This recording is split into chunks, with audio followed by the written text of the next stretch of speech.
When system cheat becomes rampant. Scholar system, business system, Confucian saint system, oracle system, bald system, ancestor system, myriad realms system. This is a world overflowing with systems. In this world, everyone can awaken a system of their own. Everyone can cheat their way to the peak of life. However, Xiang Beifei was utterly confused.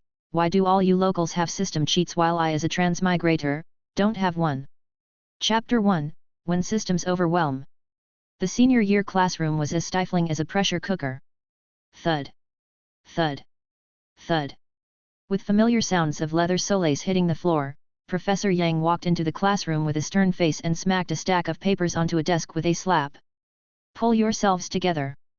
Professor Yang was their senior class 7's homeroom teacher, wearing gold-rimmed glasses and always sporting an impassive face, never indulging in any small talk or smiles. In such a special period as the senior year, he laid down strict regulations in every aspect.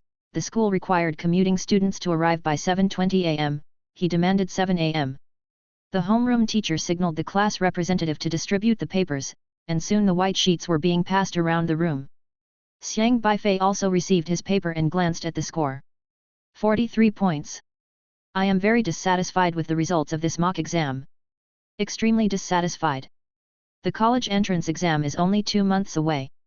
Look at what you have scored. How many times have I gone over the key points, yet you still get them wrong? Many of you have regressed. The top student scored 10 points less than those in other classes. How do you expect to get into college with this attitude? The homeroom teacher's voice was filled with irritation. He couldn't talk enough about the college entrance exam, always emphasizing its importance before every class. The college entrance exam is a major hurdle in your life. The college entrance exam will determine your fate. The college entrance exam can change your future. Thousands of candidates vie for a single narrow bridge, and only those who cross it are qualified to live in this world. The homeroom teacher spoke with such fervor that he seemed ready to grab the non-performing students by the ears and pour his words into them. However, before the college entrance exam, there is something even more important to do. The homeroom teacher changed tack and said aloud, that is to awaken your very own system. Awakening system. The classroom buzzed with excitement as many students looked up in anticipation, some even whispering to each other, unable to hide their excitement. To awaken their own system was something everyone had dreamed of. They had waited so many years just for today's arrival. After this class, they would go downstairs to participate in the system awakening ceremony. The homeroom teacher snorted coldly and continued, only an excellent system can earn you bonus points in the college entrance exam and catch the eye of prestigious universities. Whether your awakened system is superior or inferior, good or bad, will determine your future. Sitting in the last row, Xiang Beifei slouched slightly and started spinning his pen again. This world has really gone mad, muttered Xiang Beifei. That happened last week when he sat in his own classroom, looking at the ceiling fan overhead that creaked due to a loose screw. At that time, he wondered what would happen if the rapidly spinning ceiling fan suddenly fell down. Would it slice through the air, blood splattering 5 steps away, heads flying everywhere, or what? And then the ceiling fan really did fall. It fell on his head. When he woke up, he discovered that he had crossed over. He had crossed over into a very strange world. Many places in this world were just like Earth, as if it were a parallel universe, with a similar education system and social structure, where everyone struggled for the college entrance exam during their student years. Except, the difference was, in this world, there was no dullness, everyone had their own cheat codes. This place was full of spiritual energy, and everyone could possess special system cheat codes, using various systems to absorb the external spiritual energy to enhance their own strength. And during the 3rd year of high school, everyone had to undergo a special awakening ceremony to awaken their own system. The system one carried determined the course of their life. The scholar system could turn them into heavyweights in the academic world. The business system could let them lose 10 billion without batting an eye. The gourmet system could make them stand out in the catering industry. The sect system could allow them to establish a sect and become a regional overlord. In this world, the systems are no longer unique, but something everyone has. What people need to do is, according to the awakening system they've awakened to, make an effort to grow stronger, diligently complete system tasks, and fight for a bright and vast future for themselves. Systems, in this world, have suddenly become an overflowing disaster. The homeroom teacher was still emphasizing the importance of the awakening system and the techniques needed for awakening systems. Xiang Beifei, on the other hand, was looking at the test paper he had just received, deep in thought. Written on the test paper was Zhu Joint College Entrance Examination, Mock Test, Year 3030. Comprehensive Ability Test for System Subjects, Paper A. In this world, there was no concept of countries, only the Zhu Union, hence, the test paper had become the Zhu Union Unified Exam. As for system subjects, it was similar to the science and liberal arts comprehensive subjects on Earth, only here, it was called System Comprehensive. System subjects specifically taught the basic knowledge about the systems in this world, helping everyone better understand the world of systems. This knowledge was something everyone had to master during their student days. Just like the first multiple choice question. To date, the levels of systems awakened by humans are divided into 6 ranks. What is the third highest potential level of systems from the top? A. R grade. B. S grade. CSR grade. DSSR grade. Xiang Beifei chose B, but the answer was wrong. The correct answer is C. In their senior year of high school, everyone will awaken to their own system, but the potential of each person's system varies. The stronger the system, the more generous the rewards for completing tasks. So the level of the system is very important. When Beifei traveled to this world, he saw this question but did not understand the system level division of this world, so he arbitrarily chose the S grade. In actuality, the talent grades of the awakened systems from lowest to highest are N grade, R grade, S grade, SR grade, SSR grade, UR grade. Xiang Beifei, stand up right now. Noticing Beifei's distraction, the homeroom teacher yelled out. Beifei's attention was pulled away from his paper, and with a sense of resignation, he stood up. Xiang Beifei, tell us what's going on with you. It's one thing to fail and hold back the class every time, but not knowing the answers to the test and still writing whatever comes to mind. Come on, explain to everyone what did you write for the third short answer question. The homeroom teacher was glaring at Beifei furiously, as if he wanted to tear him apart. Beifei looked at the third short answer question. As we all know, besides oneself, no one else can see the system one has awakened. Therefore, after we have awakened a system, we must learn to keep it a secret and must not reveal our system to anyone. Now the question is, if someone finds out what our system is, what will be the consequence? Please give an example. Beifei glanced at the answer he wrote. If others find out what our system is, the consequences will be very serious, because then, we won't be able to show off anymore. This short answer question was worth 6 points, and Beifei got 0. Chapter 2, The Homeroom Teacher's System. Once you reveal the unique features of your system, others will intentionally target your system, preventing you from completing the system's tasks, and the road to becoming a strong person will be extremely difficult. It's like awakening a negative emotion system, where upsetting others will strengthen yourself. Then if your opponent knows about your system, they will not easily generate negative emotions for you to take advantage of during your interactions. Once more people know about your system, it will become useless. Therefore, keeping your system a secret is of great importance. That is the correct answer. However, when Xiang Beifei crossed over, he found himself in the middle of an exam. It happened to be April Fool's Day, and he thought the teacher had prepared such a test for the senior students to relax, so he casually gave a response. After the exam, he realized that this world had changed. It had become incredibly absurd.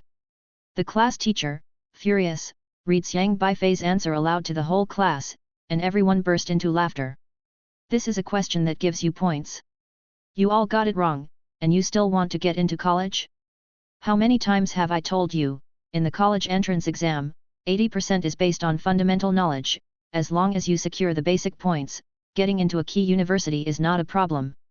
Look at what you've done, even the basics are wrong, and you still have the face to laugh at me. The class teacher lifted his glasses, glared angrily, and all the students quickly tried their best to suppress their laughter. Whatever the class teacher was saying after that, Xiang Beifei was no longer listening, he was just staring at the previous question, lost in thought. As everyone knows, besides oneself, other people cannot see the system one awakens to. Can everyone really only see their own system and not others? Xiang Beifei pondered over this sentence, finding it very strange, and couldn't help but look up at the class teacher. Right above the class teacher's head, there was a system panel that read: Host, Yang Hua. Rank R, Master Dao System. Realm, Late Stage Qi Controlling. This interface seemed to be displaying the class teacher's awakened system level and information. After the class teacher finished scolding the class, another line of text floated up. You criticized Xiang Beifei for being distracted, teacher prestige +1. You made the whole class quiet down, teacher prestige +1. Isn't it said that other people can't see one's system except oneself? Then why can I see other people's system panels? Xiang Beifei was very puzzled. He had been familiarizing himself with this world for the past week, and the more he understood it, the more he couldn't comprehend this point. Besides those students under 18 who had not yet awakened to a system, he had seen many people's system panels. Teachers from other classes, the bus driver, even the auntie selling breakfast had her own little food god system, with today's task being to earn 10 wealth value points for each bun sold, which could then be exchanged for corresponding rewards in the system mall. Systems in this world were as common as freebies, one per person, as if this place was a wholesale world of systems. He had confirmed that everyone could not see other people's systems, but he alone could. This also had a benefit, at least he would know why each person was doing something, and he was clear about the purpose of their anger, such as the class teacher currently criticizing a student. Class teacher Yang Hua was scolding Xiang Beifei's desk mate, Kong Ziyuan. Kong Ziyuan was a bottom of the class student, with an integrated score of 23 points, and his face was full of gloom as he was being scolded. Another line of text appeared on the system panel of teacher Yang Hua. You criticized Kong Ziyuan for failing in composite score, teacher prestige value +1. Yang Hua looked annoyed, as if he was frustrated with the student's lack of improvement, but there was a smile at the bottom of his eyes because he knew very well the purpose of his anger. His Master Dao system needed to accumulate teacher prestige value. Reaching 10,000 points would complete a task and earn him a soul-condensing pill to cultivate spiritual power. At that moment, teacher Yang Hua's system panel already had 9,997 teacher prestige points. Yang Hua's heart was racing with excitement. To accumulate these 10,000 teacher prestige points, he had been working hard for 2 whole months and 3 days. Finally, today he would complete his task. Yang Hua seemed impatient. Just 3 points. 3 more prestige points. Who should I scold next? Who would be a good choice to scold? His Master Dao system had many tasks, and when he normally scolded students, it would bring him prestige points, which could enhance his power. His power had a significant correlation with his performance reviews and rewards. Unfortunately, each student could only add to his prestige once a day for a given incident, which made his prestige points rise very slowly. However, he could always find other flaws in his students to exploit. Today, Yang Hua had already scolded all the students he could. Now it was time to find another reason to continue scolding. He set his sights on Xiang Beifei, noticing that Beifei's hair on the sides was nearly touching his ears. Seizing the opportunity, he put on a stern face and scolded. Xiang Beifei! How many times have I said it? As a senior high school student, do not let your hair grow too long, you should maintain a standard buzz cut. What's with the length of your hair? I've said it so many times, a buzz cut looks sharp, helps you concentrate on your studies. Are you waiting for me to give you a haircut myself? You reprimanded Beifei, whose hair doesn't meet the standards, increasing teacher prestige value by +2. Yang Hua was overjoyed inside. His teacher prestige value had accumulated to 9,999 points. Reprimanded, Beifei felt somewhat helpless and muttered, looks like I'll have to get a haircut after school. Yang Hua saw Beifei's lips moving and, thinking Beifei was complaining, immediately took another opportunity. Xiang Beifei, what are you mumbling? Are you dissatisfied with my teaching? If you're dissatisfied, you can go to another class, see if any other homeroom teacher would want you. What an attitude! Poor grades and still disobeying discipline, what can you do in the future like this? Beifei opened his mouth, looking rather innocent. You reprimanded Beifei for talking back, increasing teacher prestige value by +2. Even though Yang Hua was still keeping a stern face, his eyes were now filled with unparalleled excitement. He had reached 10,001 prestige value. At last, the task was complete. Yang Hua was in tears. Collecting the teacher prestige value had been way too difficult. He couldn't add prestige value again the same day for criticizing minor things he had already addressed, so he established various class rules, and every day he would creatively find faults with the students, giving them a scolding, nitpicking over the smallest issues. Of course, Yang Hua was selective about which students he scolded. He would investigate their family backgrounds. Students from families with SSR or higher level system awakeners, he wouldn't dare to scold, he would even show them extra care. But students from ordinary families without high level system backgrounds, he had no such reservations. Go over the test papers yourselves first, I'll explain them in a moment. Yang Hua hurriedly said, eager to claim his system task reward as he had accumulated 10,000 prestige value. Beifei was also curiously staring at homeroom teacher Yang Hua's system panel, which displayed a new message. You've completed the current task, reward, 1 soul condensing pill. Would you like to claim your reward? Yes. Of course, yes. Yang Hua clenched his fist, almost roaring with excitement.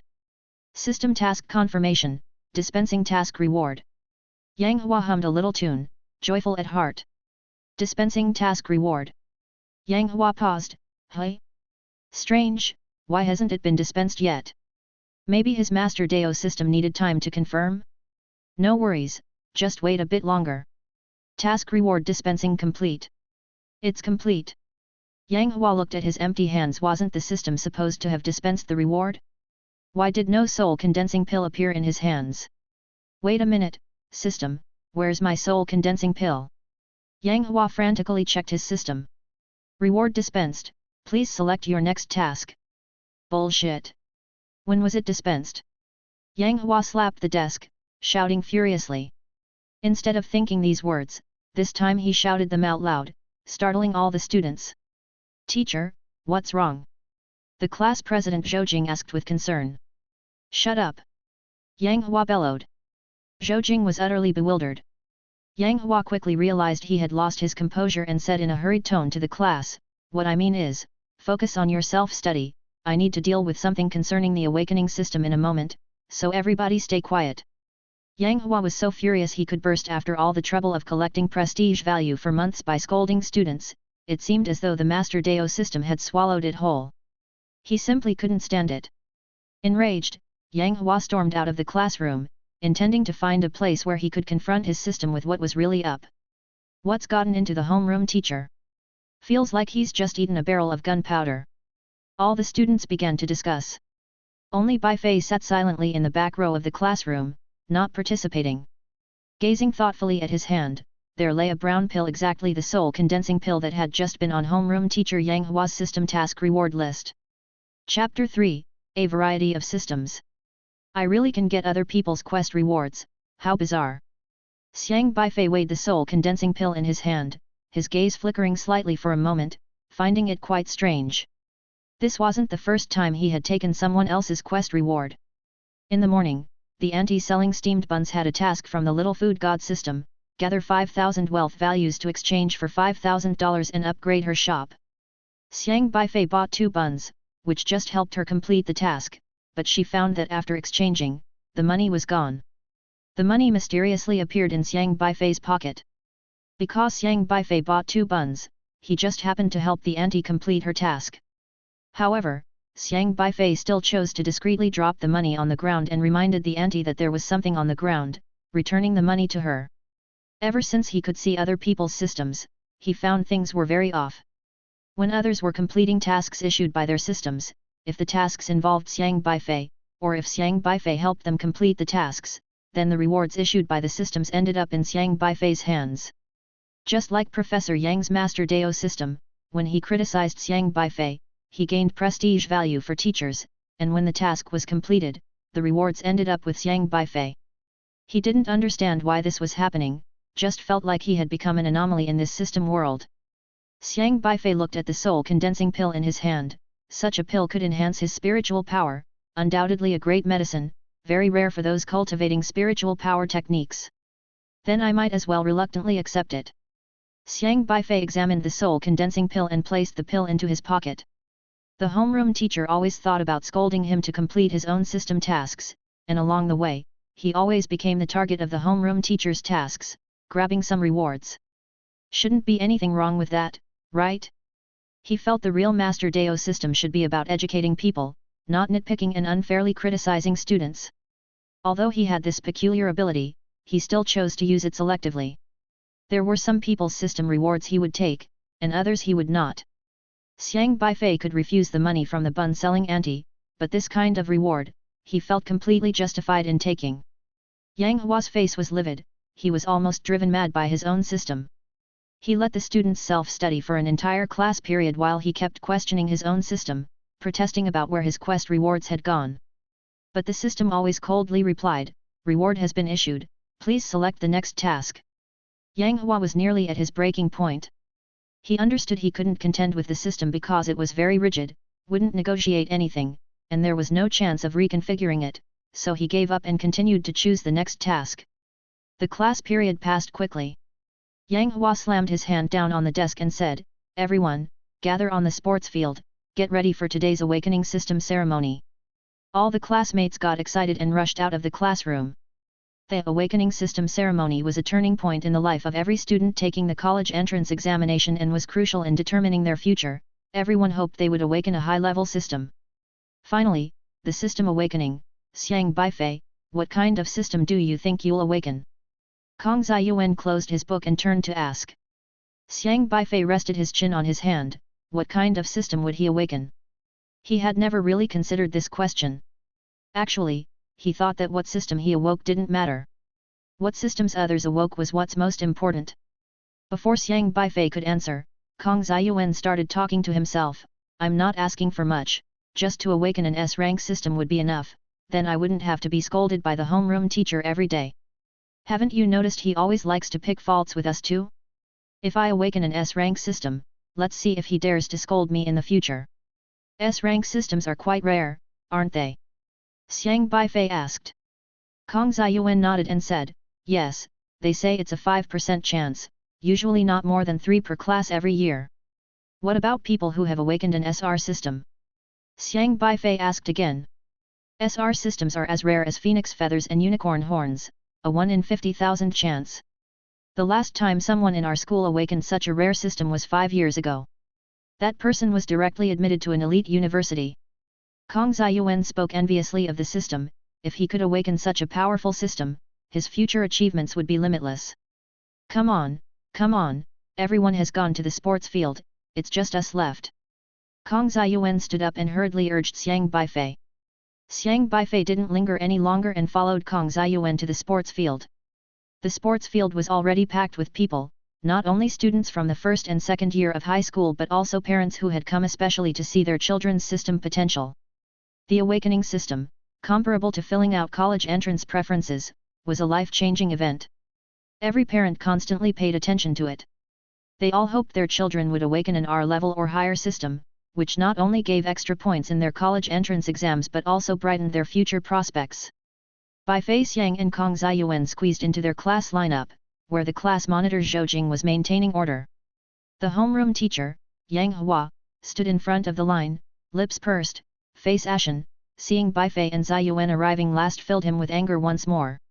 Normally, he would have scolded them by now to boost his own prestige value as a teacher. But with so many people around, along with the presence of many parents, he restrained his anger. Beifei glanced around. Most students had not yet awakened any system, yet the teachers and parents had. He briefly looked around, noticing the various systems in play. For instance, Beifei's PE teacher had awakened the modesty system. He seemed to have just completed a task this morning. Yield PE class to the math teacher, modesty points +2. No wonder what all the main subject teachers repeatedly said was, "Your PE teacher is busy, I'll take this class." The PE teacher always had something on every time his class was about to start.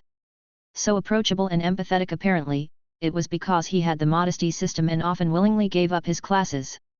Case solved. Then there was Beifei's physics teacher, who had astonishingly awakened the hypnosis system, and had also successfully completed a task in the last class. Successfully put 9 students to sleep, hypnosis value +9. The physics teacher's lectures were dry as dust, akin to chanting scriptures, and he liked to schedule his class right after lunch. His students struggled to stay awake during physics, believing they lacked a talent for the subject. Thinking about it now, the physics teacher was really crafty. "Hand over your phone." Just as Beifei was pondering, the head disciplinarian suddenly barked at a senior student in front. The student reluctantly pulled out his phone. "I'm doing this for your own good."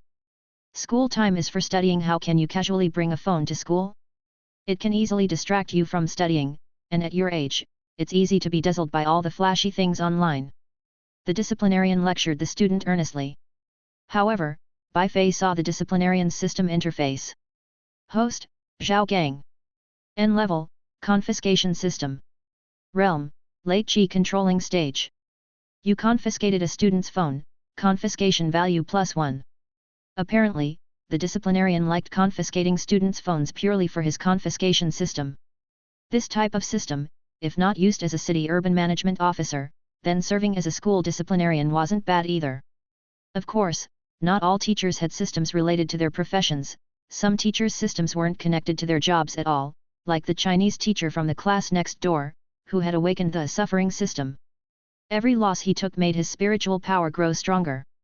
And the Chinese teacher turned out to be a late-stage spiritual power practitioner of the Qi-controlling realm. Everyone's awakened system ultimately aimed at increasing strength, and while some systems enhanced physical agility, speed, or strength, naturally there were also systems that boosted one's spiritual power, soul strength, and more. The more Beifei saw, the more fascinated he became. Every person in this parallel world had their own system, which determined their personalities and modes of action. Oftentimes, when people performed an action, they were doing it to complete a system task rather than acting on their own volition. Sometimes when you saw the opposite party furious enough to erupt, you thought you had gained an advantage, but actually, it was just because their system made them let you benefit. Of course, this was except for Beifei. Others wouldn't know about someone else's system, so they could only speculate about a person. But Beifei could see everyone's system tasks crystal clear. Chapter 4, Strength. Quiet. Now, please welcome our principal to speak. The head of the disciplinary committee's words quieted everyone down. Principal Li Nangxing of Luhi High School had already begun his speech on the podium. Principal Li Nangxing looked to be in his 60s, with age upon him, his hair white and sparse, but he was spirited and wore a proper and friendly suit. He was approachable, without any airs, and was highly regarded among the students. Xiang Beifei did not listen to the principal's speech, as it was probably about the importance of system awakening and the hope for everyone to have a bright future. He was interested in Principal Li Nangxing's system. Host, Li Nangxing. S rank, Confucian Saint System. Realm. Xiang Beifei couldn't see Principal Li Nangxing's realm, nor could he check the others' system tasks, which he found strange. He speculated that his abilities were probably limited, and maybe if someone's realm was high enough, he would not be able to inspect it. No matter what system everybody had, the goal of completing tasks was to obtain higher strength, and the divisions of realms were the same. Qi controlling, meridian opening, God refining, orifice transforming, heavenly connection, immortality. Each realm was divided into 3 sub-realms, early stage, middle stage, and late stage. And currently, Xiang Beifei could only see individuals who were in the Qi controlling realm. Principal Li Nangxing's realm must certainly be above that of Qi controlling. I'm sure your homeroom teachers have already explained the importance of systems quite clearly, so I won't dwell on it here. I hope that each of you will awaken an excellent system, work hard, and reach the pinnacle of life as soon as possible. The white-haired Principal Li Nangxing said with a smiling face. Perhaps related to the system he awoke, he had an intrinsic air of Confucian elegance, highly respected. When he spoke, the whole venue listened quietly, and there were few who were distracted. Every class had already lined up, with 10 senior classes in their school in total. Xiang Beifei was in class 9. At this moment, every homeroom teacher stood in front of their class, with a blue stone before them.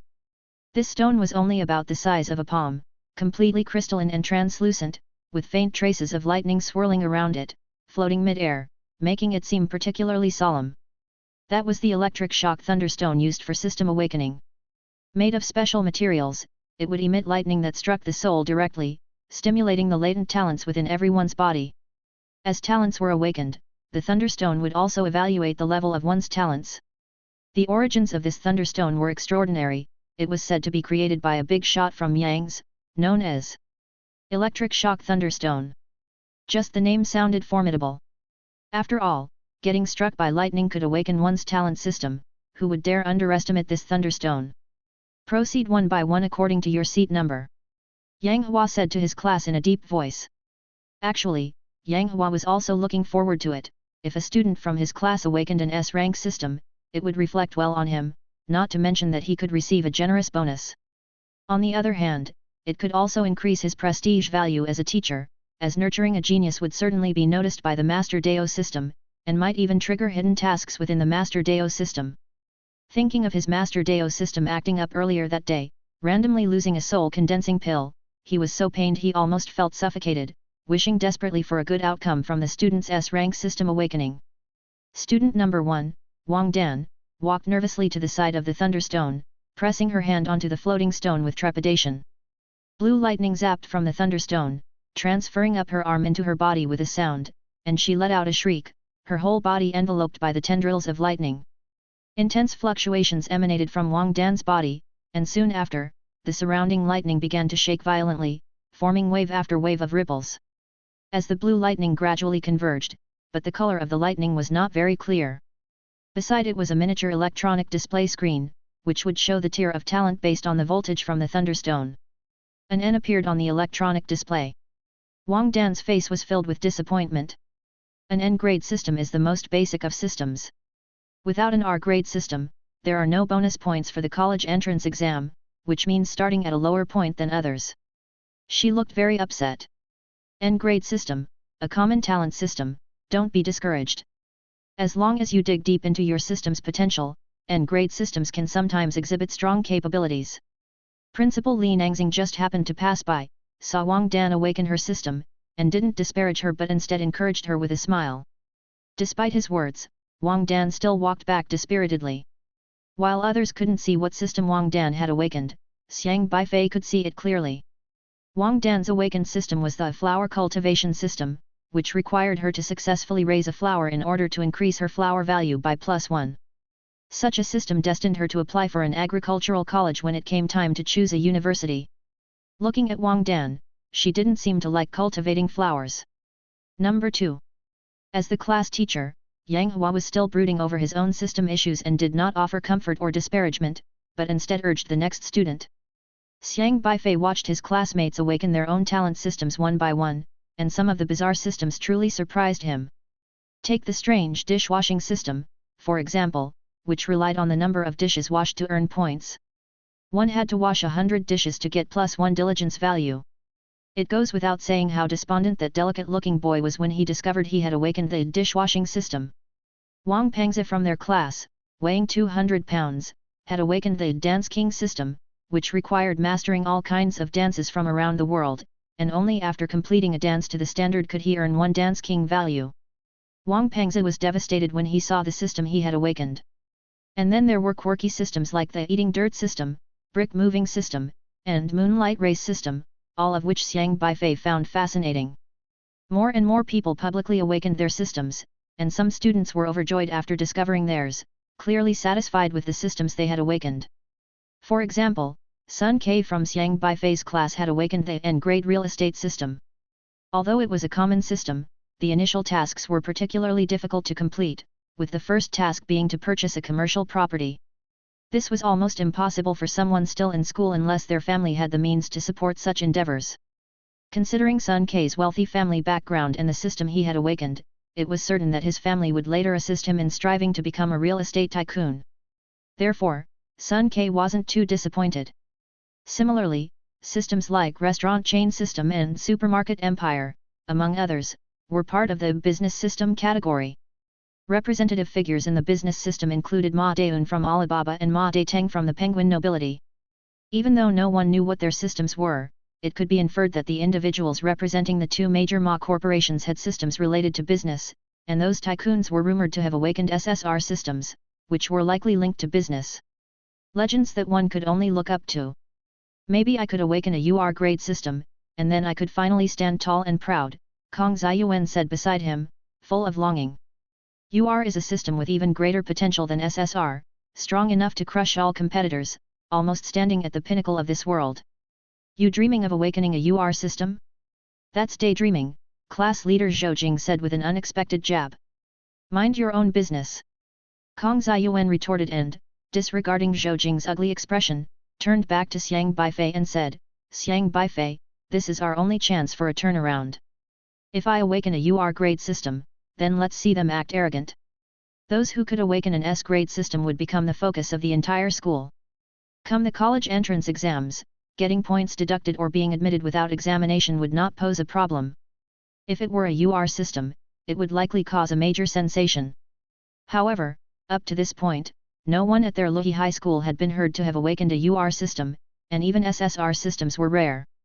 In the 100 years since Luhi High School was founded, there had only been one person who had awakened an SSR system, a person whose achievements were looked up to, with unfathomable cultivation skills.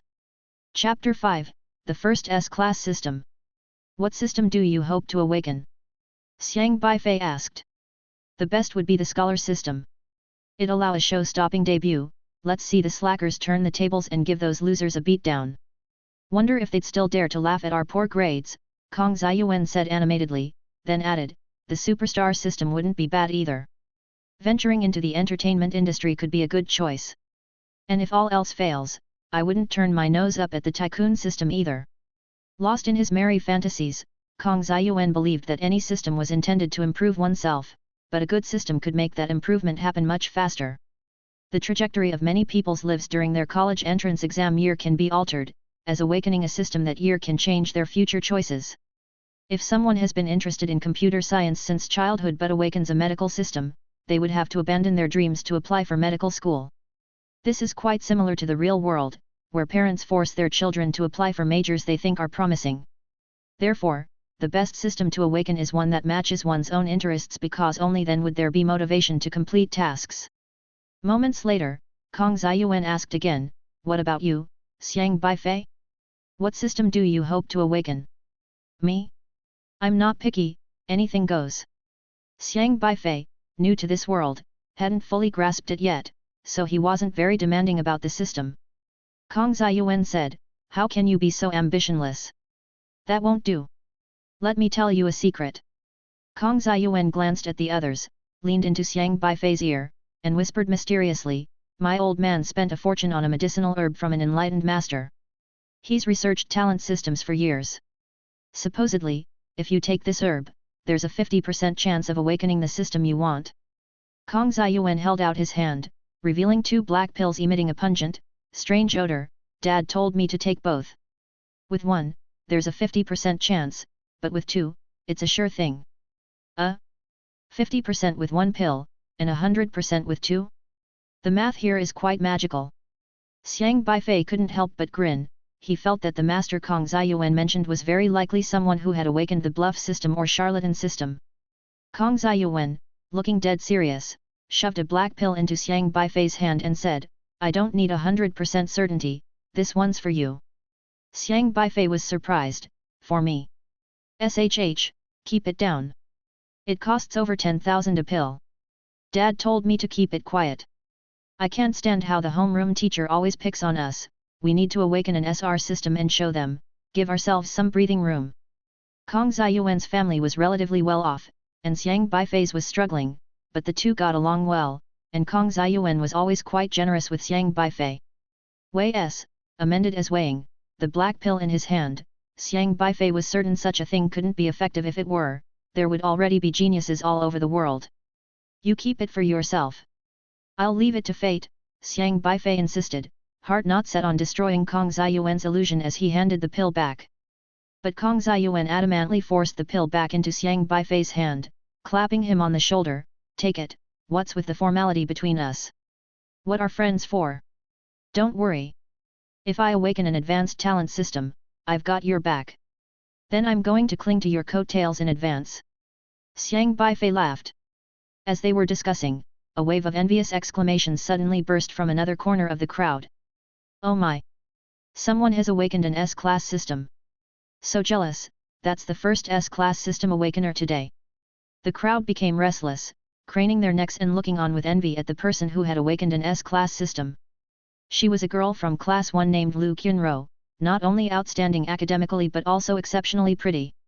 Tall and elegant, demure and refined, she was a goddess within Class 1, known as the Class Belle, and many boys harbored a secret crush on her. Oh my!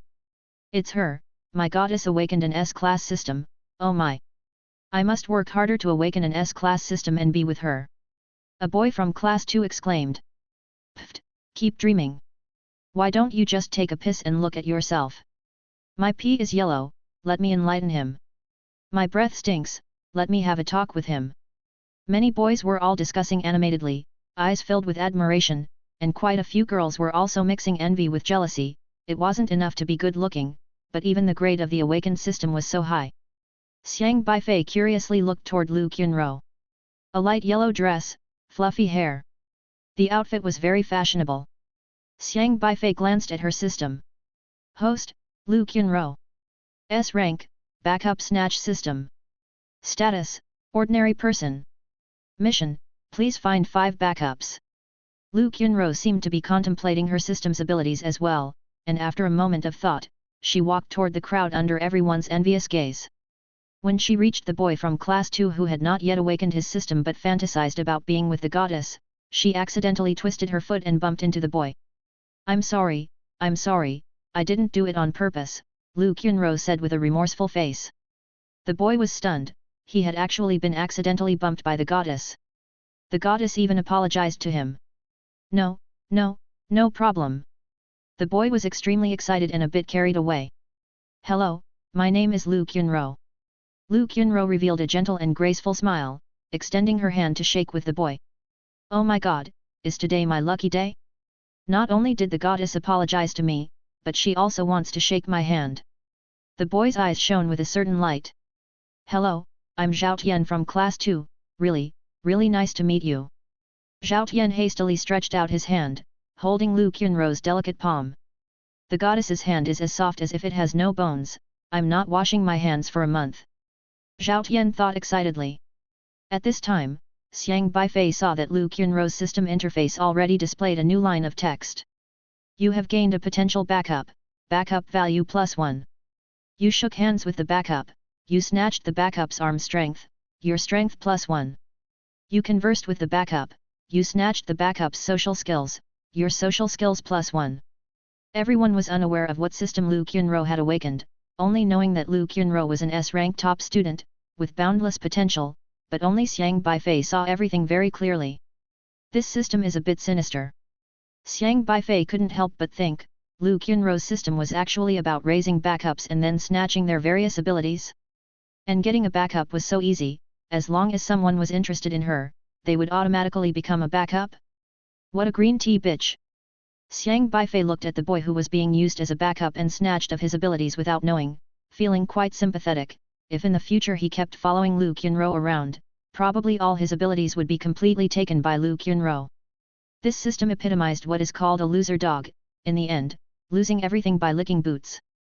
Chapter 6, System Testing. Xiang Beifei shook his head. Although the system was bizarre and powerful, considering that Lu Qunro had little to do with him, he didn't want to intervene. While there was a buzz on that side, the awakening ceremony here continued, and soon, Xiang Beifei's class also burst into exclamations. A S-level system had appeared. It was Monitor Zhou Jing. Monitor Zhou is also S-level. Amazing! Many classmates cast envious looks in Zhou Jing's direction.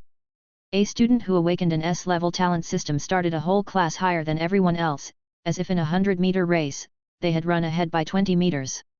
Zhou Jing was also incredibly excited. Immediately he straightened up and puffed out his chest, basking in the adoration and admiration of all eyes on him, very pleased with his own system. Very good. Very good. I knew I wasn't wrong about you. Yang Hua was thrilled. The testing had gone on for quite some time, and the systems awakened by the students in his class were only N level, with 6 being R level too low a level. Originally when he first became a teacher, if a student had an R level system, his prestige value would increase.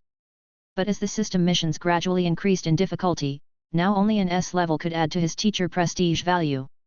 Because of Zhou Jing's appearance, his teacher prestige value had just increased by 500 points. Yang Hua almost cried. 500 teacher prestige points. This was much easier than criticizing students all day long. It's over. I was thinking of suppressing him with my system, to see if he would dare to be arrogant with us in the future, but I didn't expect this guy to be so lucky. Kong Ziyuan spoke with both envy and jealousy. Xiang Beifei had planned to check out what kind of system Zhou Jing had, but Yang Hua had already called Xiang Beifei to go up and take part in the awakening ceremony. Xiang Beifei had no choice but to retract his gaze and walk towards the floating electric shock thunderstone. What system will I awaken? Xiang Beifei pondered to himself. Although he was able to see other people's systems, in this world, power still ruled supreme. Without a cultivation technique or promotion means, it was still useless, he had to increase his own strength. The thunderstone emitting blue electric arcs was flickering before his eyes, and every now and then, a spark of electricity lit up. The thunder and electricity emitted by the thunderstone stimulated the potential within the human body, awakening the innate system. After stimulating potential, the intensity of the sparks produced by the thunder and electricity determined the talent level of a person's system. Generally speaking, for an N-level system, the electric arc is blue.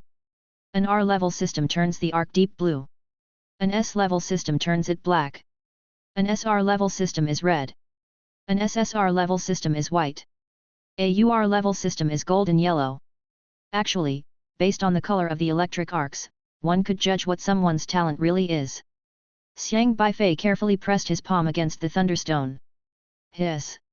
There was a slight tingling in his palm, and sparks of electricity followed Xiang Beifei's palm into his body, swiftly coursing through his limbs and bones, as if searching for something. Whoosh! The thunderstone suddenly lit up with a dazzling golden yellow light. This color was incredibly eye-catching, instantly drawing everyone's gaze towards it. What? Is that golden yellow? Isn't that the legendary? Yang Hua, the class teacher, gasped. A golden yellow electric arc meant the legendary UR-level system, an exceedingly rare existence in the world. The electric shock thunderstone in Xiang Beifei's hand immediately attracted a lot of attention, whether from teachers or students, all captivated by the splendid golden yellow electric arcs. My God! Am I dreaming? Is this a UR system? Somebody exclaimed in disbelief. Even Principal Li Nangxing, who was at a distance, suddenly turned into an afterimage, instantly appearing beside Xiang Beifei, his expression extremely astonished. The light of the UR system. Could it be? Could it be? Principal Li Nangxing was immensely excited. Endowed with the Confucian saint system, he naturally strived tirelessly toward this goal, teaching and nurturing with the aim of fostering a generation of renowned Confucian scholars. Now that his students were spread far and wide, as long as a student under his tutelage made a name for themselves, the system would also bring him benefits. If a student of UR level were to emerge from his school, it would likely propel him directly to the next realm. On the other hand, Yang Hua, the homeroom teacher, was also trembling with excitement. If a UR level genius appeared in his class, wouldn't that add a whopping 100,000 points to his prestige value? However, gradually, people started to sense that something was amiss. The color of the electric arc suddenly dimmed, turning from golden yellow to white.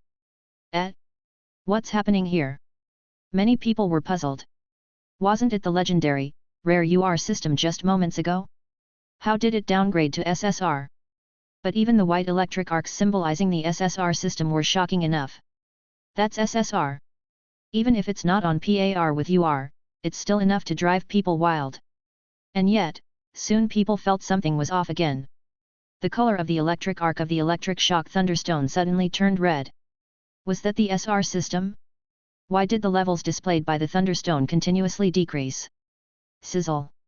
The electric arc changed to the black color that represented the S-level system, following that was the navy blue of R, and then it reverted back to light blue of N. What's going on? Wasn't it a golden yellow arc just now? I thought our school was about to witness the rise of an unparalleled genius, but why has it changed to the lowest level N system? Could the thunderstone be malfunctioning? Crack! The electric shock thunderstone in Xiang Beifei's hand turned into an unsightly rock, with the electric sparks suddenly disappearing altogether. Xiang Beifei looked at the thunderstone in his hand with some confusion. What exactly is going on? Did your system awaken? Principal Li Nangxing asked urgently. He had lived more than half his life and had never seen such a phenomenon. Initially thinking that a golden yellow UR system had emerged, he was so thrilled that he almost shouted out loud, but he had never expected the thunderstone's arc to keep changing, falling all the way to N level. No, I don't feel any system awakening. Xiang Beifei frowned, he didn't see any system prompts. Then why did the thunderstone turn out like that just now? Principal Li Nangxing asked impatiently. Yang Hua eagerly stepped forward, taking the thunderstone from Xiang Beifei's hand, only to find that the thunderstone no longer showed an electric arc. After inspecting it, he looked at Xiang Beifei with a strange expression and said, "This thunderstone, it seems to be broken." Everyone was taken aback. So the thunderstone was broken, no wonder. I was saying, with his poor grades, how could he possibly awaken such a high-level system? It must have been an issue with the thunderstone. Everyone's gaze towards Xiang Beifei normalized a bit. If a student with terrible grades had awakened a UR-level system, it would surely have caused rancor. Principal Li Nangxing also took the thunderstone, gave it a brief inspection, and his hopeful gaze dimmed, as the thunderstone indeed elicited no response. It seems the thunderstone was the issue just now, bring another thunderstone. Principal Li Nangxing couldn't help but take another look at Xiang Beifei, feeling somewhat regretful. He didn't know Xiang Beifei, but he had earnestly hoped that Xiang Beifei had truly awakened an SR or higher level system. In that case, Luhi High School would surely rise to the ranks of top schools, gaining fame and distinction. All the restlessness and shock of the crowd settled back down. If the principal himself said so, then the thunderstone must indeed be broken. Glimpses towards Xiang Beifei took on a touch of schadenfreude. This guy had ridden an emotional roller coaster today. Just as he thought he was about to turn the tables and be in the spotlight, it turned out to be a huge farce, ending in a complete flop. Xiang Beifei held the thunderstone in his hand, indifferent to the stares of the others, who all thought the thunderstone was broken. Yet, he harbored a peculiar thought in his mind. In the process just then, the lightning had desperately tried to penetrate his body for quite some time, searching for the so-called system talent. But as the thunderstone's power surged to the max, there remained no sign of activity within Xiang Beifei. The thunderstone didn't give up, continuing to surge until, at last, it ran out of steam. So to be precise, the powerful Yang's electric shock thunderstone wasn't broken. It was just that Xiang Beifei had drained it of its power. Chapter 7, The Little Puppy. This result even made Xiang Beifei want to cry and laugh at the same time. It's as if the thunderstone was fitted with a fake battery. Why did it run out of power during the test? What if I bring over another thunderstone and the same thing happens again? One malfunctioning thunderstone is an accident, but two is a cause for concern. Xiang Beifei couldn't help but feel worried. He had no desire to draw too much attention to himself. In this new world, without a strong background, if he awakened a truly powerful system and drew the interest of the wrong people, that would spell trouble. It's better to keep a low profile. Get rich quietly. The Dean of Instruction soon brought over another thunderstone. This one crackled with electric sparks, sounding very energetic, probably a brand new piece that hadn't been used before. As soon as the Dean let go, the thunderstone floated still in mid-air. Everyone was watching him, curious to know what system Xiang Beifei would awaken this time. Xiang Beifei hesitated for a moment before placing his hand on the thunderstone again. Whoosh! The thunderstone became restless again. Its blue arcs of electricity appeared to be changing, but just then a strange warm current surged through Xiang Beifei's body, and with a cry that sounded like a baby's roar, a shadow appeared in front of Xiang Beifei's eyes. Woof! It was an unknown little creature, at first glance resembling a small puppy, palm-sized, with snow-white fur and sapphire blue eyes that seemed to contain the stars in the sky, quite extraordinary. At the same time as the little puppy appeared, it excitedly barked, pounced on the thunderstone, and bit into it with its tiny mouth. Crackle! Before the thunderstone had a chance to flicker its colors, it dimmed down. The previously vigorous sparks seemed about to be exhausted. Damn it, is it going to run out of power again? Wait! Stop messing around! Get away from that stone! Xiang Beifei shouted urgently. Woof! The puppy paused, looking at Xiang Beifei with confusion. Please, what on earth is this? Where's my system? Xiang Beifei was completely befuddled. If this wasn't his system, then how was he supposed to build his own system into a supreme, invincible one? It seemed as though the puppy understood what Xiang Beifei meant, as it let go of the thunderstone and jumped onto Xiang Beifei's shoulder. At this moment, the color displayed on the thunderstone in Xiang Beifei's hand was even more pitiful than pale blue. N grade. The level assessment appeared on the thunderstone's electronic display. Only N grade. Principal Li Nangxing appeared more disappointed than anyone else. Even after the thunderstone malfunctioned, he had held on to a sliver of hope for Xiang Beifei, hoping that his school would produce a genius, which would turn his institution into an internationally famous high school and himself into a renowned principal, securing better resources for the school. Unfortunately, he had celebrated too early.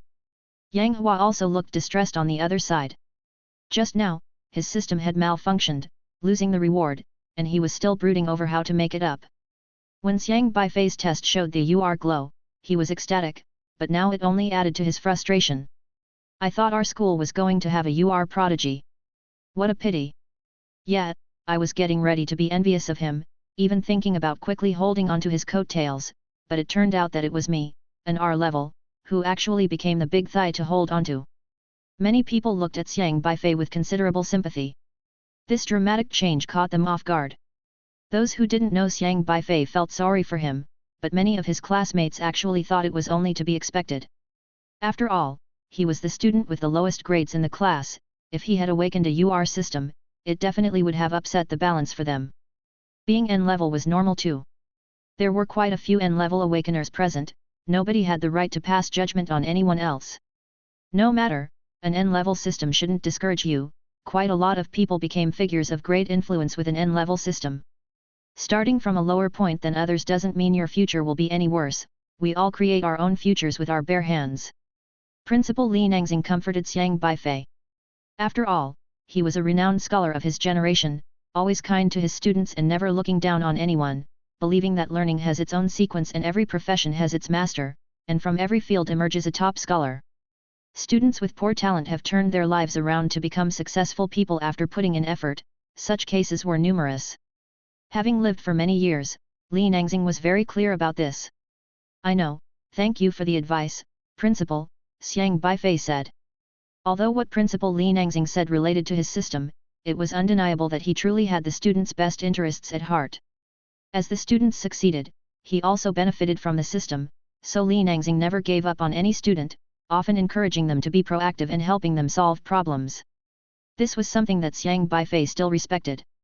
Woof! The little puppy also barked cheerfully. But it seemed like no one else saw Xiang Beifei's little puppy. Xiang Beifei walked back with his little puppy. Kong Ziyuan came over, his expression complicated as he comforted, "You really scared me just now. I thought you were about to awaken a legendary system and skyrocket. I was ready to follow you. What a pity. Are you okay?" Kong Ziyuan was worried Xiang Beifei might take it hard and was thinking about how to comfort him. Anyone put in this situation, without a strong heart, would probably not make it through. "I'm fine, you just do your best," Xiang Beifei said. Yang Hua called out from above, "Next, Kong Ziyuan. It's my turn now, I hope I can awaken a good system." Hearing the homeroom teacher calling his name, Kong Ziyuan hurriedly ran up the stage. On the other hand, the class president Zhou Jing was basking in everyone else's praise, looking very smug as he saw Xiang Beifei return to the crowd. He had awakened an S-level appreciation system, and his first task after awakening was gather 250 appreciation values within 1 hour. If someone you know praises or envies you, appreciation value +1, if someone you don't know praises or envies you, appreciation value +0.01. Task reward, Qi controlling pill. After awakening his system, Zhou Jing received the envy of countless people. Today, being another great day for awakenings, the entire field was full of students, teachers, and parents, and students with S-level systems received attention from all around. Less than 10 minutes after he awakened his system, he received 249 appreciation values. Just 1 point shy, and he could have collected 250 to successfully exchange for a rare Qi controlling pill, which would have allowed him to step directly into the early stages of Qi control. This showcased the twisted power of an S-level system. Others would have to train hard for at least 2 months to several years to reach the Qi controlling realm, but with his initial task, he was already ahead of others and got off to a very quick start. However, during Xiang Beifei's test, all attention was drawn to him, causing the spotlight Zhou Jing was just about to enjoy to be completely overshadowed. Although Xiang Beifei's test turned out to be a farce in the end, people's focus on Zhou Jing was no longer as intense as in the beginning, causing his appreciation value to stagnate. Damn it, just 1 point short of appreciation value, why has everyone stopped praising me? Zhou Jing was inwardly anxious. Praise from those who had already praised him was ineffective, he needed to be envied by those who hadn't praised him yet. Chapter 8, Be cautious in seeking praise. In order to collect 250 appreciation values, he had secretly taken out his phone and posted a real photo of himself on social media with the caption "Have awakened an S-class system." But most of his social media friends were his classmates, who were all busy awakening and understanding their own systems. Afraid of having their phones confiscated by the disciplinarian, they didn't dare to take them out, and his likes were stuck at 249 and wouldn't budge. Whenever someone praised or envied him, the system would prompt him, and he quickly discovered that in the entire class, only Xiang Beifei and Kong Ziyuan had not praised him. Because a known person's praise added 1 point, while a stranger's only added 0.01, so he needed to make Xiang Beifei or Kong Ziyuan envy him, which would be much better than finding 100 strangers. With an hour nearly up, if he didn't hurry and the time passed, he would have to start over, so he had to quickly amass those 250 points. Since Kong Ziyuan was still undergoing testing, the target naturally became Xiang Beifei. Zhou Jing saw Xiang Beifei with his head down, looking somewhat dejected, and he immediately strode over to Xiang Beifei. Thinking that he didn't get along very well with Xiang Beifei, he pondered a bit, organized his wording, and then offered fake comfort. Xiang Beifei, it's okay, don't be discouraged, the teacher said that N-class systems can also be promising, never give up. How can he compare with your S-class system, monitor? A classmate said enviously. However, this classmate's words did not bring Zhou Jing any appreciation value, as the person had already contributed. What Zhou Jing wanted was not this person's praise, but Xiang Beifei's. You can't say that. Look, even though I've awakened an S-class system, as the class monitor, I treat all classmates equally. With college entrance exams coming up, we need to help each other. I've always believed that classmates who awaken N-class systems can also have a bright future. Zhou Jing mustered a smile and said patiently. The monitor speaks so well. The monitor has awakened an S-class system and is still so approachable, such an open-mindedness. A bunch of classmates praised from the side. But Zhou Jing's appreciation value still did not rise. Xiang Beifei, you must be envious, right? I'm someone with an S-class system, shouldn't you hurry up and praise me? Zhou Jing thought impatiently, he could hardly wait any longer. Xiang Beifei looked up at Zhou Jing's appreciation system. Others didn't know what system Zhou Jing had awakened, but Xiang Beifei could see it clear as day. This guy just needs one more like. But Xiang Beifei didn't feel there was anything to envy. He was still pondering over the issues with his own puppy, questioning in his mind for a long time, but the puppy could only say one word, woof. The little puppy didn't seem like a system at all, which was quite troublesome. Zhou Jing, realizing his words weren't effective, tried another approach. Xiang Beifei, even though you have only an N-class system, if you face any difficulties in the future, feel free to ask me for help, understand? Zhou Jing's tone was unusually gentle while speaking to Xiang Beifei for a change. Hurry up! You damn fool! I'm talking to you like this, so hurry up and praise me. Hurry up and praise me. Quick! Praise me! Zhou Jing was internally roaring. Xiang Beifei stroked his chin, blinking his eyes. The reward for this guy's task is a qi controlling pill? A qi controlling pill is such a great thing, it can directly bring someone into the initial phase of qi controlling. What an outrageous item.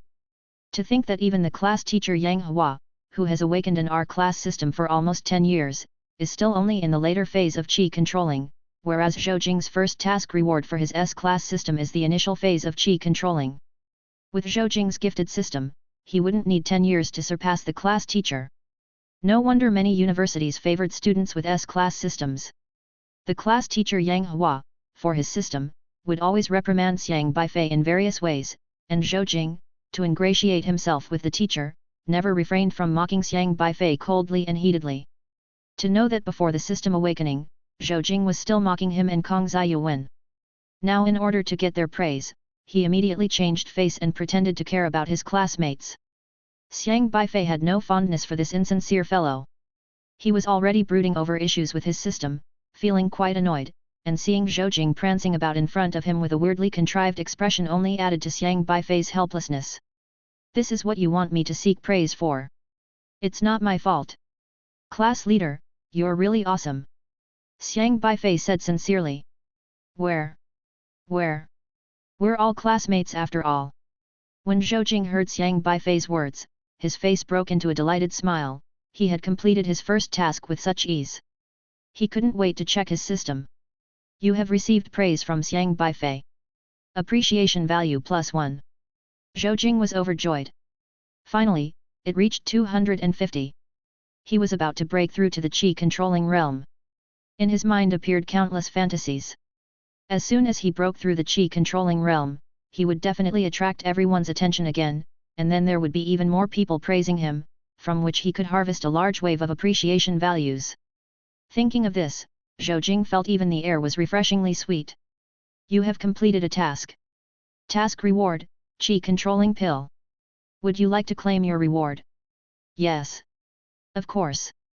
Zhou Jing eagerly watched the system interface. He was well aware of what a Qi-controlling pill meant. A Qi-controlling pill could let someone skip the painful early stages of cultivation, to truly step into the ranks of cultivators.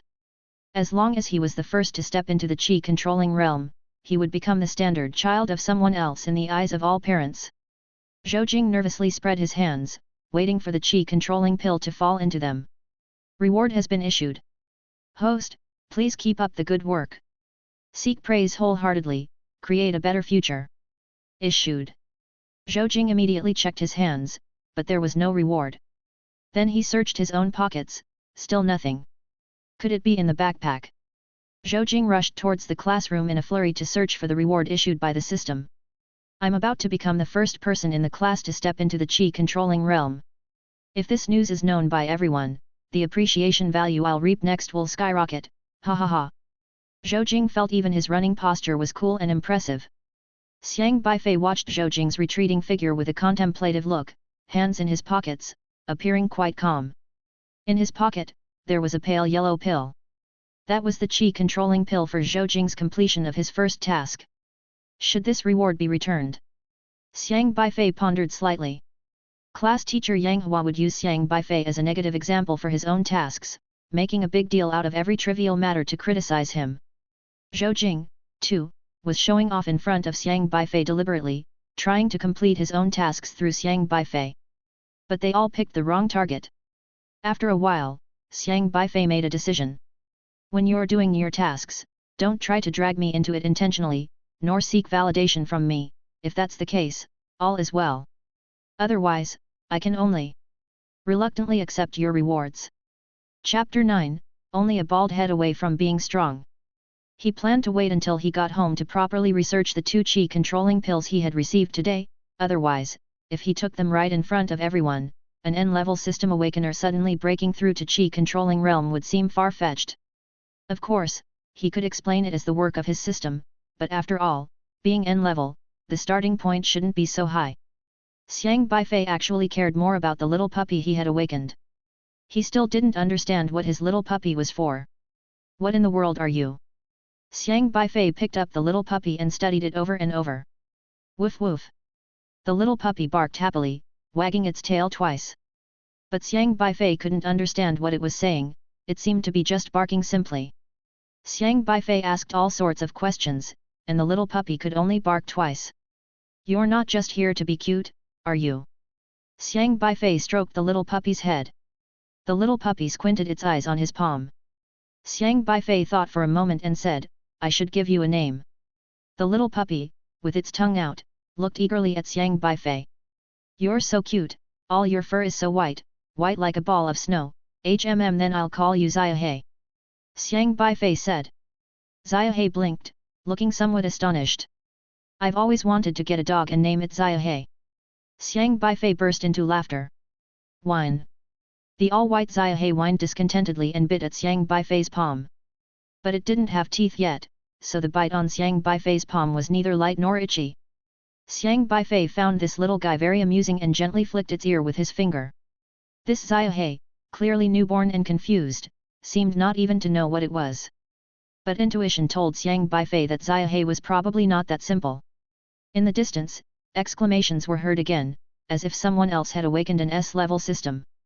So far, it seemed there were already 19 students who had awakened S-level systems.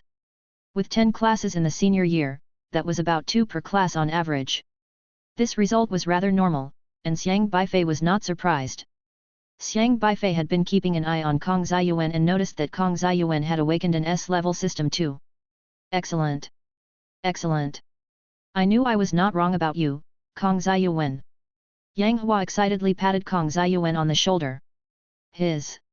Kong Ziyuan, however, looked utterly dejected. Bad luck, such bad luck. I actually awakened this system. Ah, it's outrageous. Kong Ziyuan looked like he was about to cry. Xiang Beifei glanced at Kong Ziyuan's system and almost burst out laughing. Host, Kong Ziyuan.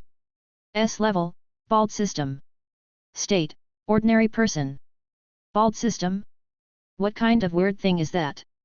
Xiang Beifei's expression turned strange as he secretly pulled closer to Kong Ziyuan's system interface and quickly reviewed the introduction of Kong Ziyuan's system. Bald system, the less hair you have, the stronger you are, you're only one bald head away from being a powerhouse. Note, manually removing hair will still grow back. To perfectly utilize the system's abilities, you must stimulate your potential through various external pressures. Newbie task, stay up studying for one night. Task reward, lose 5 hairs. Note, hair can be exchanged for corresponding rewards in the system store. Xiang Beifei looked at Kong Ziyuan's hair, black and lush like seaweed, and couldn't help but laugh. Manually removing hair doesn't count, meaning shaving your head or plucking hair doesn't qualify. You should know, a normal person has about 100,000 strands of hair. Someone like Kong Ziyuan, with his robust hair growth, probably has about 150,000. And he, after staying up studying for one night, only lost 5 hairs. This system, it's a long and arduous journey. You've awakened an S system, which is quite impressive. It adds 50 points to your college entrance exam, Xiang Beifei said, not really knowing how to feel about Kong Ziyuan's system. He could only feign ignorance and patted Kong Ziyuan on the shoulder, enviously.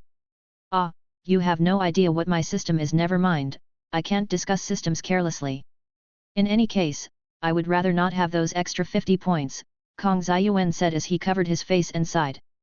Then he spat viciously, that so-called Dao achieving expert, he actually tricked me. The pills have no effect whatsoever. He had just swallowed 2 pills that had a 50% chance to awaken an SR system, and he ended up awakening an S-tier system. Though he could accept the outcome, he was still annoyed by this system. However, how should I get involved with a system like Kong Ziyuan's? Xiang Beifei fell into thought again. It's not that he coveted Kong Ziyuan's system rewards, as Kong Ziyuan is a very genuine person, and they have a good relationship. Even if Beifei were to receive Kong Ziyuan's rewards, he would return them. But he must consider the types of systems that allow him to receive rewards from others. Such as those top student futuristic tech systems. These systems that train you to be a top student rarely require help from others. Could he then participate in the missions together with others? He needed to properly explore these issues. After the last student awakened the R-tier heavenly punishment system, the entire awakening ceremony had ended. At Luhi High School, only 21 students had awakened an S-tier system, and although everyone wasn't clear about the specifics of these 21 systems, they all envied them. Among these 21, 20 were full of confidence about their futures, but one looked as if he had swallowed a fly, face livid with disgust. Zhou Jing was still hopping mad, searching everywhere for his system rewards. He didn't suspect Beifei but was adamant that there had been a mistake with the distribution of his reward and decided to sort it out with the system store when he got back. Let's give our warmest applause to these 21 outstanding students. And don't be discouraged, the system is just a supplement. Ultimately, we rely on our own cultivation. I hope everyone can become a strong cultivator. Principal Li Nangxing gave another rousing speech, especially to those 21 students with an S-tier system. Students with an S-tier system, their future accomplishments are boundless. This represents the most outstanding students of Luhi High School this year. Whatever their systems, it means they have already taken a significant lead, and the others can only look up to them. Li Nangxing naturally wanted to nurture them well. Xiang Beifei, observing these 21 S-tier systems, found their systems were indeed impressive, including the summoning monster system, Dao achieving system, and the heavenly Dao system, among others. These systems, compared to other quirky ones, had a higher likelihood of them becoming powerful martial cultivators. With their strong system talents, as long as they diligently completed the system tasks, becoming powerhouses was just a matter of time. Xiang Beifei received qi-controlling pills from Zhou Jing, meaning he could step into the qi-controlling realm faster than the others. Yet, he still lacked a cultivation technique, without which his cultivation could not progress. Of course, there are cultivation techniques sold in the market. Lots of people, aiming to make money, would sell their system rewards. But these cultivation techniques are not only expensive, they are also incomplete, mostly fragmented, as no one wants their system awarded techniques to be fully passed on. There would definitely be flaws. So Xiang Beifei currently needed to figure out a way to obtain a complete cultivation technique. How to do that? That is indeed a problem. Chapter 10, The Pioneer. Having just awakened their systems, everyone was too eager to explore their own systems to have any interest in studying, so the school wisely gave all the senior 3 students a half-day holiday. After returning to the classroom, some students hurried off as if they wanted to rush to complete their first system tasks, ready to turn from underachiever to top student, experiencing a reversal of fortune that could change the course of 30 years. Others were chatting with their peers, curious about each other's systems and attempting to figure out what systems the others had. At most, one could only identify the level of another person's system but could not know the specifics of it. From the beginning of school, everyone had been indoctrinated with the importance of keeping your system a secret, so no one would reveal their system type. If someone with malicious intent tried to probe into one's system to target them, even someone close could potentially divulge it, so keeping it secret was critical, and people generally wouldn't tell their family members either. After some discussion and finding they couldn't dig out any information, everyone reluctantly left to attend to their system tasks. Xiang Beifei and Kong Ziyuan left the classroom together. Their homes were nearby, so they headed back in the same direction conveniently. Kong Ziyuan kept running his hands through his thick, jet black hair, looking very disconsolate. There was a time when he took great pride in having a head of hair that even girls would envy, but who would have thought that the system would play such a joke on him? Am I truly destined to be forever unattractive? Kong Ziyuan looked up to the sky and let out a long sigh. Curse this hair loss! He was only 18 years old and was already facing the most devastating process in his life. Is your system task difficult to complete? Although Xiang Beifei knew about Kong Ziyuan's system task, he still felt compelled to ask the polite question. It's not that it's hard to do, it's just that it's time to say goodbye to my past self. My youth is over. Kong Ziyuan's expression was one of tragic resolve. Hair loss had truly begun. Xiang Beifei knew that Kong Ziyuan was a very lax person, extremely lazy, with a severe tendency to procrastinate. To make him study was like asking for his life, and to have him stay up all night studying was as ludicrous as teaching a pig to climb a tree. Is the novice task released by your system easy? Kong Ziyuan inquired. Just so, Xiang Beifei replied indifferently. Xiang Beifei didn't have a normal system at all and had no concept of what a novice task was. But he had a soul condensing pill and a chi controlling pill in hand, so he found his way to navigate through the novice period rather simple. After consoling Kong Ziyuan for a bit, Xiang Beifei parted ways with him and walked towards his own home. Kong Ziyuan's father was a businessman, and his family was quite wealthy, living in a brand new residential area, while Xiang Beifei lived in an urban village just across from the complex. He opened the door to an old rental house. The place was aged, the furniture looked well used, but the entire room was tidily kept. He lived with his grandfather.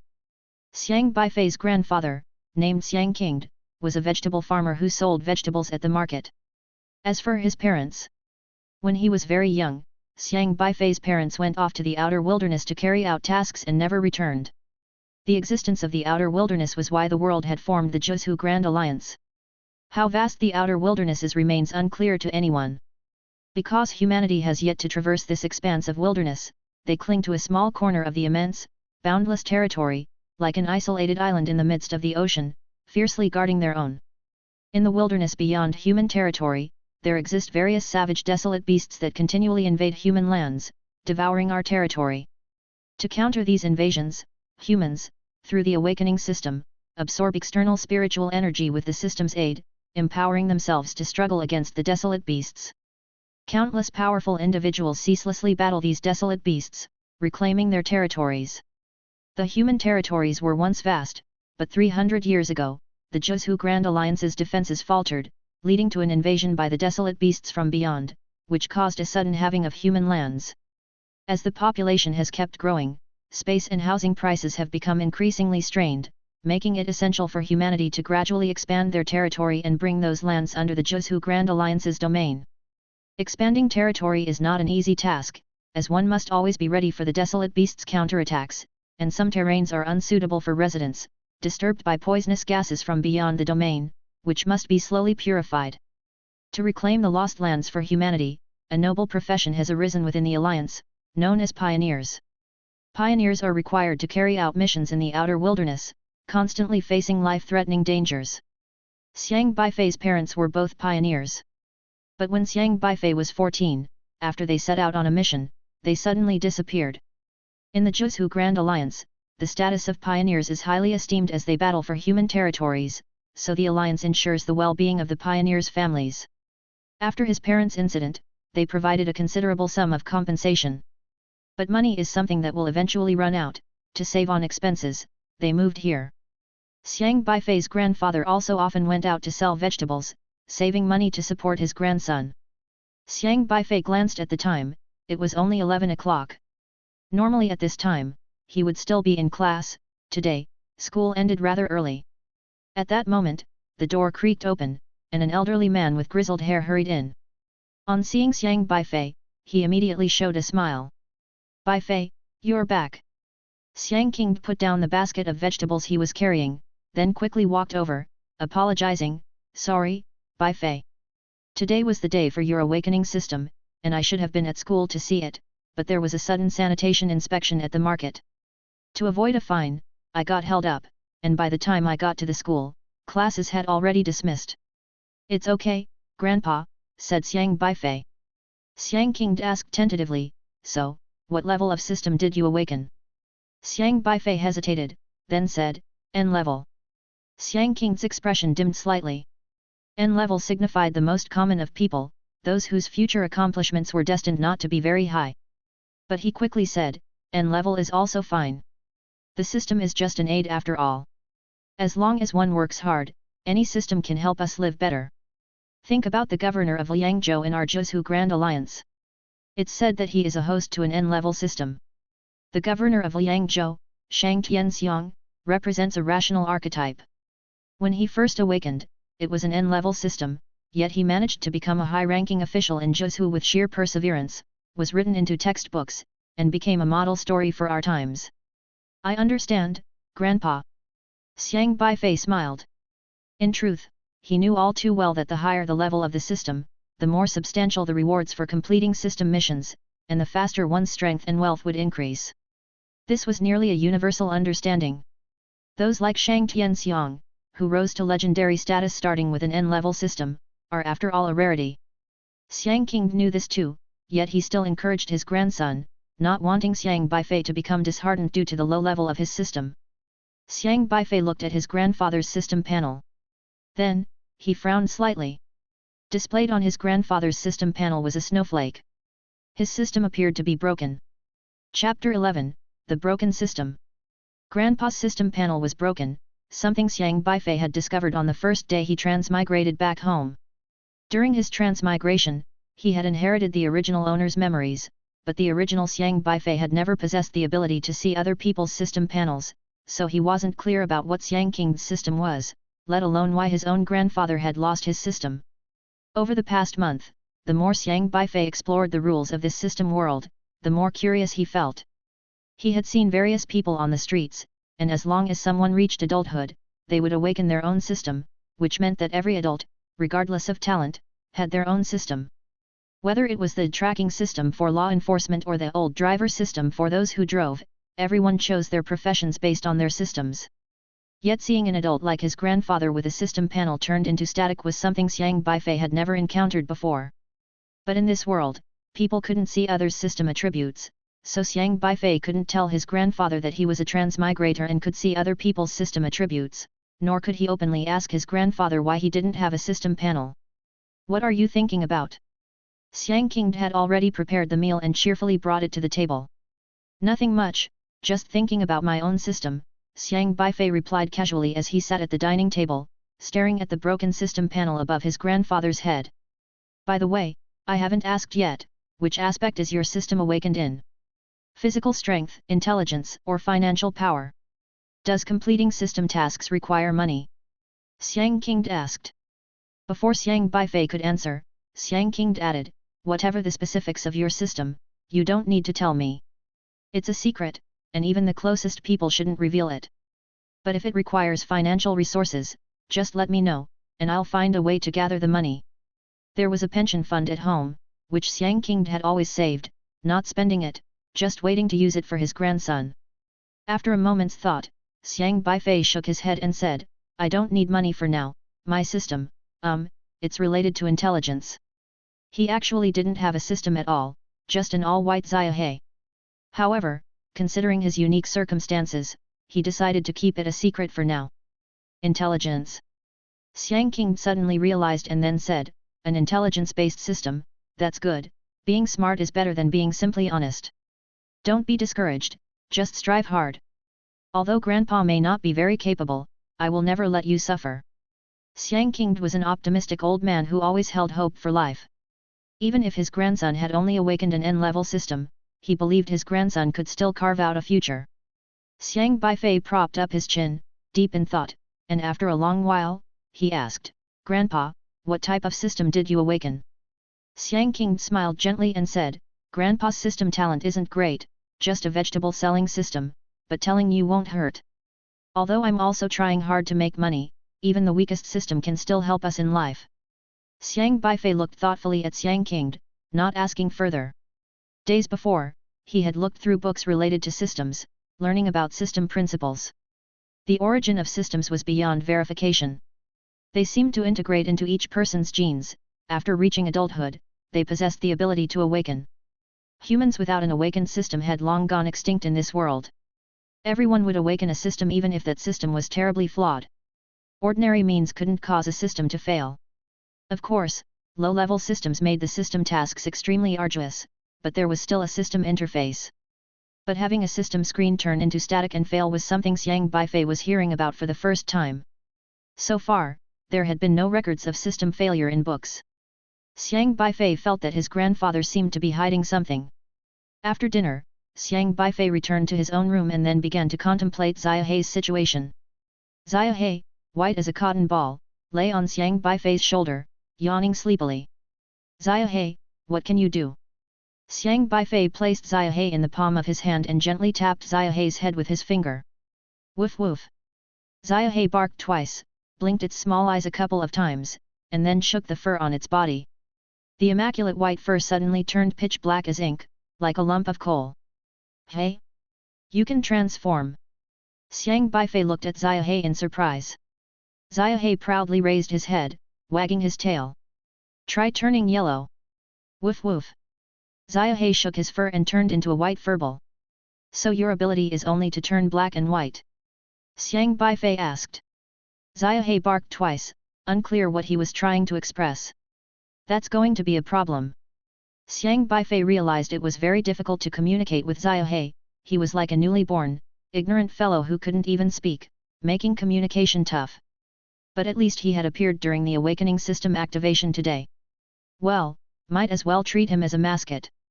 Xiang Beifei took out today's soul condensing pills and qi controlling pill, weighing them carefully. In this world, there existed spiritual energy. Draw the energy into the body, control the energy with your will. The first realm for a cultivator is called qi controlling. This qi controlling pill is a beginner's reward from the S-level system, a powerful system where just one pill can help you step into the realm of qi controlling. In the discipline of system integration, it's mentioned that normal S-level system awakeners generally step into the realm of qi controlling within 5 days. An R-level system requires 1 to 6 months to reach the qi controlling realm. As for the N-level, it depends on the system type, the least takes a few months, while at most it takes a year, and there are even those taking several years. It is said that the longest record for an N-level system is 10 years. S-level system awakeners have an advantage at the starting line, and it's not just a casual expression. Xiang Beifei examined the qi controlling pill, a pill he had gotten from Zhoujing, wondering if it would also be effective for him. Just as he was about to try the qi controlling pill, suddenly Xiaohe jumped over and snatched the pill away. Hey! That's my stuff! Xiang Beifei said. Woof woof! Xiaohe pointed at the qi controlling pill and then at his mouth. You want to eat it? Xiang Beifei asked, puzzled. Xiaohe nodded his head. Xiang Beifei remembered today during the activation of the awakening system, Xiaohe was absorbing a thunderstone but was interrupted by him. Could it be that this guy was running low on energy? Maybe consider recharging him at the outlet? But Xiaohe eagerly hugged the pill, continuously licking it. Fine, fine, just eat it, Xiang Beifei said helplessly. Xiaohe happily swallowed the qi-controlling pill. An odd aroma spread from Xiaohe's body, his aura constantly transforming, faint but powerful fluctuations spreading. Xiang Beifei watched Xiaohe in astonishment. This mascot had seemingly transformed from his frail appearance just moments ago, and that somewhat imperceptible authoritative aura was very familiar because he had seen it in many of his teachers. It was the aura of the qi-controlling realm. Xiaohe had taken the step into the qi-controlling realm before him. Chapter 12, Learn by Analogy. Woof woof. Xiaohe barked joyfully twice, then his eyes rolled and he stretched out his little paw, fumbling in the air for a bit. Suddenly, a flash of light passed, and beneath Xiaohe's feet appeared a strange book. The book was brown, with an antique cover, resembling an ancient tome. It had two peculiar black and white energies faintly flowing through it. Two characters were written on the cover: Spirit Gathering. Spirit Gathering? Spirit Gathering book? What does this mean? Xiang Beifei felt curious and flipped open the first page of the Spirit Gathering book. On the simple page, an image of a star constellation emerged. Each star was extremely dim, shown in grey, and they were not fixed on the page. Instead, they moved slowly, like flowing light. And at the very center of the stars, one black and one white peculiar sphere circled each other. Within these orbs, there was a line of text. The yin-yang tu qi begin in the void, giving rise to all things in wondrous forms. Yin-yang tu qi. Xiang Beifei stared at the black and white orbs. In that instant, it was as if everything before his eyes suddenly shook, and he was pulled into the two black and white rays of light. In the blink of an eye, he found himself amidst a vast expanse of stars. Among those stars, he seemed to see two mysterious children. Xiang Beifei couldn't make out the appearances of the two children, but there was a very profound aura about them that made his heart tremble. Haha, shall we choose him? It was the voice of a young boy, playful and delighted. Xiang Beifei curiously watched the objects in the children's hands. It could have been an illusion, but it seemed like each of them was holding a cup. Milk tea? Yes, him, we need to leave, we're short on time, the other little girl urged the boy. Whoosh! Whoosh! The two figures turned into black and white energies and disappeared before his eyes. At the same time, all the stars jumped before Xiang Beifei's eyes, forming a peculiar spectacle. Looking at the dazzling stars, he felt as if he had entered an ethereal realm. His mind cleared of all distractions, leaving only these stars. These stars seemed to be pulling at his senses, and bit by bit, he felt as if he were about to merge with them. Just as this thought flashed through his mind, all the stars suddenly contracted back, shooting into his body, moving through his meridians, and then disappeared. Xiang Beifei's vision flickered, and he found himself still in his room, with nothing particularly different around him. The 28 constellations. Images of these stars' origins surfaced in Xiang Beifei's mind. He had studied the knowledge of constellations before. Before he had crossed over, he had a great interest in astronomy and had researched the 28 constellations. In a constellation, there are countless stars, but the most representative are only a few. For example, among the 28 constellations, the Horn constellation is represented by only 2 stars, Horn constellation 1 and Horn constellation 2. Similarly, the Arrogant Dragon constellation is represented by 4 stars. Woof woof. Xiaohe barked once, then opened his mouth and spat out a white starlight, which landed on Horn constellation 1, causing it to quickly light up. Xiang Beifei watched in amazement at Horn constellation 1. Do these stars need to be lit up? Xiang Beifei asked. Woof woof. Xiaohe then looked towards the soul condensing pill in Xiang Beifei's hand. This pill was a system reward from Yang Hua. Xiang Beifei hesitantly asked, do you want this? Xiaohe wagged its tail and blinked its eyes. Xiang Beifei hesitated for a moment, then gave the soul condensing pill to Xiaohe. Xiaohe smacked his lips and swallowed the soul condensing pill in one gulp. Xiang Beifei's mouth twitched. This was precious stuff, yet Xiaohe just ate it like that, without even chewing. However, considering that Xiaohe had come with him after all, he calmed down to see what Xiaohe was actually going to do. Soon, Xiaohe opened his mouth again and expelled another cluster of white starlight, which landed on Horn constellation 2. At that moment, a slender beam of light appeared between the 2 illuminated stars of Horn constellation 1 and Horn constellation 2, linking them. A light then flashed from the connection, transforming into the shadow of a flood dragon. Xiang Beifei immediately knew about this flood dragon in his mind. The 28 constellations were divided into 4 directions, each direction containing 7 constellations. The flood dragon before him must be one of the 7 constellations of the east, the horn constellation, Jiao Mu Jiao. The Jiao Mu Jiao in the sky quickly turned into a shadow and transformed into a turtle shell plaque. The book also revealed a line of text. Ability of Jiao Mu Jiao, learn by analogy. Source, Zhou Yi, extend and expand it, learn by analogy, and all affairs under heaven can be accomplished. Ability introduction, by divination with a turtle shell, one can comprehend the essence of things and learn from it. Xiang Beifei looked at the line of text with amazement, his gaze falling on the turtle shell plaque. The shell then turned into a beam of light and entered his mind. His senses became incredibly sharp in an instant. Learn by analogy, do I possess this ability now? Xiang Beifei was greatly astonished inside, eager to know what this ability could bring him. His gaze fell on a pencil lying on the table. But nothing happened. Did learn by analogy require preliminary learning to master similar types of things? He thought for a while, then searched online for how pencils were made.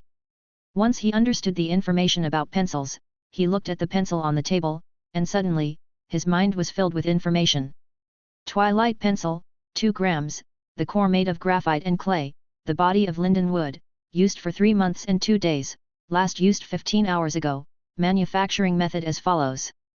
Moreover, once he knew how this pencil was made, he instantly understood other types of pens, including fountain pens, ballpoint pens, and gel pens, the manufacturing methods and detailed information for all kinds of pens. The ability learned by analogy seemed to allow him to quickly grasp all the knowledge related to the category of pens. Such a strong learning ability. Xiang Beifei was moved and searched again, this time for knowledge related to the wall tiles. Once he figured out the structure and materials of the wall tiles, he suddenly understood the knowledge of other types of tiles. He had only illuminated 2 stars of the horn constellation but already gained such a powerful ability. If he were to light up the remaining 27 constellations, wouldn't it mean he could have 27 more abilities? Xiaohe, must the method to illuminate the constellations rely upon system rewards? Xiang Beifei inquired. Woof woof. Xiaohe barked twice while tilting his head. But as Xiang Beifei could not understand the beast's language, he couldn't be sure whether Xiaohe was agreeing or disagreeing with him. Why is it so hard to communicate with you? Xiang Beifei sighed, but then it occurred to him that since he now had the ability learn by analogy, did it mean he could also learn Xiaohe's language?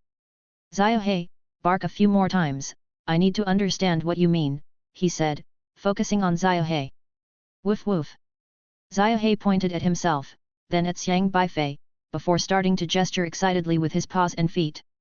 Learning a language was obviously not something that could be achieved instantly.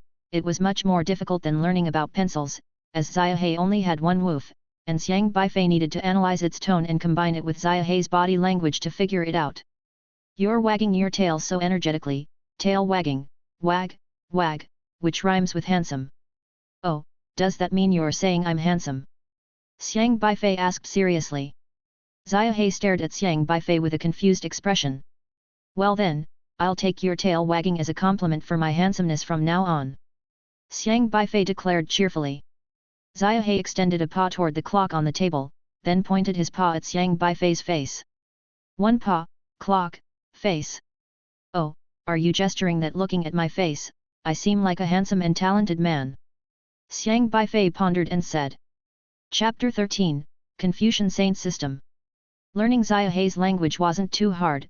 Xiang Beifei understood what Xiaohe could understand, but Xiang Beifei couldn't understand Xiaohe's barks, so Xiang Beifei tried a different approach. He would say something and let Xiaohe translate it using his barks. Praise me for being handsome in your bark language, Xiang Beifei said. Xiaohe. Hurry up, I need to learn your bark language, this is a very serious matter, Xiang Beifei insisted solemnly. Xiaohe, looking disgusted and reluctant, barked, woof woof woof. As this bark language was spoken, the ability to learn by analogy added something to Xiang Beifei's mind, as if some barriers had been broken through. He sorted out the meaning of Xiaohe's barks. Xiaohe's bark language had only 1 sound, but depending on the speed and tone of the barks, as well as the pauses between barks, it conveyed different meanings. So, their conversation became quite peculiar. So, now that I've activated the horn constellation, if I want to gain another ability, I need to light up the arrogant dragon constellation next. Woof woof woof. The arrogant dragon constellation has 4 stars, does that mean I need to obtain 4 rewards from other people's systems? Any reward will do. Woof woof woof. Oh, it has to be a reward from a system of the same realm as mine or higher. Then why don't I just not upgrade and participate in other people's system tasks as a normal person? Woof woof woof. Oh, that won't work. Xiang Beifei basically understood what Xia He meant. This world was filled with abundant spiritual energy, and being able to absorb spiritual energy to improve oneself was key to advancing one's realm. For cultivators wanting to absorb this spiritual energy, progressing in cultivation was very slow if relying solely on oneself. The existence of the system was to make everyone's cultivation faster. The system each person awakened would assess the host's situation and assist people in this world in different ways. No matter what profession they were in, the system could help them achieve their goals faster and become stronger. In the world of systems, spiritual energy was key. When other people advanced their realms, they could rely on the system to extract spiritual energy and convert it into system rewards. For example, a chi-controlling pill could directly advance someone to the chi-controlling realm, skipping the cultivation process. But that didn't work for Xiang Beifei. Rewards that directly increased cultivation were ineffective on him. This meant that even if he had taken the chi-controlling pill just now, he wouldn't have been able to reach the chi-controlling realm. He needed to lay a solid foundation, step by step, through his own cultivation to improve his realm. Luckily, all system rewards could be viewed as a type of spiritual chi crystal in Xia He's eyes. Whether it was chi-controlling pills or soul-condensing pills, once obtained, Xia He could turn them into spiritual chi crystals to help Xiang Beifei. Each constellation in that book actually needed to be activated with spiritual chi crystals. Xia He would convert the system rewards that Xiang Beifei obtained back into spiritual chi crystals, infuse them into the spirit gathering book, then light up constellations to obtain different abilities. However, since different constellations required different intensities of spiritual energy to activate their abilities, many powerful abilities in the spirit gathering book required a higher level of cultivation to use, so Xiang Beifei had to take it slow. To Xiang Beifei, it didn't matter what others' rewards were, he saw them all as spiritual chi crystals. The book provided him with a cultivation technique called the 2 Chi formula, which is chaotic yin and yang. This technique was extremely complex, mysterious, and profound. Xiang Beifei pondered it for a long time before realizing that cultivation was not something that could be accomplished overnight. So far, Xia He was still better than him. There are gains and losses. Xiang Beifei was in good spirits. This afternoon was a holiday, and he needed to spend time practicing the 2 Chi formula. Luhi High School, Principal's Office. Strange, is that boy really just an N-level system? Li Nangxing sat in his chair, staring at the thunderstone in front of him with a furrowed brow. This thunderstone was precisely the one that malfunctioned that morning during the test. Li Nangxing's memory of the incident was still fresh because the thunderstone had lit up with a golden yellow glow indicating a UR-level system, causing him an indescribable excitement. After all, that was a legendary UR system. If a student under his supervision had awakened a UR-level system, then their Luhi High School would become famous throughout the entire Zhuzhou education sector. But most importantly, his Confucian sage system's tasks were becoming increasingly difficult to complete, and his cultivation had been stagnant for quite some time. If a UR system awakener emerged from his school and he properly nurtured this talented student to make a name for themselves, he too would step into a new realm. Unfortunately, it ended up being just a false alarm.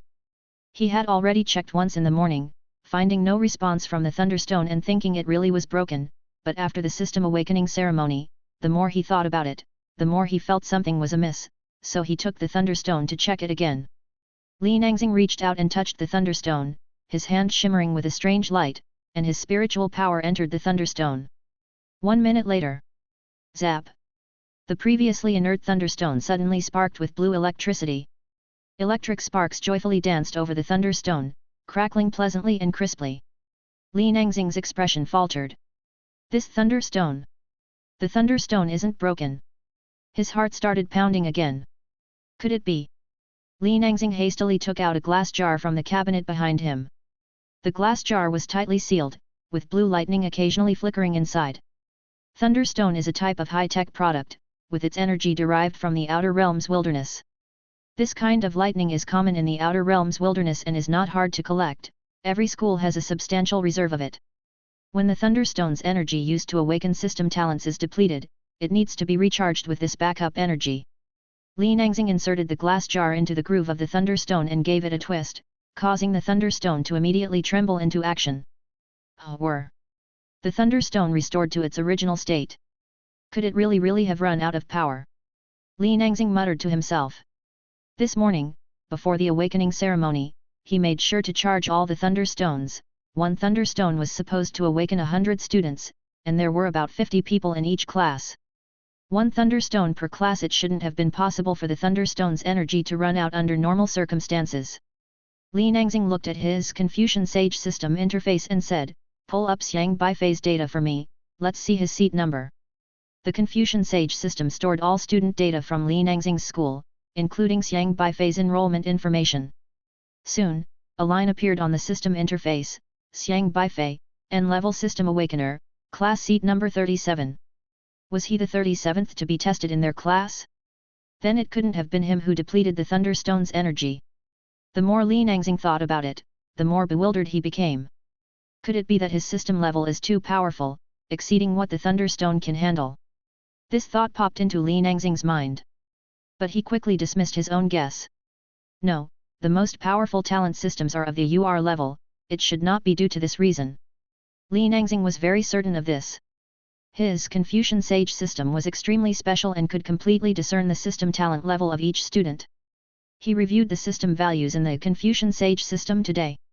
Student Lu Qunro, awakened S-level talent, your prestige plus 1000. Student Zhou Jing, awakened S-level talent, your prestige plus 1000. Student Zhang Tian, awakened R-level talent, your prestige plus 100. Student Xiang Beifei, awakened N-level talent, your prestige plus 10. The prestige points Xiang Beifei added to Li Nangxing's Confucian Sage system were only 10. This indicates that Xiang Beifei indeed only awakened to the most ordinary N-level system. Could it really just be a misunderstanding? Li Nangxing frowned, he couldn't figure it out and could only attribute it to some fluke. In the school he managed, every student who awakened to a system would add prestige points to him. He had worked hard his whole life, becoming a high school principal, all for these prestige points. The higher the realm, the more prestige points required to advance, and although today he awakened 21 S-level talent students and over 100 R-level ones, it was still far from enough to promote him to the next realm. The more students the school had, the more system values they would add to him. However, the Zhuzhu Alliance is very strict about education, it is not so easy to expand student enrollment. Thus, he could only focus on improving student quality, trying his best to cultivate them so they could be successful in the future. Generally speaking, even if many years have passed since a student graduated, making a name for themselves would still add to his prestige. Those with S-level potential are naturally extraordinary, but there are also many N-level students who have risen above to become exceptional individuals. His many years of experience in education had taught him this truth, so he wouldn't look down on any student with poor grades, trying to treat everyone equally. For him, the ideal scenario would be for every student who graduates from Luhi High School to become an elite in the future. I really wish he had a UR level talent. Li Nangxing looked at Xiang Beifei's data with regret in his heart. An emergence of a student with UR level talent would add at least 1,000,000 prestige points to him, and the system reward would probably be unprecedentedly generous. Chapter 14, Simple and Unadorned Love. Sensing the spiritual energy of this world seemed not difficult for Xiang Beifei. He circulated the chaos yin-yang formula once, and a faint trace of spiritual power flowed vaguely within his body. This spiritual power spread throughout the meridians of his entire body, feeling his constitution and making him feel rejuvenated. Is this the Qi controlling realm? Xiang Beifei stood up, stretching lazily. It had taken him about 10 hours to step into the Qi controlling realm through his own cultivation. The Qi controlling realm is the foundation for cultivators. For those with S-rank systems, usually, their first task would allow them to step into the Qi controlling realm. People with R-rank and N-rank systems who are willing to work hard on their tasks can also become Qi controlling practitioners within a few months. Unless it's a system with unreasonably difficult tasks, normally anyone could reach the Qi controlling realm within a year. However, most people began to show disparities after entering the Qi controlling realm. Many might remain at the early stage of the Qi controlling realm for their entire lives, or it might take them 10 years to reach the middle stage, depending on the difficulty of the system's tasks. Xiang Beifei looked out the window, and it was already dark. He had been cultivating from yesterday afternoon until night. He walked out of the bedroom and found that his grandfather had already gone to sleep but had left him dinner kept warm in the rice cooker. Xiang King knew that Xiang Beifei had just awakened his system and needed to explore it, so he didn't disturb him. Xiang Beifei hurried through his dinner, then went straight to sleep. The next morning, Xiang King, as usual, made breakfast and then went to the market. After breakfast, Xiang Beifei walked toward school. Along the way, he observed the systems of the people he passed. He liked to watch everyone's systems, many of them were quite interesting, and although they didn't possess much combat power, they could still achieve success. Like the N-level internet celebrity system, its host was a beauty with a chin sharp enough to crack walnuts. The system's task was to increase her strength based on the number of followers, and currently, she had only reached 20,000 followers. When passing by the hospital, some doctors who had just started their shifts were at the entrance, and although they were not yet in lab coats, Xiang Beifei could identify them in the crowd at a glance. A young man with glasses hurriedly alighted from the bus, and he had awakened the live surgery system, whose ultimate task was to become a leading figure in the medical field. The systems of the other doctors mostly related to the medical field, such as the skillful healer system and the strongest dentist system. After arriving at school, Xiang Beifei went up the stairs and saw a familiar person at the entrance on the upper floor. It was Lu Qunro, the genius girl who was the first to awaken an S-rank system yesterday. Lu Qunro had awakened the backup snatch system. Every backup she found and interacted with would grant her the backup's power. At that moment, her task interface showed that she already had 21 backups. What a powerful social butterfly! Xiang Beifei couldn't help but admire in secret. In just one afternoon and evening, Lu Qunro had gained so many backups. He wondered where she went yesterday for the encounter. Lu Qunro looked frail and quiet, seemingly harmless, and her pitiful big eyes made others feel very protective. Nobody could associate her with the word scheming. At this moment, she was probably looking for her 22nd backup. Xiang Beifei glanced toward the boy talking with Lu Qunro. The boy was handsome and somewhat famous as the heartthrob of Class 5, known as Xiao Sa, and was a notable figure in their year. Xiao Sa had a handsome and spirited look, with a high nose bridge and a striking appearance that drew attention in any crowd. His family was wealthy, he wore designer clothes, and he was eloquent, very popular among the girls. The two leaned against the banister, the morning breeze teasing their hair, and the rising sun shone on them, outlining their figures in a fresh and gentle light. "Why do you always look at me like that?" Lu Qunro lowered her head, her face slightly red. Xiao Sa smiled gently, "You should ask yourself why you are so pretty that I can't take my eyes off you." His voice was low and rich, with an irresistible magnetism. Lu Qunro's face was now completely flushed. She covered her face with her hands, sneaking a glance at Xiao Sa through the gaps between her fingers, then quickly covered her eyes again. She looked like a girl, naive to the ways of the world, suddenly pursued and somewhat at a loss. "How do I know that you are telling the truth?" Lu Qunro asked shyly. Xiao Sa stretched out his hand and held Lu Qunro's palm, his eyes bright with her reflection, as if she were his whole world. "The morning sun is so warm, yet it doesn't compare to your smile. How could I deceive you?" He slightly leaned toward Lu Qunro, whispering softly, "Will you be my girlfriend, please?" The simple and honest whisper echoed in Lu Qunro's ears.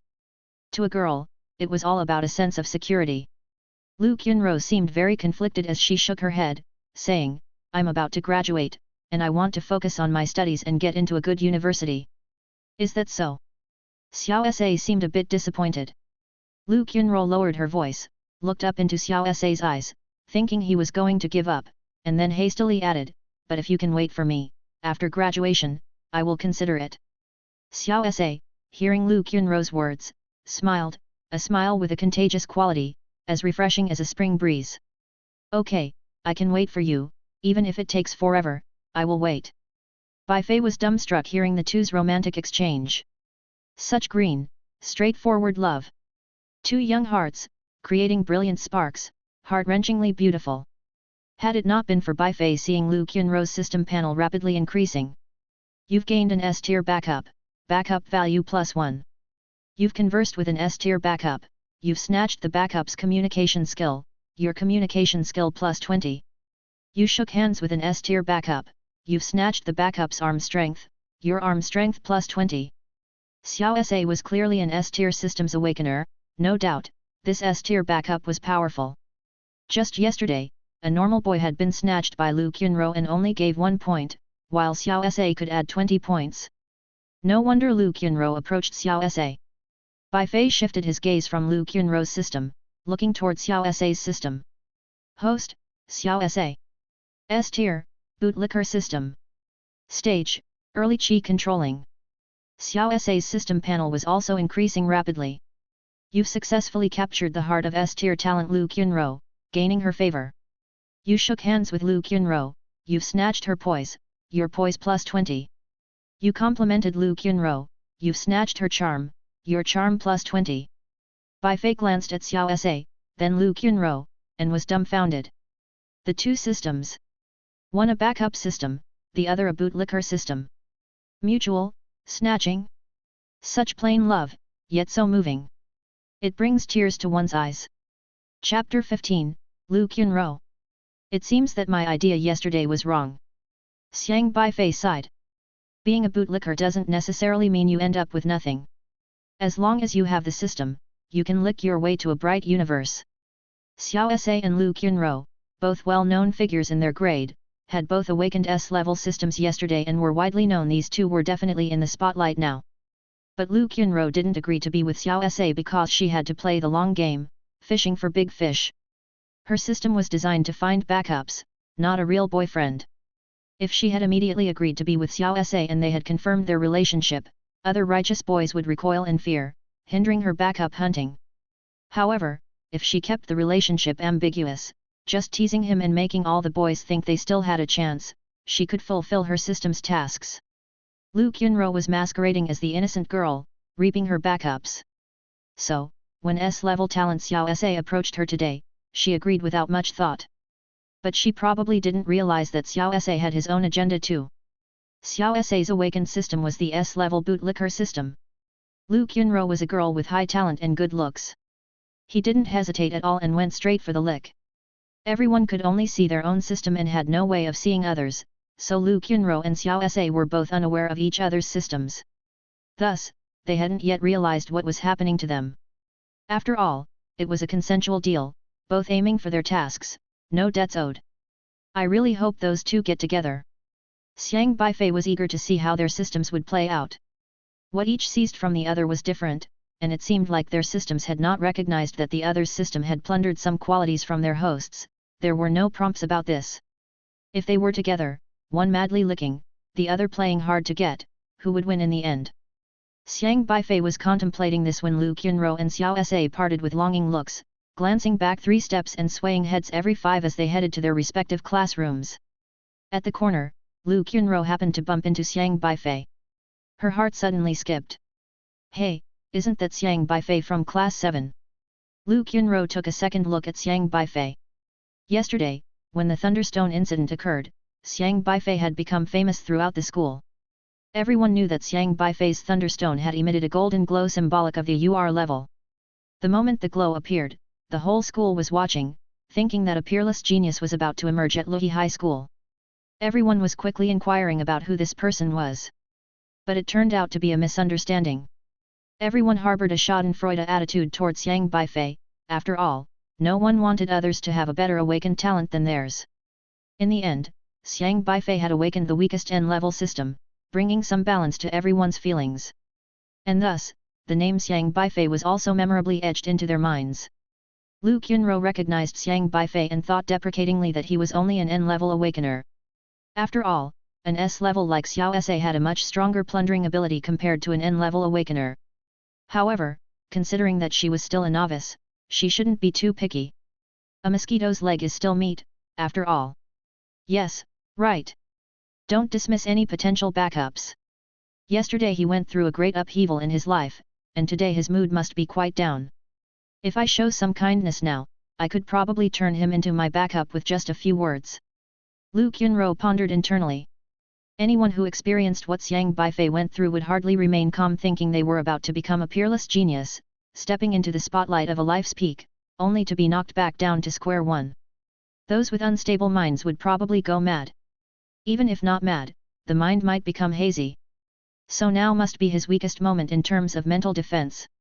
If I comfort him, he might end up overflowing with gratitude and start to admire me from the bottom of his heart, eventually becoming truly devoted as a backup. I would have one more target to plunder. Good morning, Xiang Beifei. Lu Qunro gave Xiang Beifei an innocent smile. You recognize me? Xiang Beifei asked, puzzled. Who in the school doesn't know you? Lu Qunro replied. Oh, is that so? Xiang Beifei suddenly realized. It seems I really have become famous, probably a whole bunch of people are waiting to see me make a fool of myself. No problem, just stay steady. Don't panic. Lu Qunro earnestly said, the ordeal you went through yesterday must have been very upsetting.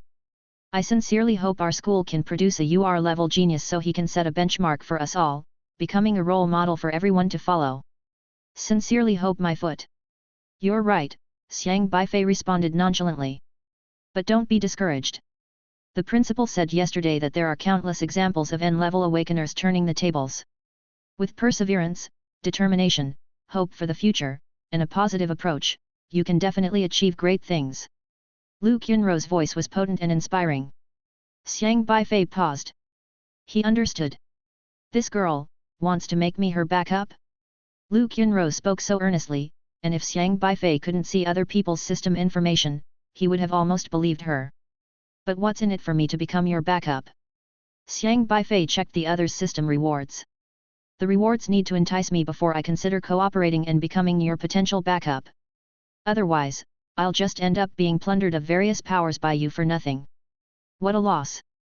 On Lu Qunro's system panel, there was the next phase's target and reward. Backup value reaches 30, receive an S-level agility secret manual which enhances bodily agility. The subsequent plundering of the backup's agility ability value increases by 1 point. So by increasing the amount I plunder from 1 point of agility to 2 points? Xiaohe, can this agility secret manual unlock a constellation? Xiang Beifei looked at Xiaohe on his shoulder. Others couldn't see Xiaohe, and he could communicate with Xiaohe in his mind. Woof, woof. Xiaohe barked softly in denial. Having learned Xiaohe's dog language, Xiang Beifei could now translate it into comprehensible language in his mind. So, this reward is useless. Xiang Beifei felt somewhat disappointed. Because to unlock the next constellation, he needed a higher strength of spiritual chi crystal, meaning the rewards from others needed to be higher too. If Xiang Beifei were to unlock the first constellation, this manual might suffice, but to unlock the second constellation, Lu Qunro's manual clearly isn't up to par. That's unfortunate. Then, can I learn this secret manual? Xiang Beifei asked again. After all, it's an S-level manual that improves bodily agility.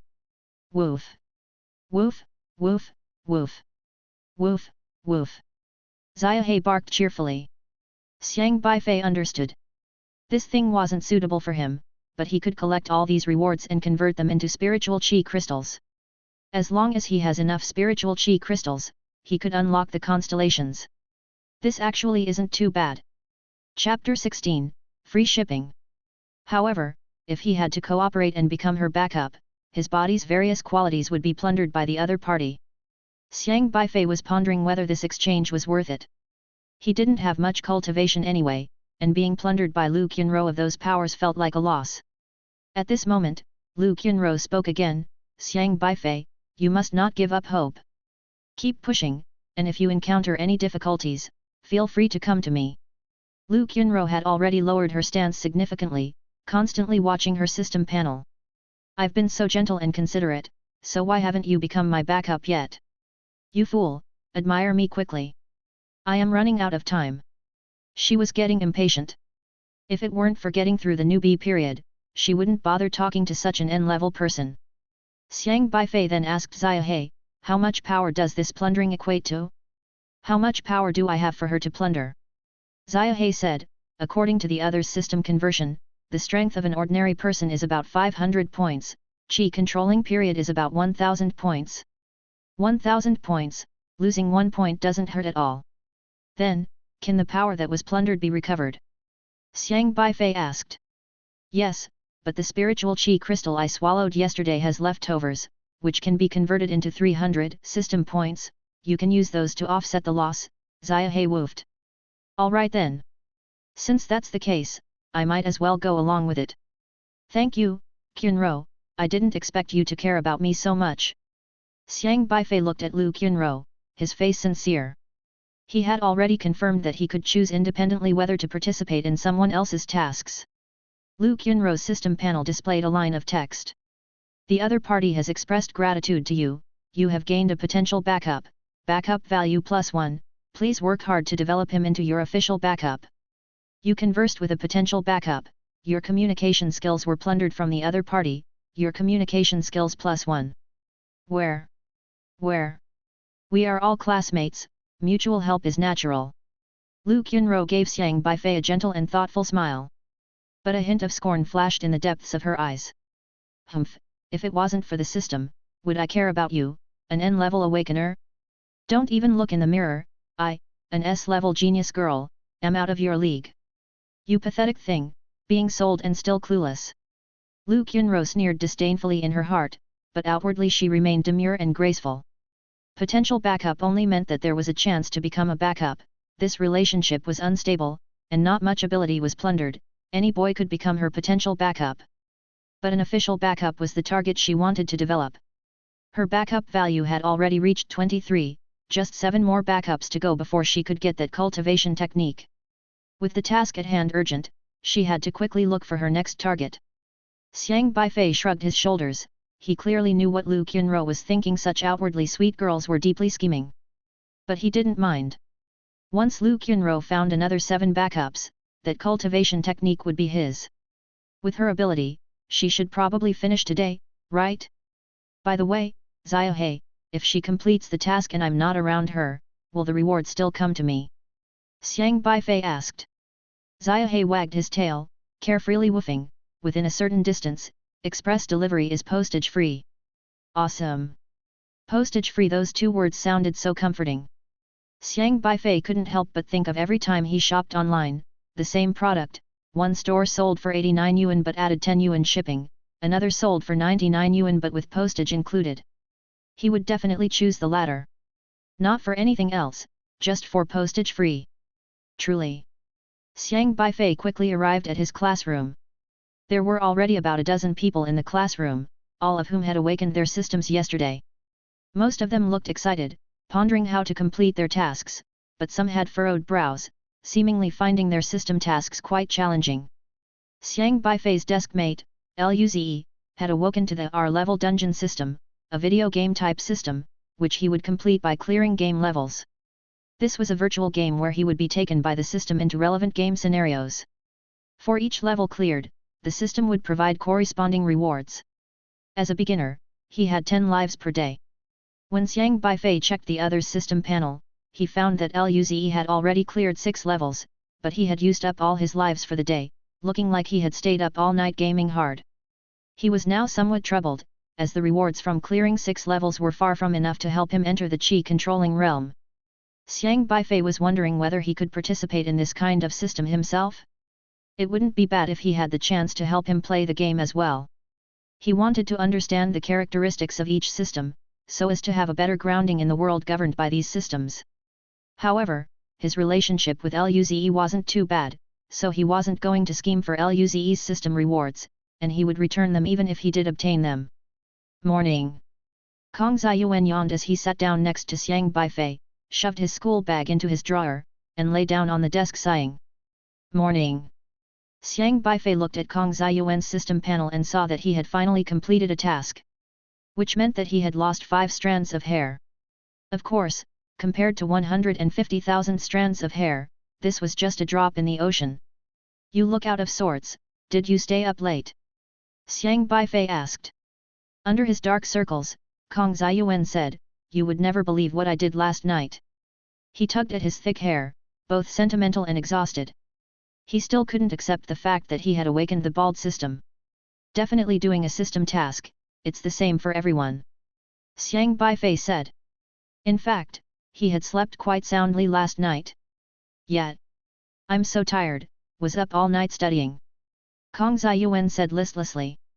Xiang Beifei looked at Kong Ziyuan's system shop, where the hair Kong Ziyuan lost while doing his tasks could be used as currency to be exchanged. 1 strand of hair could be exchanged for a drop of stimulating elixir. 5 strands of hair could be exchanged for a qi controlling pill. And Kong Ziyuan had already stepped into the qi controlling realm. S-class systems are indeed powerful. So far, all the S-class system awakeners Xiang Beifei had encountered had become cultivators in the qi controlling realm within a day, including Lu Qunro, Xiao Sa, and Kong Ziyuan.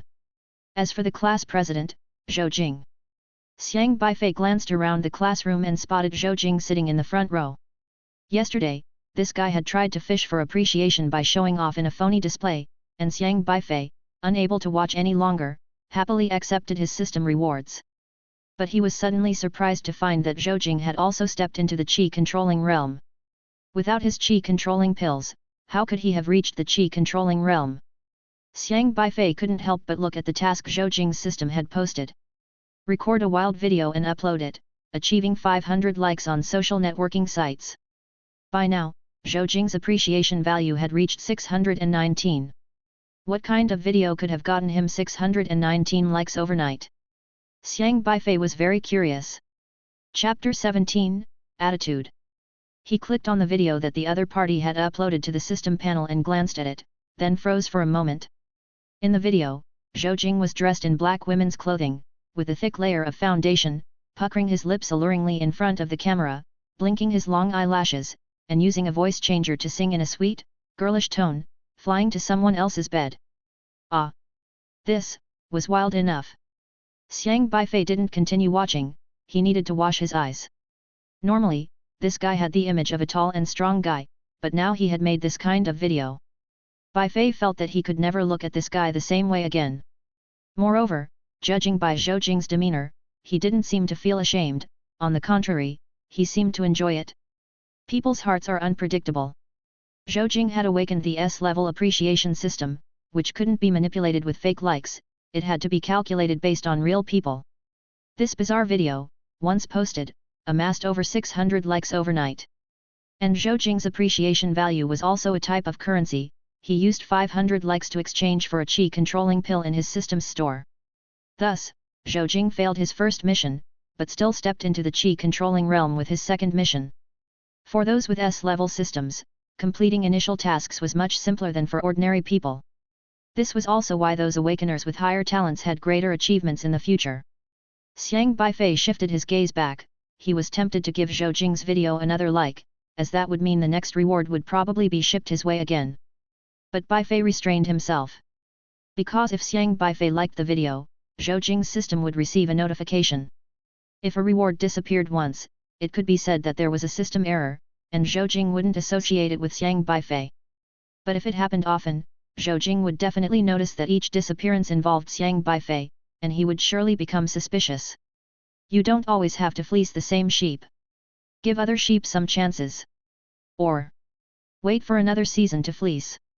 Xiang Beifei shifted his focus back, he was communicating with Ziyuhe, while on the side, Kong Ziyuan had already started snoring on the desk, his snoring loud due to lack of sleep from staying up late the previous night. The class bell rang, and the homeroom teacher, Yang Hua, walked into the classroom, which quickly quieted down. With this silence, Kong Ziyuan's snoring became quite jarring. Yang Hua frowned, a flash of anger in his eyes, someone dared to sleep during his class. This was a perfect opportunity for criticism. However, when his gaze landed on Kong Ziyuan, a strange expression flickered across his eyes. At this moment, everyone in the class was looking at Kong Ziyuan, some gloating to see how the homeroom teacher would criticize him.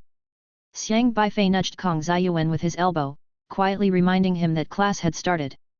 Kong Ziyuan groggily opened his eyes, saw the homeroom teacher, startled, and quickly straightened up. But what Yang Hua said next surprised everyone. Kong Ziyuan, you must be very tired from last night? It's fine, if you feel tired, you can sleep a bit more during class, no big deal. Yang Hua said to Kong Ziyuan with care. Kong Ziyuan's mouth fell open, his eyes almost popping out, thinking he had heard wrong. The homeroom teacher, actually allowing him to sleep in his own class? The other students also looked envious and jealous. Actually, they probably also understood why the homeroom teacher's attitude changed so quickly. Kong Ziyuan's grades were poor, but he was an S-rank system awakener. Kong Ziyuan and Xiang Beifei had always been at the bottom of their class, with extremely poor academic performance. Yang Hua often criticized them to increase his own system's value. Just Xiang Beifei and Kong Ziyuan alone had added who knows how many prestige points to Yang Hua. But today, Yang Hua found Kong Ziyuan utterly pleasing to the eye. The reason was nothing else but that yesterday Kong Ziyuan had awakened an S-rank system, which had increased his prestige value by 500 points. An increase of 500 points at once was much faster than gaining 1 point at a time through criticism. The R-rank Master Dao system allowed teachers to increase their prestige value not just through criticizing students but also when students felt grateful or admired him. However, Yang Hua found that relying on gratitude and admiration to increase prestige value was too slow, so he preferred to establish his authority through criticism. But now facing S-rank system awakener Kong Ziyuan, he couldn't criticize him anymore. An S-rank system awakener was bound to achieve great things in the future. Yang Hua himself was merely an R-rank system awakener. It was only a matter of time before Kong Ziyuan surpassed him. Therefore, Yang Hua needed to change his tactics. He planned to make Kong Ziyuan feel grateful to him. Yang Hua continued to speak to Kong Ziyuan. Kong Ziyuan, you are now an S-rank system awakener, you should listen to the lessons carefully. I will rearrange a seat for you. How about you sit next to Zhou Jing? Yang Hua was very approachable as he took care of Kong Ziyuan. Kong Ziyuan was stunned. His homeroom teacher, who criticized him daily, was suddenly so concerned about him, making him feel very uneasy. No need, Kong Ziyuan hurriedly said. He had always disliked Zhou Jing's style. This guy often mocked him and Xiang Beifei, they simply didn't get along. How can that be? Sitting together with Xiang Beifei will severely hold you back. You should sit with Zhou Jing, that way, you can push each other to improve. Both of you have S-rank talents and can share your insights. Yang Hua said thoughtfully, you have a boundless future ahead, and you must not be influenced by Xiang Beifei. I need to take responsibility for you guys. He's hopeless, not at all in your league. Just thinking of Xiang Beifei made Yang Hua angry. His own system had malfunctioned yesterday, but aside from that, he had thought Xiang Beifei was a hidden talent about to awaken the incredibly rare UR system. He had even prepared to increase his prestige value by hundreds of thousands of points. But it had all turned out to be a false hope. This made him very dissatisfied. If Xiang Beifei had awakened the UR system, he definitely would have welcomed him with open arms, and he wouldn't have said a word even if Xiang Beifei skipped classes. But Xiang Beifei was just an N rank. Noticing something off about Xiang Beifei's hair, Yang Hua exclaimed, Xiang Beifei, I told you to get a haircut yesterday. Why haven't you done it yet? You have criticized Xiang Beifei, teacher prestige value +1. Xiang Beifei touched his hair. Everyone had just awakened their systems yesterday, how could he remember that? Xiang Beifei listened indifferently to Yang Hua's words, said nothing and just quietly stared at Yang Hua's system interface. Mission target, reach 15,000 teacher prestige value, exchangeable for 1 Qi and blood pill. Remark, Qi and blood pill, temporarily enhances one's strength to combat individuals 1 minor stage higher. Now that's a nice item, free shipping too. Xiang Beifei muttered to himself. Chapter 18, Literary Dao and Martial Dao. Yang Hua was still waiting for Kong Ziyuan's response when Kong Ziyuan, surprised by Yang Hua's sudden change of attitude toward him, had yet to recover. After a moment, Kong Ziyuan shook his head, no need, teacher, I'm used to sitting at the back, and it's quite nice sitting with Xiang Beifei. Yang Hua glanced at Xiang Beifei and continued, you and he are not on the same level. Sitting together won't do you any good. Kong Ziyuan shook his head again, no need, thank you for your kindness, teacher, but really, it's not necessary. After saying that, he sat down and gave Xiang Beifei a thumbs-up gesture. Seeing that Kong Ziyuan had declined, Yang Hua felt slightly displeased but did not show it further and said, Xiang Beifei, you should feel lucky that someone with an S-class talent is willing to sit with you. But you should be aware of not influencing him negatively, I will keep an eye on you. Xiang Beifei didn't mind and just quietly looked at his book. As usual, before starting the class, Yang Hua liked to point out others' faults to increase his prestige value. He would overlook students with R-class systems and specifically target those with N-class for criticism. Don't worry about him, I've got your back from now on, Kong Ziyuan said quietly. Xiang Beifei smiled. Kong Ziyuan had grown up with him since childhood. Although Kong Ziyuan had awakened an S-class system and had shot straight to the top, he did not disdain him, an N-class awakener. Instead, he was quite righteous yesterday, he had even planned to give Xiang Beifei the awakening elixir he got. Such a person was indeed worthy of true friendship. You just keep pushing, Xiang Beifei said. Let's push together. I'm not the same as before, I'll let you in on a little secret, I've reached the qi controlling state, and I'm now a formal cultivator. If anyone bullies you, just come to me, and when I make it big, I'll take you along for the ride. Kong Ziyuan declared boldly. Okay. Xiang Beifei nodded. He didn't tell Kong Ziyuan that he, too, an N-class system user, was a qi-controlling cultivator. After Yang Hua had gained a wave of prestige value, he finally started the lesson. Now that everyone has awakened their systems, and having had a half-day holiday yesterday, you all must have gained some understanding of your respective systems. How you complete the system tasks from now on is your choice. However, I want to emphasize one thing. Yang Hua cleared his throat and continued, our alliance's college entrance exam is in July, and now it's May. With the exam 2 months away, you need to decide whether you want to apply to a liberal arts university or a martial arts university, which is very important. Those transformed by systems, in order to survive in this boundless desolate land, can cultivate with the help of their systems. Anyone who enters the qi controlling state is called a cultivator. Cultivators are further divided into warriors and scholars. Since the types of systems vary, some systems lean toward martial prowess while others toward strategy. Therefore, after the college entrance exams, examinees can choose a martial arts or liberal arts university based on the characteristics of their systems. Martial arts universities emphasize practical combat. After graduating, one can pursue careers like pioneers and city defenders. Liberal arts universities, on the other hand, are more oriented toward various sectors of life, including business, medicine, or the service industry, including entertainment. In this world, the most revered are the warriors. A large part of this is because desolate beasts from outside the domain often attack human cities, and without warriors to respond, it would be hard for human society to remain secure. Thus, warriors hold a considerably high status. Of course, this doesn't mean that scholars aren't powerful. Many scholars' systems are also very strong, and their combat power is not less than that of warriors. Becoming a warrior or a scholar isn't a clear-cut distinction, it's just that when choosing a university, it's better to base your choice on your system. Because martial arts and liberal arts universities offer different training conditions. Relative to others, martial arts universities focus more on actual combat, providing more stringent teaching conditions, including training in the outer desolate lands.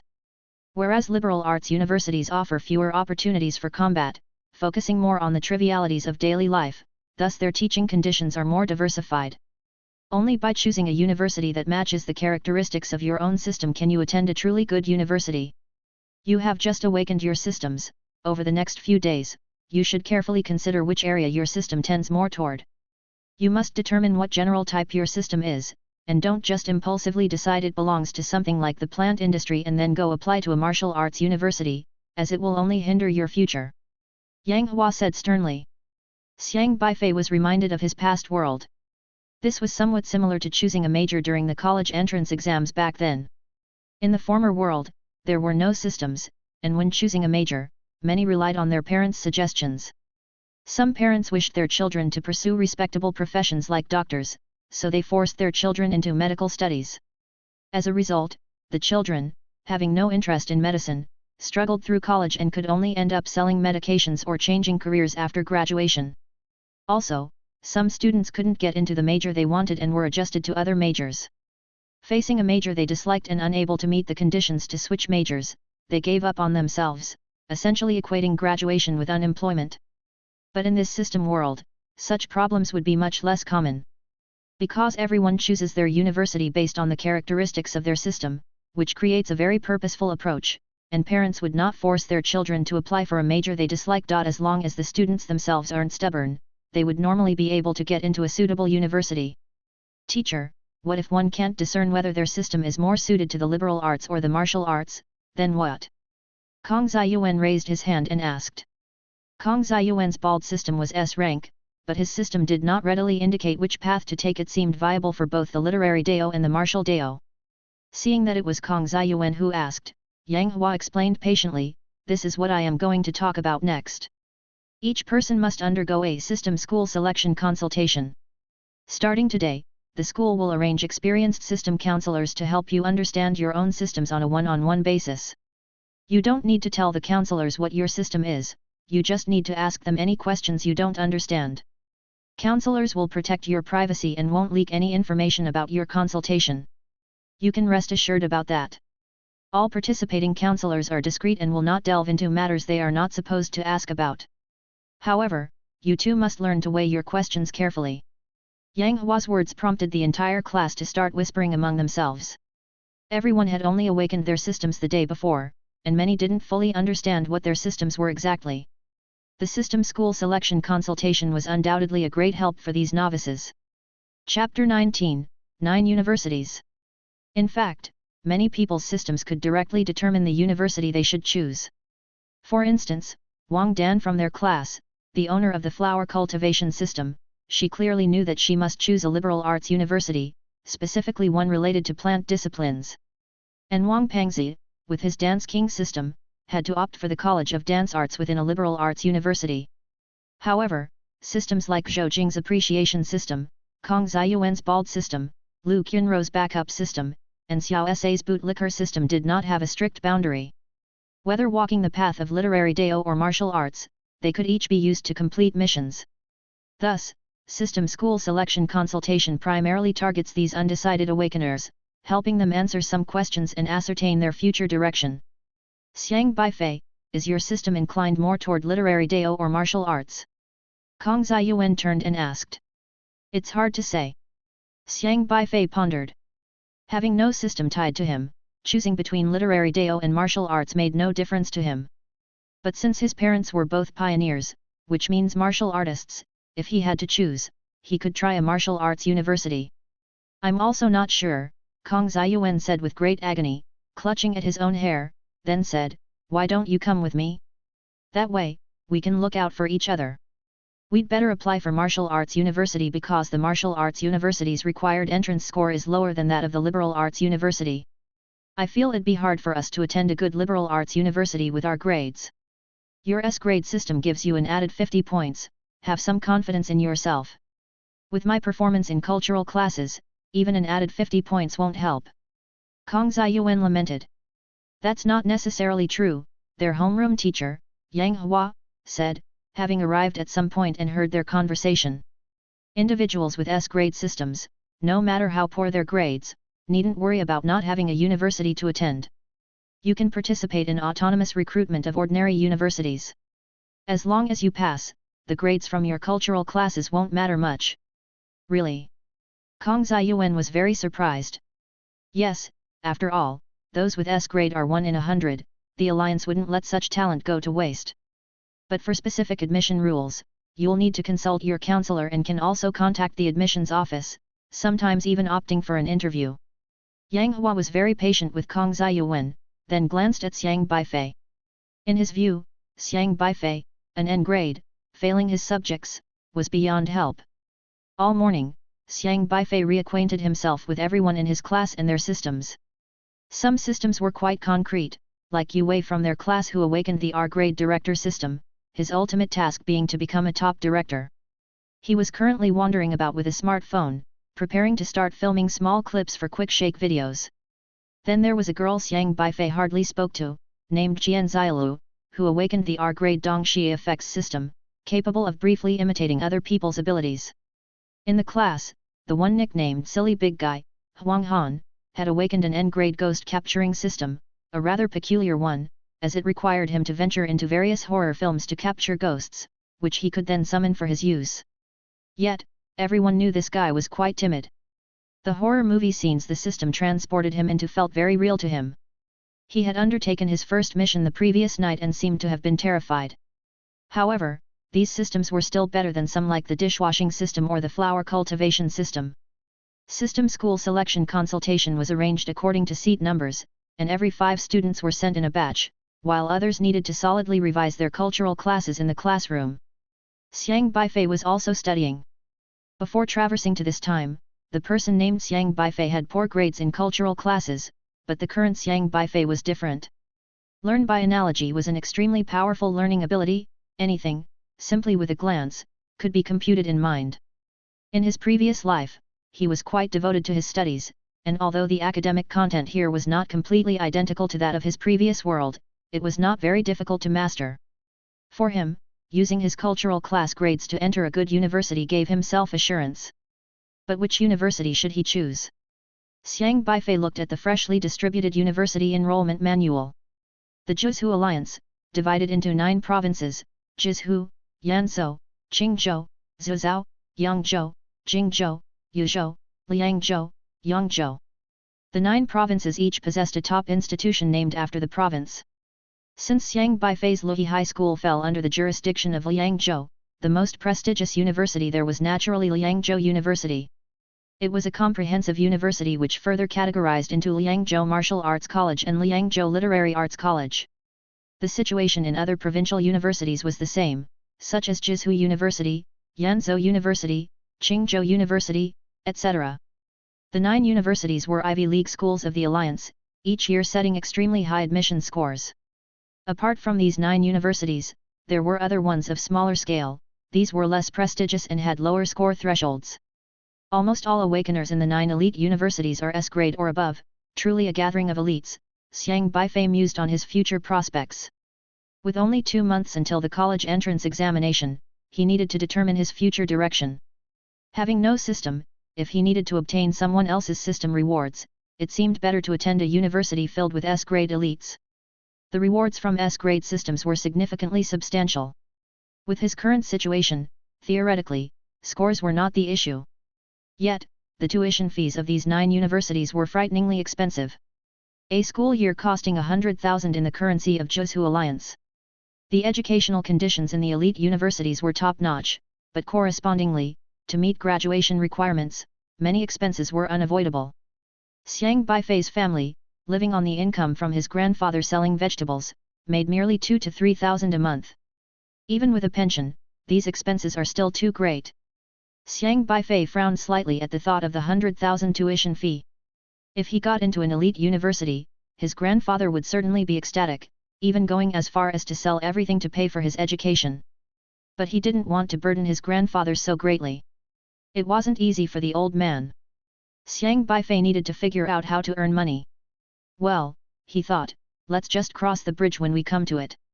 After attending 2 more classes in the afternoon, it was Xiang Beifei's turn for system school selection consultation.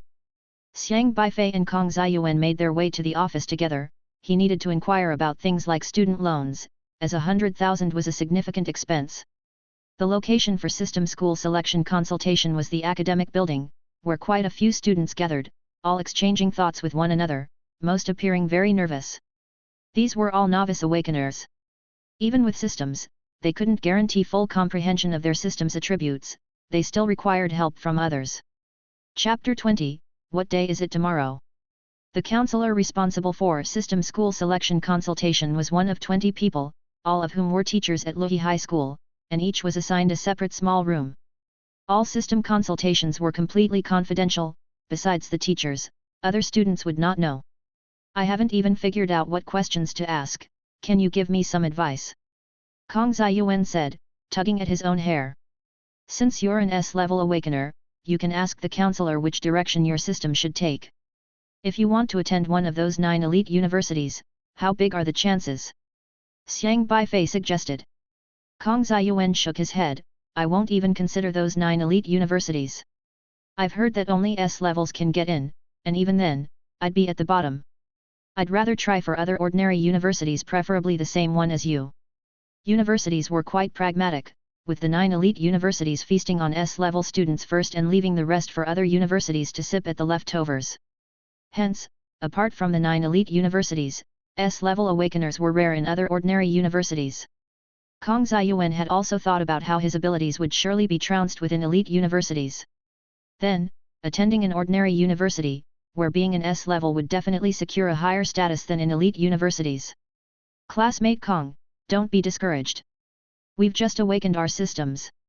How can we belittle ourselves? A familiar voice rang out behind them. Xiang Beifei turned around to look. Hey, isn't that the person from this morning's delivery? Lu Qunro. Kong Ziyuan recognized Lu Qunro. Many people knew Lu Qunro, not only because she was the first girl to awaken an S-level system, but also because she was the class belle of senior year 3, with many boys secretly in love with her. However, if Lu Qunro wanted to cultivate backups, she had to make contact with these talents. Sorry, I just happened to overhear your conversation. But I think, classmate Kong, you should have confidence in yourself. If you haven't even tried, how can you give up?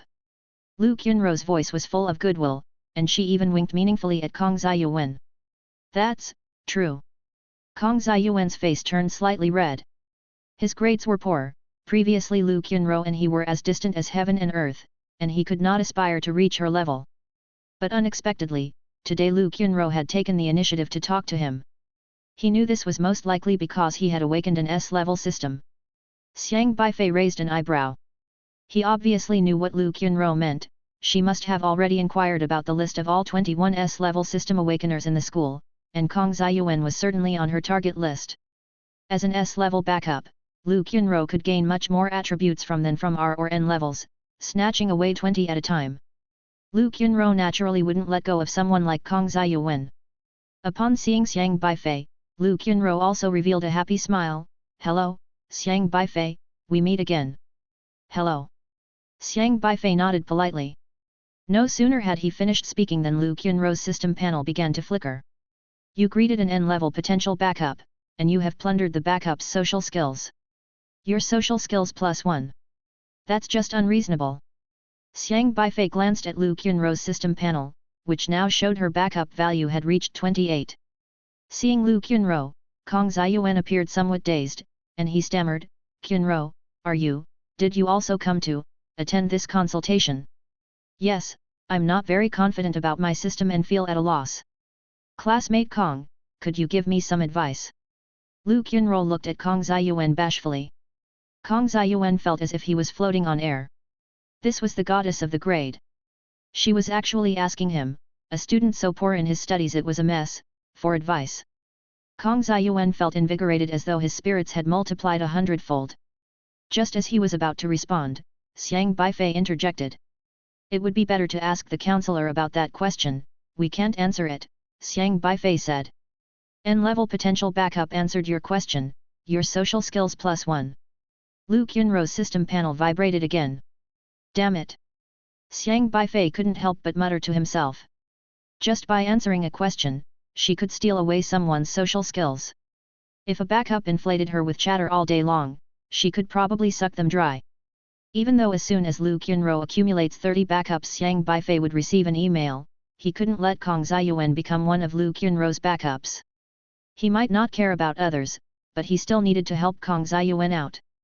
Just as Kong Ziyuan was about to say something, Xiang Beifei pushed him toward the other queue, urging, hurry, it's your turn now. Consult the counselor well, I'll wait for you outside. A shadow crossed Lu Qunro's face. She had already inquired. Normally, Kong Ziyuan had poor grades, was carefree, didn't have a particularly sharp wits, and was an S-level awakener. People like him could easily be turned into backups with just a few words from her, but she didn't expect Xiang Beifei to interfere. Never mind, I have plenty of chances. Lu Qunro snorted coldly in her heart and looked at Xiang Beifei again. Daring to mess up my plans, I'll plunder something from you first. She ran her fingers through her hair, her long strands fluttering in mid-air and the tips brushing against Xiang Beifei's cheek, leaving behind a faint fragrance. What a lovely day! Lu Qunro said with a smile. Xiang Beifei hummed noncommittally. This time, the system didn't display anything. Lu Qunro's eyebrows knit together as she gently said, tomorrow is May 20th, you know. Only 2 months left until the college entrance exam. The college entrance exam in the Zhuzhou Federation takes place in July. It's only May now.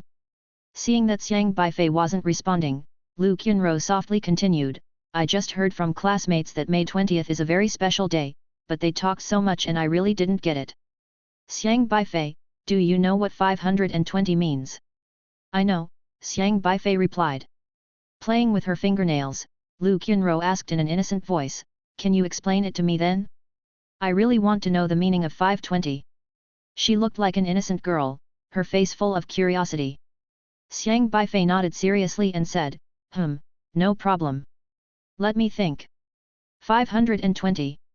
5 stands for 5 affirmatives, affirming economic structural adjustments, affirming the duty of environmental governance, affirming the construction of ecological civilization, affirming precision poverty alleviation by the alliance, affirming Zhu's security guarantee.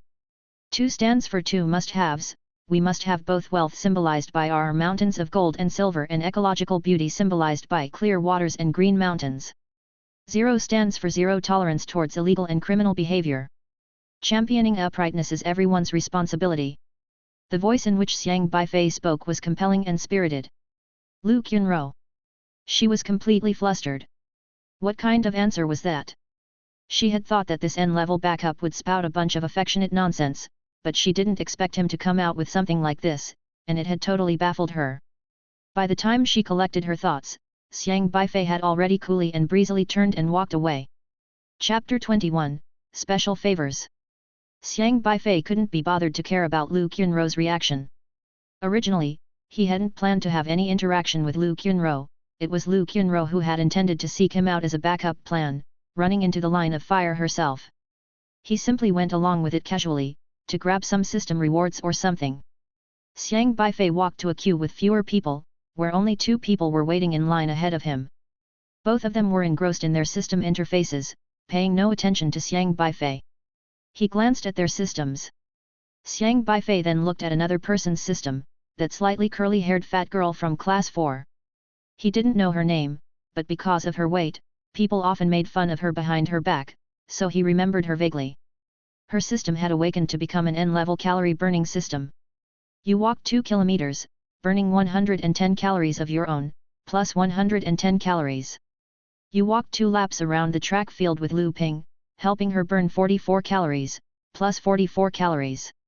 Her system involved collecting calories that could be exchanged for corresponding rewards. The girl was very heavy, at least 200 pounds, but with this system, as long as she worked hard for the system, it would be hard not to lose weight.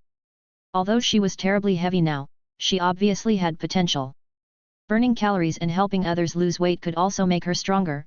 Not opening a gym would be a missed opportunity. The boy in front of him had awakened to an R-level escort across the world system, which looked very impressive. Escort across the world, like an escort mission. Xiang Beifei pondered what this system entailed. He had seen martial arts movies after all. To know that ancient couriers had quite the swagger.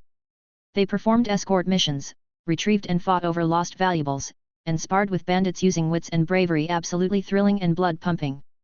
He glanced at the mission interface. The other party had already completed a mission. Delivered homework from the classroom to the teacher's office, escort value +1. Hey? Moving homework was referred to as escort, all dressed up like that? Wait a second. Suddenly, he thought, wouldn't this escort system make a fortune in delivery services? Well, hey. This would be the future tycoon of the courier industry. As Xiang Beifei reflected, he continued to scan the systems of other students.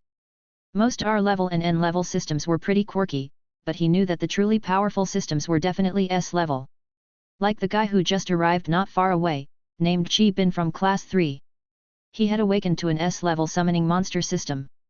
Qi Bin's mission involved defeating desolate beasts, subjugating them, and then summoning them for his own battles. This person's system was clearly much stronger than others, a real combat-oriented system. Without thinking, one could tell that Qi Bin was headed down the martial path, set to be a pioneer, battling in the outer desolate lands. However, Qi Bin was currently chatting merrily with Lu Qunro. He had inadvertently become another potential backup for Lu Qunro. Tisk tisk, be cautious in your dealings, Xiang Beifei shook his head.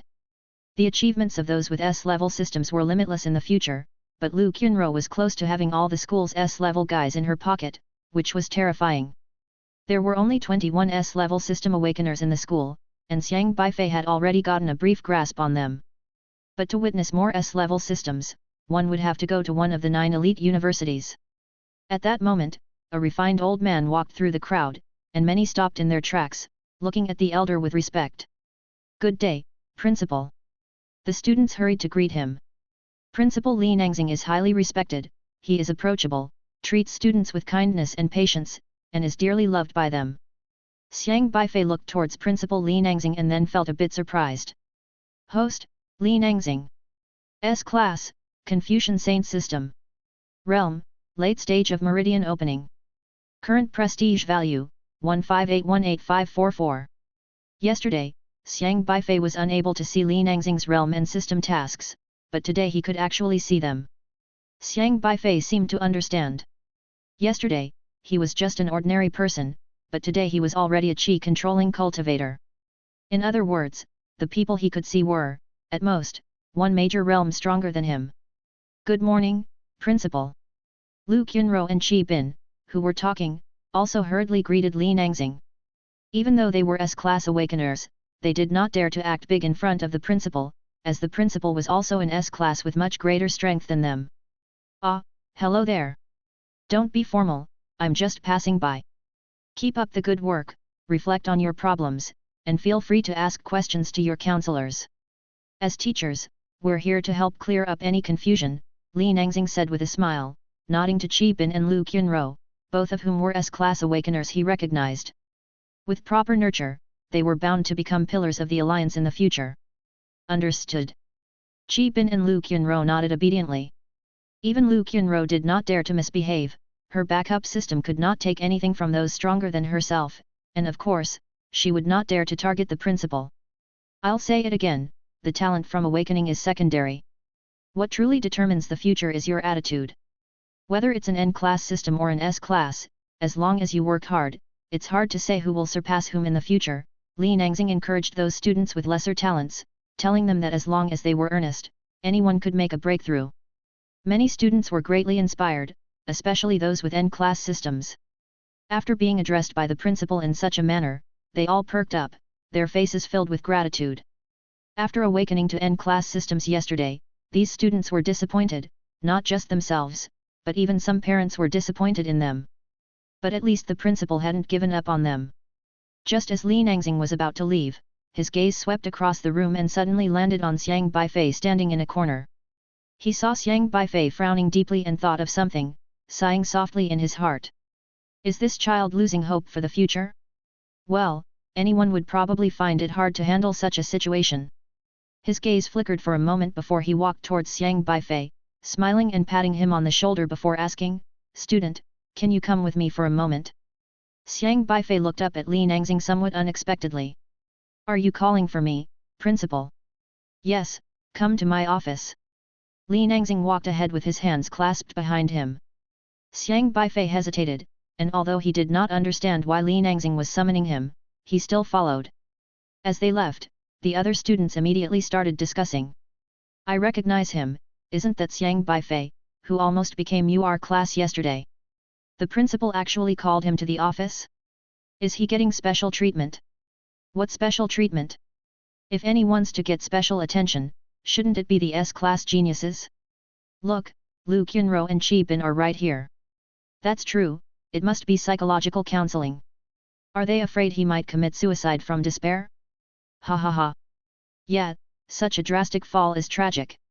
He's also pitiable, probably it's the shock. Imagine if he committed suicide later because of a mental breakdown, the school would have to take responsibility. The principal is probably trying to prevent such a bad omen from happening. Many looked upon Xiang Beifei with sympathy. Lu Qunro and Qi Bin also frowned slightly, feeling a bit envious. Having a one-on-one talk with the principal was a very rare opportunity. But what the others said made sense. If the principal wanted to give special treatment, he would have looked for those S-class individuals. They assumed it was indeed for psychological counseling. Chapter 22, N rarity is even rarer than SR rarity. The principal's office was stark, with a neat pile of documents on a white wooden desk and a silver ornament beside them, featuring a majestic lion standing on a cliff, the emblem of Luhi High School. The teacup on the desk was still slightly steaming. Many pennants hung on the wall behind, along with some photographs. The people in the photos all looked extraordinary, seemingly elites from various professions. Beifei recognized a few who were shaking hands with the principal, but he couldn't recall who they were at the moment. Everything in the office was well organized and comforting to look at. It was Xiang Beifei's first visit to the principal's office. He didn't have much of an impression of Principal Li Nangxing, he just discreetly observed the principal's system, checking past system tasks the principal had undertaken. Please sit, don't be tense, Li Nangxing said with a smile. Xiang Beifei sat down, feeling puzzled. He had thought Principal Li Nangxing summoned him for some system task that would start with him. But there was nothing on the principal's system task list that involved him. So, what did he want from him? Are you doing all right? Li Nangxing asked from his chair, looking at him gently. I'm fine, Beifei replied. Li Nangxing smiled, saying, I called you here today for nothing serious. Don't be nervous, just to offer you a system school selection consultation. System consultation. Xiang Beifei was confused. S-ranked Lu Qianro and Qi Bin hadn't been directly approached by the principal, so why single him out? Li Nangxing looked at Xiang Beifei and said, I happen to have some time to give you some guidance. Do you have any questions about your awakened system? Xiang Beifei pondered for a moment, sizing up Li Nangxing's system again to confirm there were no tasks concerning him, then said, Principal, I want to know if there are any restrictions for entering one of the 9 elite universities? Is it just scoring well enough, or does one need to awaken a certain level of system? 9 elite universities. Li Nangxing was slightly startled. He hadn't expected Beifei to ask about the entry requirements for elite universities instead of something about the system. He had already reviewed Beifei's academic scores, which were dismal. It was doubtful he could even make it to university, let alone his status as an N-level system awakener, where talent itself is a threshold. Li Nangxing thought for a moment and asked, Your first system task isn't requiring you to get into an elite university, is it? An N-level system can be troublesome, sometimes setting up tasks that don't follow any conventional logic. Giving the host a task to get admitted into an elite university isn't unheard of. Xiang Beifei was surprised that the principal would ask this, but it was a convenient excuse. He went with the flow and said, Yes, my system task is troublesome indeed, so I really want to know how to get into an elite university. This. Li Nangxing felt overwhelmed. It was just a casual question. He hadn't expected Beifei's initial system task to be so difficult. He hesitated for a moment and slowly said, Getting into an elite university isn't easy. Most elite universities set a threshold for talent, with the minimum requirement being R-level awakeners. S-level is quite common, N-level system awakeners, hardly any. Even if the academic scores are sufficient? Beifei asked. Li Nangxing looked troubled and said with a bitter smile, Each university has its own admissions policy. Training students, well, elite university courses are rather difficult, R-level awakeners already find it tough, let alone N-level. So, there's no hope at all? Not even a slight possibility? Xiang Beifei asked. That's not necessarily true. Li Nangxing slowly said, Elite universities all have talent thresholds, that's true, but there is one elite university that does not, and that is Liangzhou University. Does Liangzhou University allow N-level awakeners to enroll? Yes, you should have heard of our governor of Liangzhou, Shang Tianxiang. Li Nangxing spoke of Shang Tianxiang with quite some emotion. He is an N-level system awakener and a legend of his generation because he graduated from Liangzhou Martial Arts College with sheer perseverance. Liangzhou University does not set a talent threshold, as long as your scores are sufficient, N-level students can also enroll, but N-level students need to pass their entrance test. How many N-level students have enrolled at Liangzhou University over the years? Xiang Beifei asked. Not many. Li Nangxing slightly shook his head. We can say it is even rarer than SR system awakeners. System awakeners from the SR system are 1 in tens of thousands. This year, their school had no SR system awakeners at all. Yet in this world, N levels are everywhere. However, in reality, within elite universities, the number of N-level awakeners is even lower than SR awakeners. This clearly shows that even for a university like Liangzhou University, which does not limit entry thresholds, it is nearly impossible for the lowest N-level awakeners to get into an elite university, as challenging as reaching the heavens. In places filled with elites, if your talent is not up to par, you don't even qualify to be counted. Xiang Beifei, however, isn't concerned about these matters.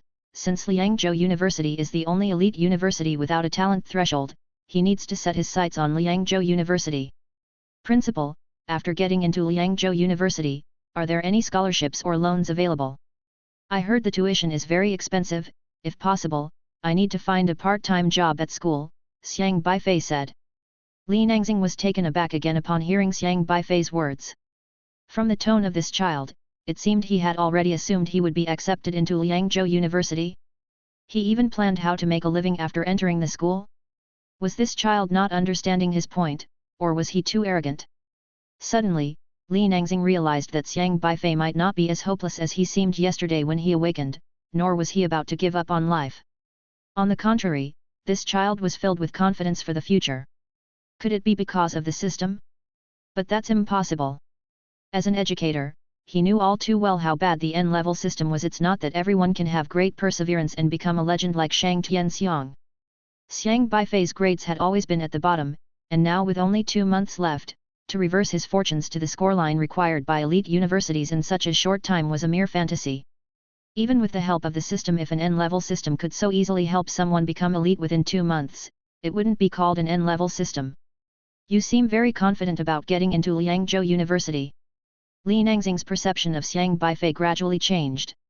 Isn't it what you said? No one should give up hope. With efforts, even an N-level system can break through the heavens. Having dropped from UR level to N level, I've already experienced a disaster. What more do I have to lose? If I don't take my chances now, when should I wait? Xiang Beifei began to ramble, but he was serious. Li Nangxing's eyes lit up. What a resolve to take a chance! Xiang Beifei's words seemed to reignite the long-dormant passion in his heart. There was a time when he too was full of ambition, striving to become a Confucian sage. Although he has only become a high school principal now, he has never slacked off and continues to strive for improvement. In Xiang Beifei, Li Nangxing seemed to see his own past. Chapter 23, Big Moves. Excellent. Very well. This child can be taught. Li Nangxing laughed heartily and said, if your scores reach the admission threshold of Liangzhou University, then I will be your guarantor. Don't worry about student loans or jobs. I too graduated from Liangzhou University and still know some people there. The principal just said that Liangzhou University requires N-level awakeners to undergo a test when they enroll. What exactly is this test? Xiang Beifei asked. It's hard to say, but the test will definitely be related to the university courses to ensure that N-level awakeners can keep up. I'll inquire about it next time I visit, Li Nangxing said. Thank you, Principal. I don't have any more questions for now, I'll be going back. Xiang Beifei stood up, ready to leave. Hold on. Li Nangxing got up and looked at his system panel. In his Confucian Saint system, there was also a shop where prestige value could be exchanged for corresponding rewards. His gaze searched the shop for a moment, then with a grand gesture, he already had 2 small jade bottles in his hand. Here, take these. Li Nangxing handed the small jade bottles to Xiang Beifei. Xiang Beifei looked at the 2 small jade bottles with surprise. He saw the prompt from the Confucian Saint system. Qi condensing pill X10, 2000 prestige value. Forgetting dust pill X50, 3000 prestige value. These are. Xiang Beifei said, puzzled. I'm not sure what method of cultivation your system provides, so I can't arbitrarily help you, but these 2 items are aids for cultivation and learning, and anyone can use them, Li Nangxing explained. The Qi condensing pill can be used to gather the surrounding spiritual energy, allowing you to attract the nearby spiritual energy to yourself while cultivating, doubling the efficacy. This is the forgetting dust pill. If you want to study or cultivate seriously, you can light a forgetting dust pill to create an ideal learning environment. Items from the system can be traded or given away, but because each person's system attributes are unique and awakened to fit the individual, they are not interchangeable with others. Most of the items provided by a system can only be used by oneself, others cannot use them. Only a part can be shared with others, such as these pills that aggregate surrounding spiritual energy or shield against environmental disturbances. They are not for transforming oneself but for creating an environment. But, why? Xiang Beifei asked, puzzled. He and the principal had never had personal contact before, they were complete strangers, and he couldn't understand why Li Nangxing would give him such items. Actually, after what happened yesterday, I specifically looked up your family background in the records and found out that your parents were pioneers who died on a mission, Li Nangxing said reflectively. Pioneers are the most noble profession in this world, and everyone who sacrifices deserves respect. His gaze complicated, he continued, then I discovered that I actually knew your father. My father? Xiang Beifei was very surprised. Yes. Li Nangxing pointed to a photograph on the wall and explained, your father also studied at this school, and he awakened an SR level talent. Look here. He pointed to an old photograph, slightly yellowed, taken on the school's playground.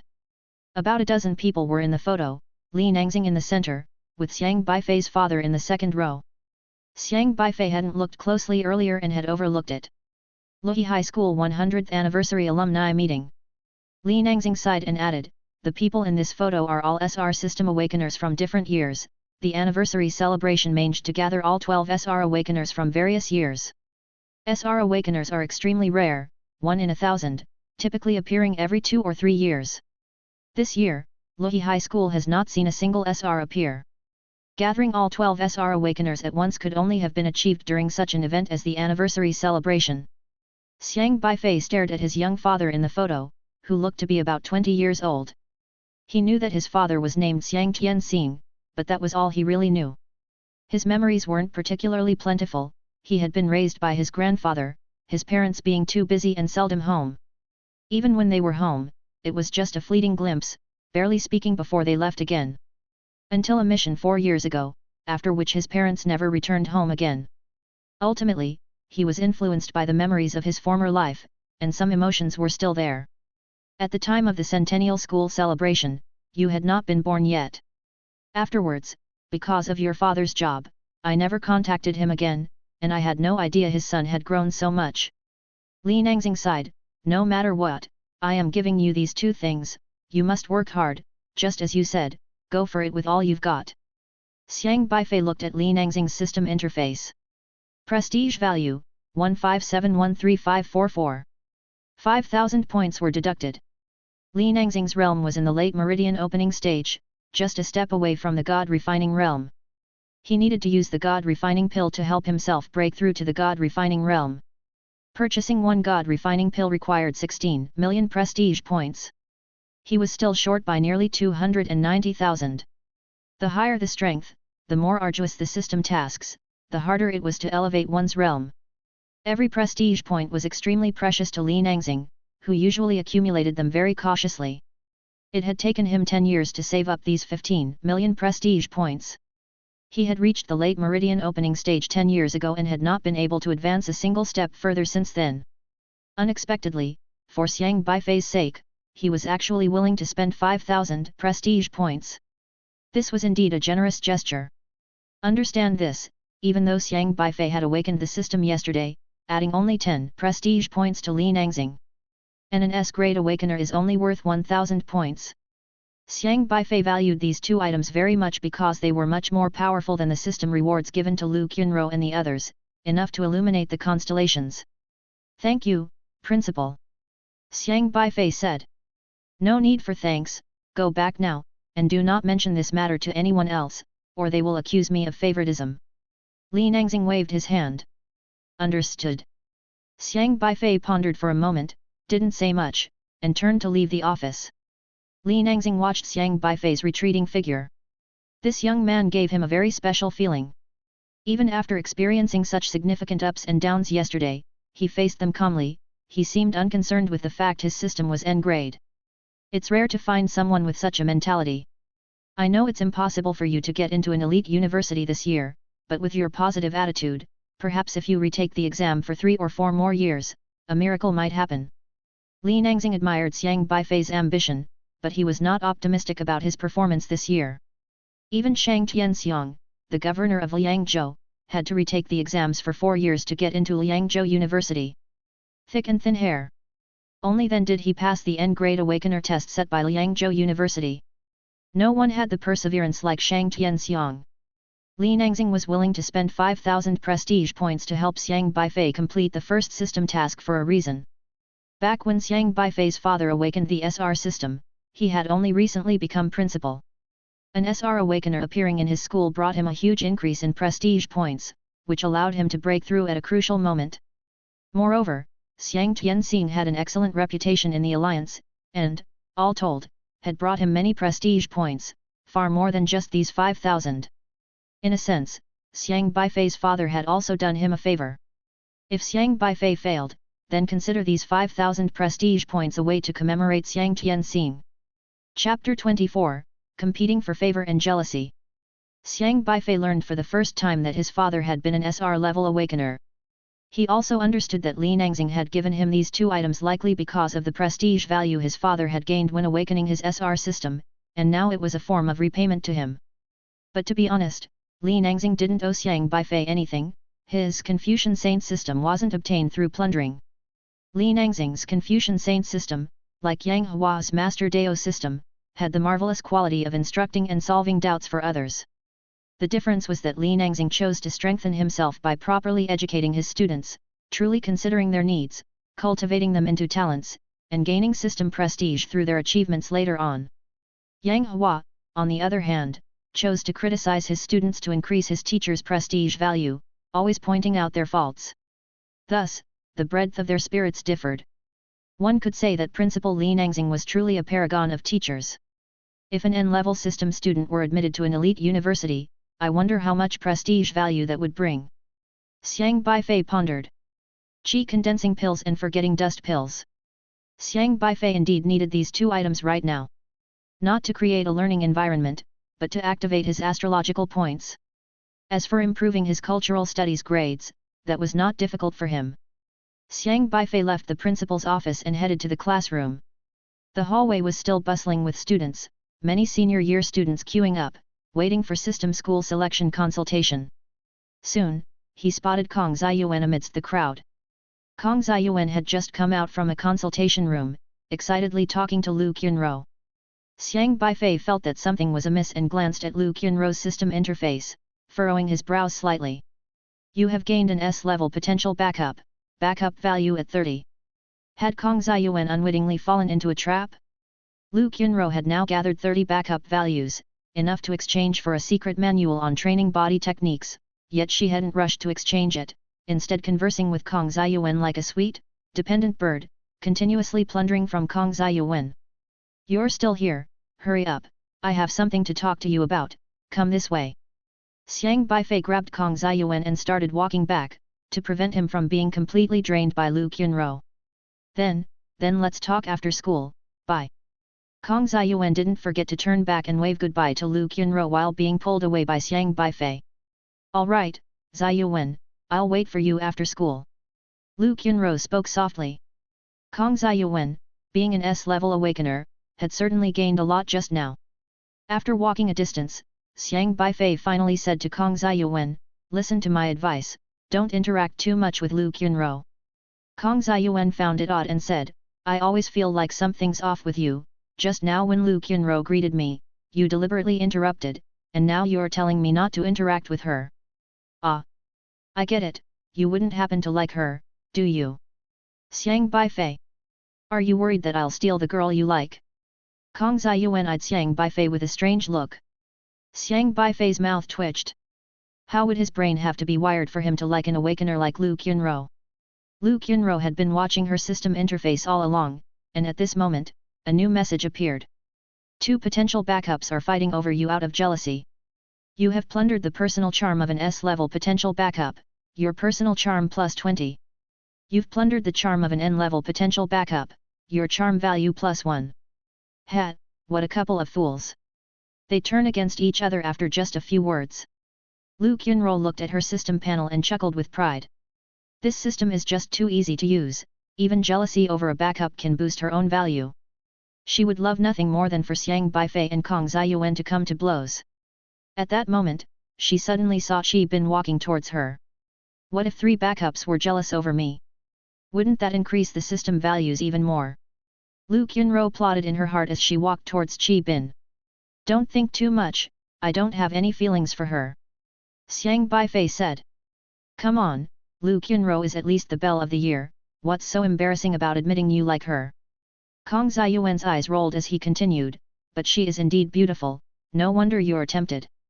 A twitch appeared at the corner of Xiang Beifei's mouth. Am I tempted by her as a person? But Kong Ziyuan slapped Xiang Beifei's shoulder in a carefree manner, saying, don't worry about it, we're like brothers. Since you admire Lu Qunro, as your brother, I can't possibly steal her from you. Alright, then I won't compete with you for her. Xiang Beifei pressed his hand to his forehead, feeling quite vexed. Kong Ziyuan had been his playmate since childhood, and with his tall and strong build, he used to stand up for Xiang Beifei whenever someone bullied him in school. They were very close. When he said that, it couldn't be false. Anyway, it's best if you refrain from chatting with Lu Qianruo in the future. Xiang Beifei didn't go into details. Understood, we're about to go to college soon, the outside world is full of beauty and splendor, no need to dwell on the high school bell. I'll cut off this thought right now, alright? Though, I think you should be psychologically prepared, after all, she is. Kong Ziyuan hadn't finished his words when suddenly an angry voice came from behind. You two are also worthy of liking someone as noble as Qianruo? Can't you even take a good look at yourselves in the mirror? Xiang Beifei and Kong Ziyuan both turned their heads. It was Qi Bin. This guy had awoken the S-level summoning monster system, a very domineering and powerful system. Although he hadn't defeated a desolate beast yet, he was already an awakener in the Qi controlling realm, given the S-level system's easy entry tasks. Just now, Lu Qianruo had told him that two clueless guys were getting handsy with her, and with his volatile temper, hearing that made him instantly furious. Lu Qianruo had even given him the card for the Green Light Hotel room for tonight. And now two guys dared to cause trouble? How could he tolerate that? Qi Bin sneered as he stared at Xiang Beifei. I remember you, you're the one who went from a genius to a waste yesterday. Lu Qianruo is an S-level awakener, do you really think you stand a chance at winning her favor? With your N-level system. Who we like is none of your damn business. Kong Ziyuan stepped forward, instinctively shielding Xiang Beifei behind him. He knew the other was an awakener in the Qi controlling realm, and since Xiang Beifei was just an ordinary person, he couldn't let Qi Bin harm him. But Qi Bin showed no intention of getting physical, as cameras were everywhere in the school, and any conflicts couldn't be settled there. I'm just warning some people not to be delusional about aiming too high, better weigh themselves first. Qi Bin loomed threateningly over Xiang Beifei. Xiang Beifei realized something and inadvertently turned his head. Sure enough, there was Lu Qianruo not far away, enjoying the spectacle. Chapter 25, Elimination Method. 3 backups are feeling jealous and fighting for you. You've snatched a level S backup's charm, and your charm plus 20. A fool's troop, really kills me. I've sold them out, and they're still counting money for me. This intelligence really needs a recharge. Lu Qianruo was feeling incredibly smug inside. Others feeling jealous and vying for her indicated that she was charming and able to manipulate these backups at will. You all go on and argue. The more noise, the better. I'll just collect my rewards. Lu Qianruo's backup value had reached 30, and she could receive a secret manual for body method cultivation. Once she successfully cultivated it, she could plunder more from these backups the next time they argued or when she spoke to them. Your backup value is 30, would you like to claim your reward for this stage? Of course, it wasn't easy to fool a bunch of idiots. Lu Qianruo said impatiently. Reward has been distributed, please check. Lu Qianruo excitedly stared at her hands. 1 minute later. Empty-handed. Her smile suddenly froze. System, where's my body method secret manual? Lu Qianruo asked. Reward has been distributed, please begin cultivation as soon as possible to become stronger. The system advised warmly. Lu Qianruo searched every corner around her, but could not find her reward. No, something didn't add up. The first system reward yesterday was delivered directly into her hands, so why did today's reward disappear? System, where have you distributed my reward? Lu Qianruo asked hurriedly. Reward has been distributed to the host's hands, please begin cultivation. Lu Qianruo was furious. Distributed? Distribute to your great uncle. Lu Qianruo almost jumped on the spot. But no matter how she explained, the system kept giving the same warm reminder, baffling her completely. Just moments ago, she was mocking those 3 for counting money for her after she had sold them out, but now, where was her money? Where had it been counted to? At this moment, her system interface displayed another line. You've lost an S-level potential backup, backup value 1. You've lost an N-level potential backup, backup value 1. Lu Qianruo's gaze immediately turned stormy upon seeing her system interface. The 2 potential backups she lost undoubtedly had to be Kong Ziyuan and Xiang Beifei. These 2 actually no longer admired her and had left the backup category. Wait. Why are such strange things happening today? First, the system reward wasn't properly distributed, and now I've lost 2 backups. Lu Qianruo was a shrewd girl. She quickly calmed down and pondered over the situation. She was aware that she wasn't the only one with a system in this world, others had them too. What the systems of others were capable of, she didn't know. Everyone had been taught since childhood to keep their systems a secret, making it difficult to pry secrets out of someone. But the capabilities of systems are always surprising. If someone used a system to steal her system reward, it wasn't impossible. Then the prime suspect would most likely be one of those three. Lu Qunro began to analyze the situation from the beginning to the end. Having been smart since she was young, more mature in thinking than her peers, adept at reading people's expressions and languages, she always considered everything when thinking through a problem, able to spot any clue to unravel bizarre occurrences. Any experienced mystery-solving expert should learn to use the process of elimination skillfully when addressing a problem. So, Xiang Beifei, the first to be ruled out. An N-level system awakener, she wouldn't believe for a second that he could claim a reward from her S-level system. System levels have a hierarchy, and it's a law that an S-level cannot be plundered by an N-level. Kong Ziyuan might be suspicious since he's also S-level. But both Kong Ziyuan and Xiang Beifei had left her backup range, meaning they no longer held admiration for her in their hearts. So Kong Ziyuan could be ruled out too. An answer closest to the truth was on the verge of bursting forth in Lu Qunro's mind. Qi Bin. Lu Qunro glowered at the figure of Qi Bin. She didn't know what Qi Bin's system was, but his being an S-level system awakener was common knowledge. To stealthily steal her S-level system reward, only another S-level system awakener could manage such a feat. The course of events must have been as follows.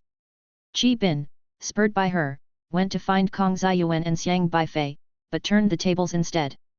In order to gain her trust, he acted swiftly, revealing his methods and, with his powerful aura, he managed to intimidate both Kong Ziyuan and Xiang Beifei. Kong Ziyuan and Xiang Beifei, knowing their limits, no longer dared to harbor improper thoughts about her. Thus, she lost two potential backups. Qi Bin had agreed so readily just now, seemingly recklessly seeking out Kong Ziyuan and Xiang Beifei, but in reality, it was very likely a mission assigned by Qi Bin's own system. If she could plunder others' abilities, then others could plunder hers as well. Perhaps it was a switching the beams with pillars system? Maybe a deceiving heaven and crossing the sea system? Lu Qunro couldn't be certain, but what she could affirm was Qi Bin was definitely undertaking a mission involving her. Lu Qunro reviewed the situation once more. Such meticulous logical analysis, without any flaws. It must be Qi Bin. Damn it, I always thought Qi Bin was simple-minded, I never expected him to be so cunning. Lu Qunro clenched her fists.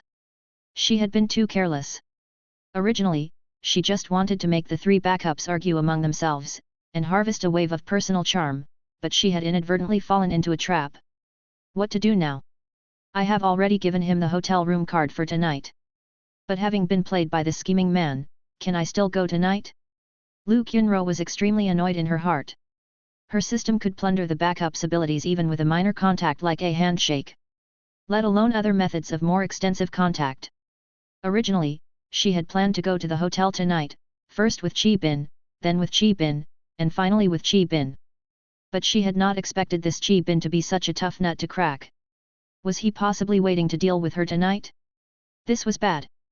Lu Qunro's mind was in chaos for a moment. My eyes will always be on you too. Qi Bin looked down at Xiang Beifei and Kong Ziyuan with supreme arrogance. Oh? Is that so?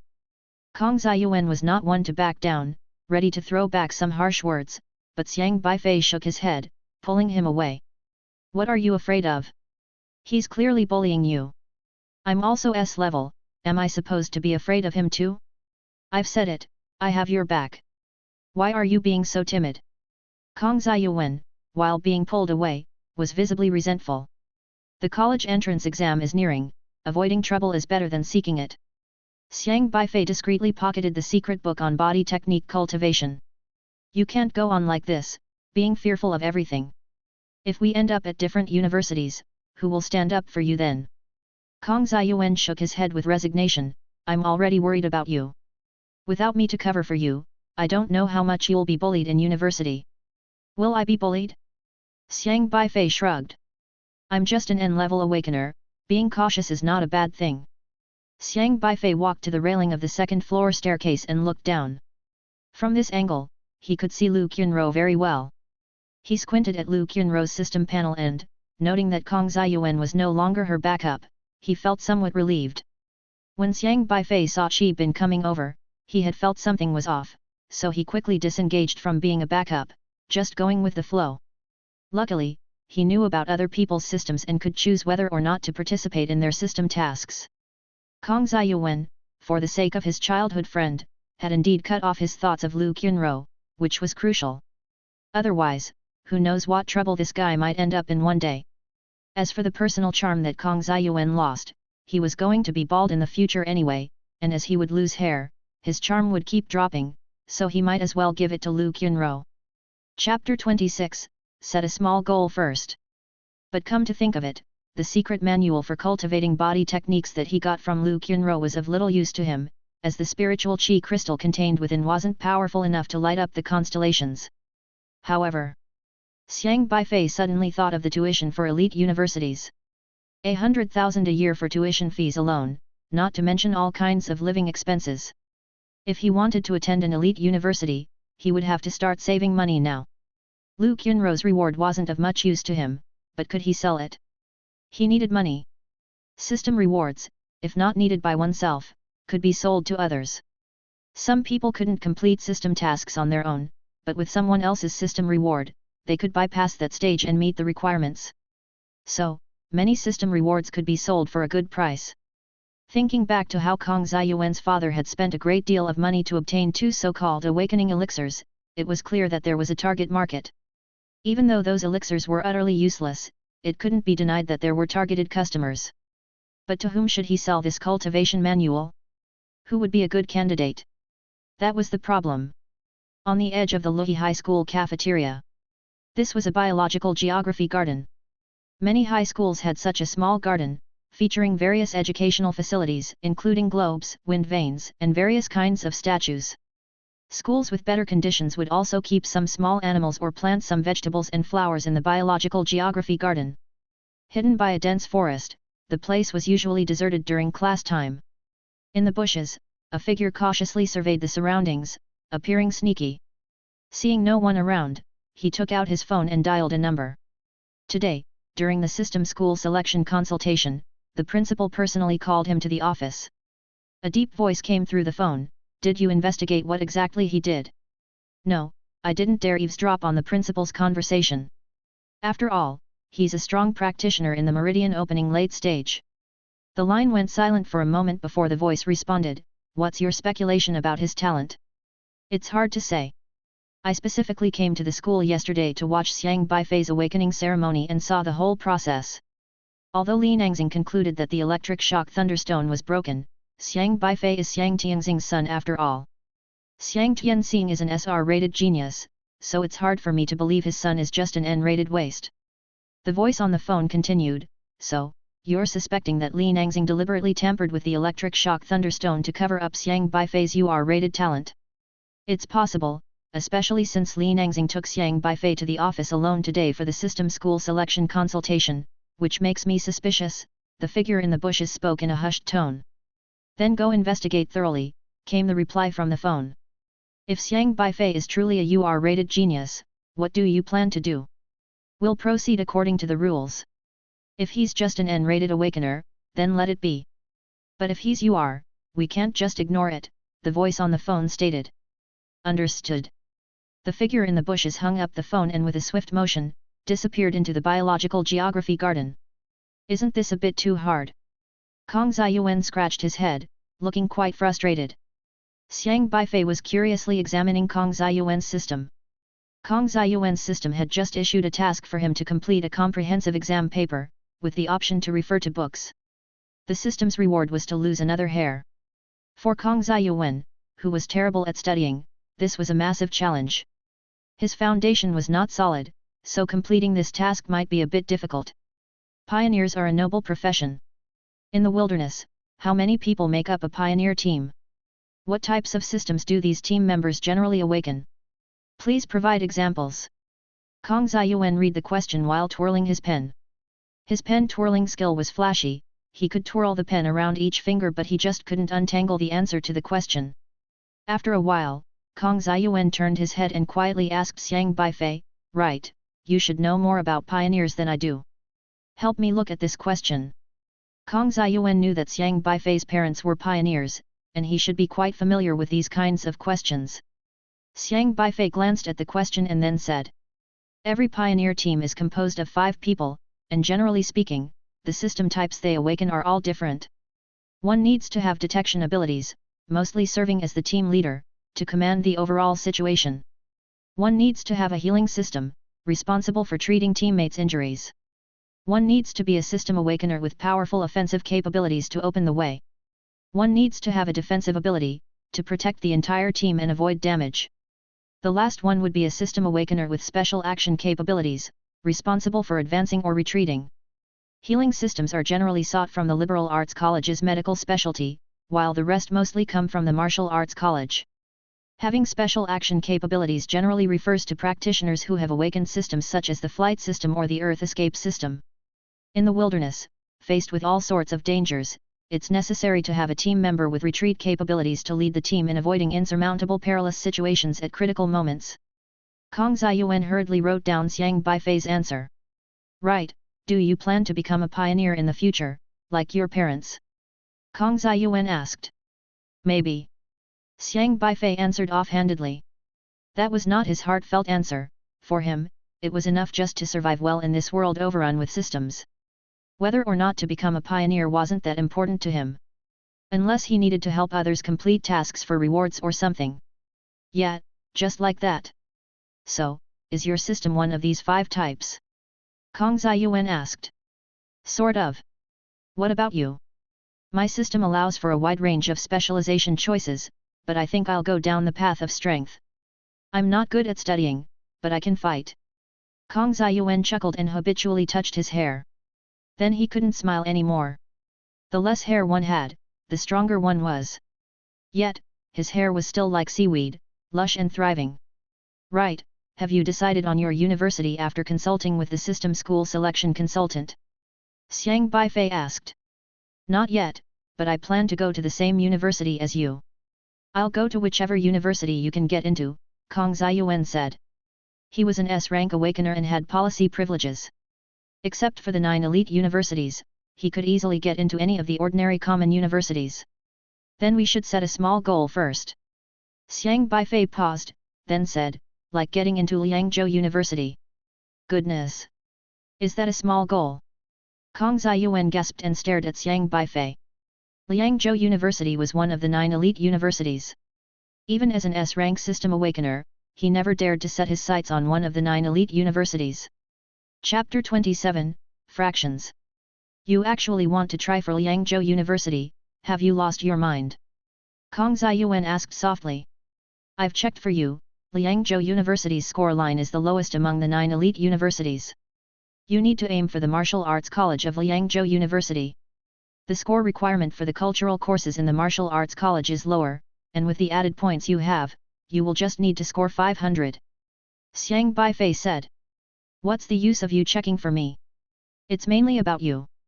I've heard that different awakeners have different score lines," Kang Ziyuan said. "As an N-level system awakener, you need to score 670, Xiang Beifei stated calmly. "The total score for the JAKO is 750 points. Each of the 9 elite universities has 2 types of colleges. The Liberal Arts College has its admission standards, focusing on all walks of life. As for the Martial Arts College, they do not demand high scores for cultural courses, so they lower the acceptance score. I don't need to mention SR or SSR system awakeners, they are all guaranteed admission. For S-level awakeners, the admission line for the Martial Arts College is 550 points. For R-level awakeners, the admission line for the Martial Arts College is 600 points. The other 8 elite universities do not admit N-level system awakeners. Only Liangzhou University gives N-level system awakeners a chance. Even so, for N-level awakeners, the admission line for Liangzhou University is as high as 670 points, the highest threshold for both the Liberal and Martial Dao. Furthermore, you have to pass the university's entrance examination. If you fail the assessment, they will still reject you. In the past, there were several N-level awakeners with excellent scores in cultural courses who managed to score 670, but still failed at the entrance examination. Because Liangzhou University has strict requirements for N-level students, not only do they need to meet cultural course standards, but they must also pass the assessment. Liangzhou University hasn't enrolled N-level system students for 10 consecutive years. 670 points. Without any bonus points, that's an astronomical figure. Can you do it? This score was something Kang Ziyuan never dared to dream of. Adding up his scores in all subjects, managing to get 400 points would already mean his ancestors were blessing him. S levels get an addition of 50 points, R levels get 10 points. These awakeners at least have special lenient policies. But for N-level awakeners in the JAKO, there are no extra points. Admission to elite universities relies solely on actual scores, in addition to passing a strict assessment, which is extremely difficult. My system task is to get me into Liangzhou University. I must work toward this goal, Xiang Beifei said. What a crappy system you have. Kang Ziyuan finally understood what Xiang Beifei meant. It wasn't that he wanted to go to Liangzhou University, but the system wanted him to. If he didn't complete the system task, it would be difficult to progress, he would remain mediocre for life. You only need to score 500 points, and you can get into Liangzhou University, so you need to improve your grades within 2 months. It's better to go to an elite university than a regular one, Xiang Beifei said. What about you? Can you improve from 400 to 670 points in 2 months? Kang Ziyuan asked. I don't have a choice. Even if it's impossible, I still have to do it, understand? Xiang Beifei said. He actually had great confidence. Learn by analogy made studying for cultural courses incredibly simple. Your system is even more of a scam than mine. Kang Ziyuan pulled at his hair, looking at Xiang Beifei with a face full of sympathy. Losing hair at least makes you stronger, but Xiang Beifei's first task was almost as hard as ascending to heaven. Quit the nonsense. Are you setting this small goal or not? Since you have such a grand task, I must keep up. It's just improving by 100 points in a short time, right? I'm all in. At worst, he would just lose a few more strands of hair. Kang Ziyuan had some auxiliary potions in his S-level system store that could invigorate his mind, making his thinking more agile. He hadn't wanted to use these, he preferred to buy things that increased strength. But now, he had to change his training focus and, with the help of the system, get admitted to Liangzhou University first. After school, he didn't go home with Kang Ziyuan, instead, he headed for the vegetable market. His grandfather made a living selling vegetables at the market, and Xiang Beifei wanted to help out. When Xiang Beifei arrived at the bustling vegetable market, it was evening, and there were a lot of people buying vegetables. The market was teeming and noisy. He found his grandfather in the middle of haggling with a vegetable vendor. No, listen here, young lady, a bundle of green onions is just 90 cents, and you're still bargaining. Xiang King shook his head at the stout woman in front of him. She had a basket slung over her arm, wore a necklace around her neck, and her makeup was thick, her lipstick especially obvious. The quality of these onions isn't great, see? The tips are turning yellow. They're not fresh. Even 90 cents a bunch is too much. I'll take 2 for $1.50, and how about you throw in 2 pieces of ginger? The woman hollered in a loud voice. Who does business like that? These onions were picked straight from the field today. Go on, find someone selling fresher ones. Xiang King was about to reason with the woman, but when he caught sight of Xiang Beifei approaching, he was very surprised. Beifei, what brings you to a place like this? I just came to see if you needed any help, Xiang Beifei said. I can manage by myself, why would I need your help? Aren't you in your 3rd year of high school? Shouldn't you be reviewing your coursework? Xiang King asked. You never liked coming here before, and now sudden. You haven't run into some trouble, have you? Xiang King was somewhat anxious. Meanwhile, the plump woman was getting impatient. I'm asking you, old brother, are you selling or not? All right, take them for $1.50. Xiang King, more concerned about Xiang Beifei, quickly settled the haggling over the onions. The woman left, pleased as punch after paying. Xiang Beifei glanced at the woman's system, which had awakened a level N bargaining system. You've just haggled the price of a bunch of green onions below market value, your system points plus 0.01. Bargaining system? Too bad this auntie doesn't know about Pinduoduo. Otherwise, it's all about chipping in with your brothers. You could definitely haggle your way to a prosperous path. Grandpa, you sold at a loss, Xiang Beifei pointed out. It's all right, are you okay? Xiang King pulled him over and gave him a once-over while asking, "Did someone bully you at school again? Why does everyone think I get bullied? Do I look too naive or something? I just wanted to clear my head, studying non-stop can get pretty boring," Xiang Beifei said. "Are you sure you're okay?" "Really," Xiang Beifei assured. "Alright then, take a seat for now. We did good business today, made $60. It's time to close up, and there are usually more customers around this time. Once it's over, I'll take you out to eat. They're supposed to celebrate your system awakening yesterday, and I still haven't taken you out." "Okay." Xiang Beifei watched his grandfather efficiently serve the customers, lending a hand where he could, grabbing bags and helping bag up the vegetables. But internally, he was weighing his current predicament. Grandpa earns just $60 after a whole day selling vegetables? Suddenly, he felt a pang of sympathy for his grandfather. That earning $60 could make him so happy. Chapter 28, Swallowing Anger and Humiliation. Liangzhou University, a tuition fee of 100,000. Grandpa's income simply couldn't afford it. Xiang Beifei still dared not tell his grandpa his goal. At least, he had to wait until after the college entrance examination. Xiang King was bustling about, while Xiang Beifei was observing the people around him. At a glance, all the systems he saw were N-level vegetable and fruit merchant system, N-level seafood king system, N-level butcher system. He occasionally saw an R-level system, but they were mostly used by people who stopped by to buy groceries after work. N-level awakeners in this world could only live at the very bottom. The tasks released by their systems were very unreasonable, and it was very difficult for them to get ahead. The vegetable merchants and customers haggled vigorously and then occasionally checked their systems to see if they had completed a system task, gaining a glimmer of hope to continue living. As Xiang Beifei was thinking, a lazy voice emerged from the stall in front of him. "Old man, you know the rules, hurry up. Swap the taro for potatoes today." Xiang Beifei looked up and saw a man with a haughty expression. This man had a red armband on his arm that read Market Civilization Supervisor. When Xiang King saw the man, his face showed an odd expression, but he still squeezed out a smile and said, "Right away." He took out a plastic bag, picked some vegetables from the stall, quickly filled a large bag, and then handed it to the man. "The lettuce is good today." The man rudely picked a few more sticks of lettuce, stuffed them into the bag, weighed the bag, and then, satisfied, turned to leave. Xiang Beifei furrowed his brow and spoke out, "You forgot to pay." Xiang King, hearing Xiang Beifei's words, quickly gave him a look and subtly shook his head, asking Xiang Beifei not to speak. "Pay." The man stopped, turned around, and looked at Xiang Beifei meaningfully, then tugged on his armband. "What did you just say?"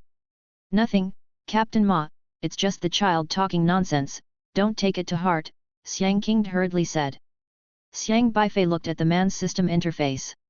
Host, Ma Dongqiang. N-level, endure silently system. Realm, mid-stage qi controlling. Your choice to endure the oppressive behavior of the old vegetable vendor silently has increased your endurance value by +1. Xiang Beifei thoughtfully looked at Ma Dongqiang's system.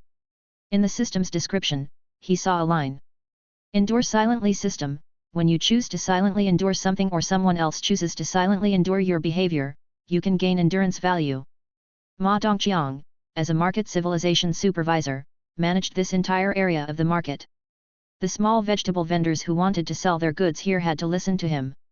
Thus, if he wanted to take someone's goods, he would just take them, and the vendors dare not object, but could only choose to endure silently. This way, he could gain endurance value. Ma Dongqiang looked at Xiang Beifei with a half-smiling expression. This kid was obviously new and didn't understand the rules here. In this place, he was the market's tyrant, and no one had ever dared to ask him to pay. "Kid, as the market civilization supervisor, I need to inspect the quality of the vegetables in the entire market. These vegetables are for me to test for pesticide residues. Do you have any objections?" Ma Dongqiang narrowed his eyes at Xiang Beifei, a smug look appearing at the corner of his mouth. Of course, he was going to take the vegetables home to eat. Sometimes he would also take them to give to his superiors. How could he possibly test them for pesticide residues? But with this excuse, he could keep these people completely under control. "No objections, no objections, it's right to follow the rules," Xiang King quickly said. He was certainly aware of Ma Dongqiang's domineering nature, but if he wanted to sell vegetables here, he was forced to bow his head and pick out a portion of vegetables to give to Ma Dongqiang every afternoon as protection money. I was asking him, not you, why are you mouthing off? Ma Dongqiang glared at Xiang King, then walked over to Xiang Beifei, his stature half a head shorter than Xiang Beifei's, so he haughtily looked up at him. But he found this posture to be a bit odd, lacking a bit of dominance. Do you, a little brat, have any complaints about my work? Ma Dongqiang tried to stand on his tiptoes, making himself a bit taller, which he thought made his words more intimidating. Xiang King was a bit nervous and pulled at Xiang Beifei's sleeve from the side. He was worried that Xiang Beifei, being young and impetuous, might say something rash and cause trouble. Xiang Beifei looked down at Ma Dongqiang, who was unsteady on his tiptoes and slightly trembling, assessing the other's system interface. Current endurance value is 20,967. When the endurance value reaches 21,000, you can exchange for items, 2,000 yuan of alliance currency. 2. Primordial Strengthening Pill. Xiang Beifei thought for a moment, then very amiably said to Ma Dongqiang, no complaints. The vegetable vendor's grandson swallowed your threat without a word, your endurance value +1. When Ma Dongqiang saw this line appear on his system interface, he was instantly filled with pride. This kid just gave in like that? Just as I thought. In the vegetable market, there's no one who dares to challenge me, Ma Dongqiang. Smart lad. I'm in a good mood today, so I won't bother arguing with you. Here's a piece of advice, kid. It's good for you to suffer losses. Ma Dongqiang looked at Xiang Beifei contentedly. Just a student-looking youngster, could he not handle him? You're right. Xiang Beifei nodded sincerely. He couldn't agree more. According to Ma Dongqiang's way of flaunting his power, he only needed 43 more points to complete his system rewards, which he should collect by tomorrow. It could even be shipped for free. Ma Dongqiang thought he had bluffed another naive young man and was in high spirits. He chuckled, grabbed a handful of fava beans, and then walked confidently to the next store to inspect it. Xiang King finally spoke up after Ma Dongqiang had left. It's fortunate you didn't cause trouble, or it would have been a hassle. Grandpa, does he come here every day to take our vegetables? Xiang Beifei asked. Yes, he comes exactly once a day to pillage. We've gotten used to it. Xiang King sorted the unsold vegetables, shaking his head slightly. After a while, he smiled at Xiang Beifei and said, don't take it to heart, life is like this. We're always going to meet all sorts of people who add trouble to our lives, it can't always go smoothly. But we must learn to choose our battles, and sometimes, it's okay to take a loss and not dwell on it. Dwell on it? How could I? I sure know how to take a loss. Xiang Beifei nodded, I understand, Grandpa. Good, as long as you understand. No matter what happens, never lose hope for the future. We must always believe in one principle, as long as life doesn't defeat us, it means we are in control of our lives. Xiang King patiently advised his grandson. He was giving Xiang Beifei these life lessons because yesterday Xiang Beifei had just awakened his system, which unfortunately turned out to be the lowest and least promising N-level system. But people should not give up on themselves. He hoped his grandson would face life with an optimistic attitude. However, Xiang King would never understand just how good Xiang Beifei's mentality was. Incredibly good. Xiang King continued to attend to the customers buying vegetables, while Xiang Beifei watched his somewhat stooped grandfather and smiled softly. This was his only relative in this system world. And the one he must protect. Chapter 29, Grandparent and Grandchild. Ah! I absolutely can't endure this, who's responsible? Bastard! Ma Dongqiang's system reward arrived a bit earlier than Xiang Beifei had anticipated. He bossed the vendors around every day, scavenging all sorts of things in the market, so the collection was quickly complete. Therefore, when the vendors were closing up shop and Ma Dongqiang's angry howls rose from the other side, Xiang King still found it strange. What's wrong with him? Xiang King looked at Ma Dongqiang puzzled as he hopped up and down in agitation. Don't know, maybe he's constipated. With 2,000 yuan in his pocket, Xiang Beifei watched Ma Dongqiang like an onlooker eating melon seeds. Is that so? Xiang King suddenly understood, then whispered after a moment, you see, what goes around comes around. That's why it's better to be kind. He seemed rather satisfied. But Ma Dongqiang was on the verge of going mad with anger. Originally he was happy to have saved enough endurance value, and with much excitement, he went to claim his reward that he had accumulated over several months, only to find that the system had glitched. Ma Dongqiang's face turned green on the spot. Please learn to hold back and remain silent. Avoid getting agitated, or endurance points will be deducted. All my things are gone, how can I possibly hold back?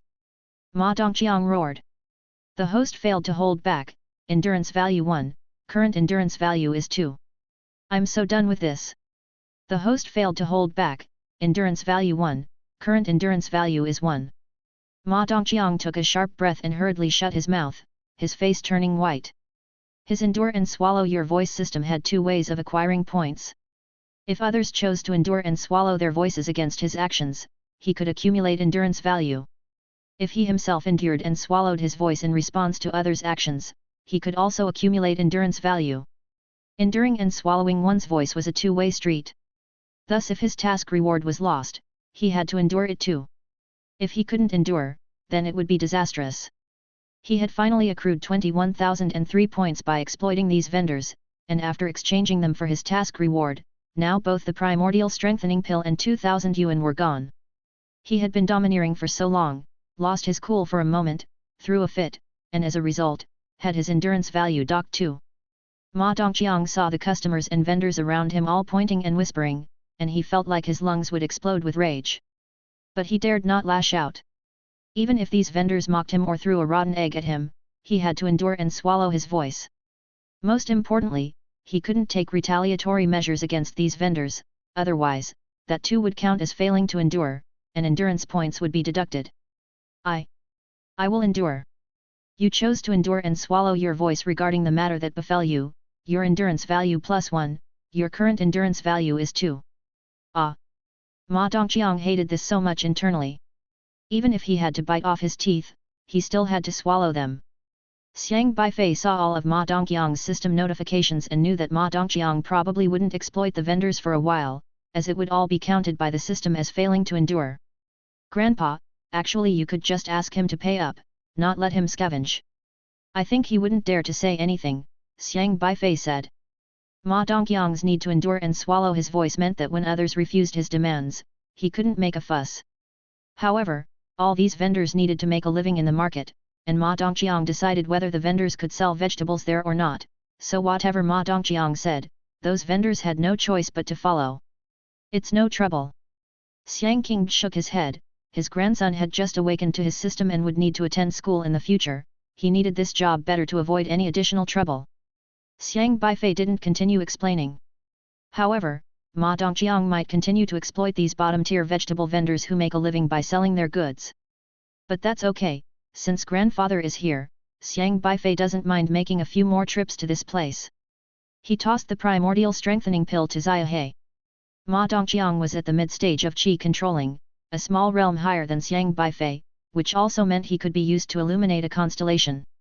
So far, with the 2 types of medicinal pills given by Principal Li Nangxing, plus the primordial strengthening pill, he had 3 in total.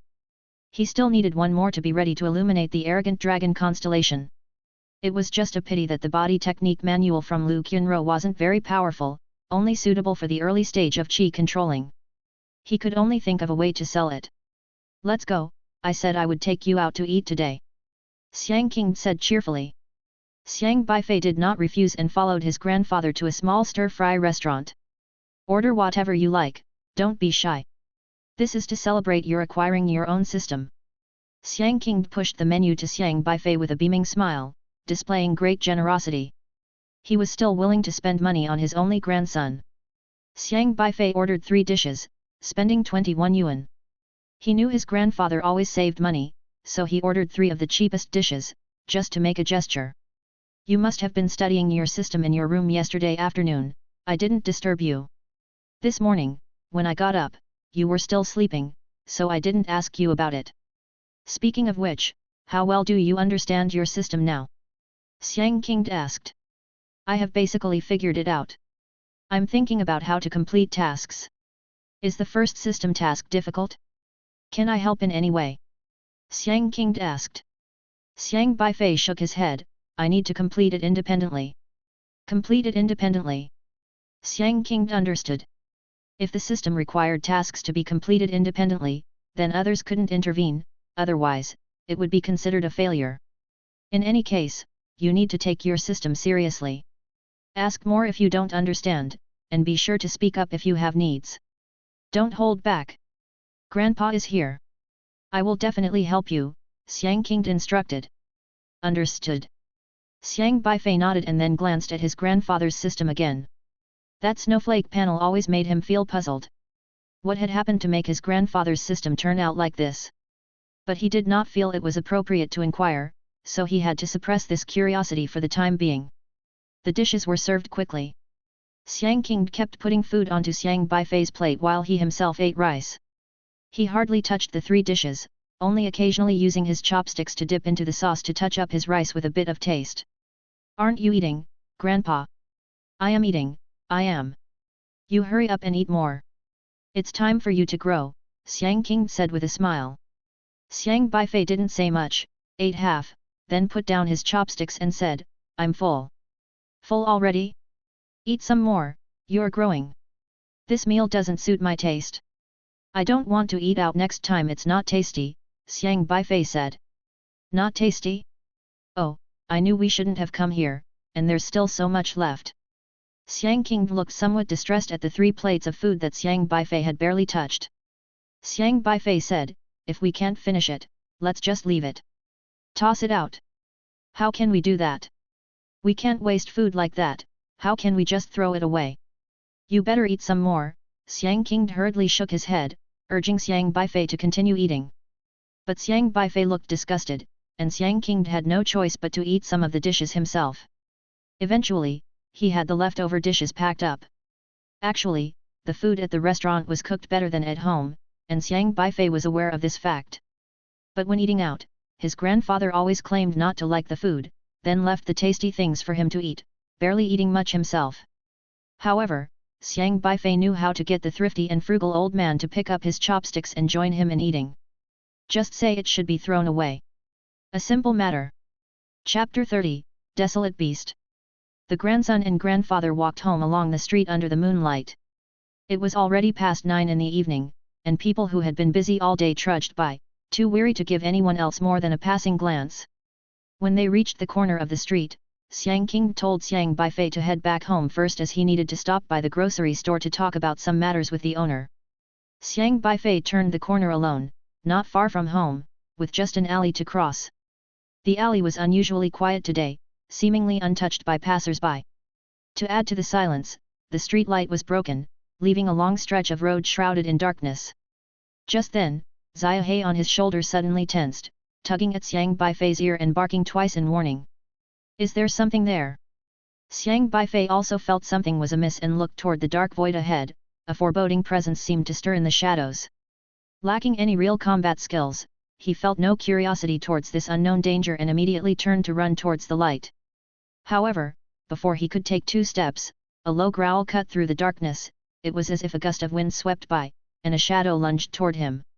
Xiang Beifei instinctively dodged to the side, avoiding the strike, while the shadow missed and quickly steadied itself before turning to fix its gaze on him.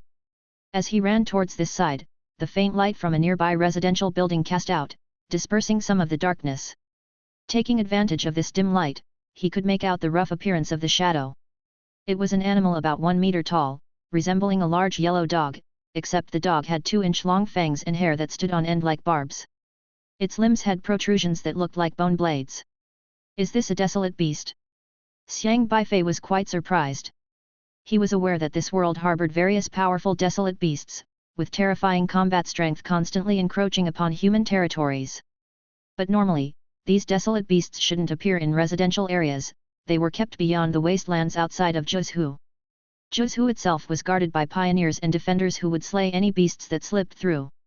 The area where Xiang Beifei resided was considered a safe zone. Under normal circumstances, there shouldn't be any desolate beasts, and if there were, they would be eliminated by the law enforcement. So what was the story with this strange canine? Suddenly, Xiaohe sniffed something and turned its head towards a roadside tree in the darkness, barking twice more. Xiang Beifei looked in that direction but saw no one. However, he did see a system interface hiding amongst the tree branches quite clearly. Even in the darkness, that system interface shone brightly to Xiang Beifei. Like a lighthouse amidst the murk, unmistakably conspicuous. Xiang Beifei could see anyone's system, even if he couldn't make out what the person looked like. Who is this person? Xiang Beifei frowned, focusing on the system interface, attempting to discern the information displayed on it. But, unfortunately, since the interface was obstructed by branches and at a distance, he couldn't make out the system's details. At this moment, the strange canine was not allowing Xiang Beifei any time to ponder, it was fixating on him and charged again. Whoosh! Xiang Beifei once again dodged the beast dog's attack by swiftly sidestepping. The moonlight glinted off the beast's bone blade as it swung at Xiang Beifei, who narrowly evaded. The razor-sharp bone blade tore through his clothes. His strength had only just reached the early stages of qi controlling, and this beast dog was ferocious, its power and speed far surpassed his. He was also fortunate to have the learn by analogy ability. After continuously evading the mutant dog's attacks twice just now, he had fully understood the information about this mutant dog.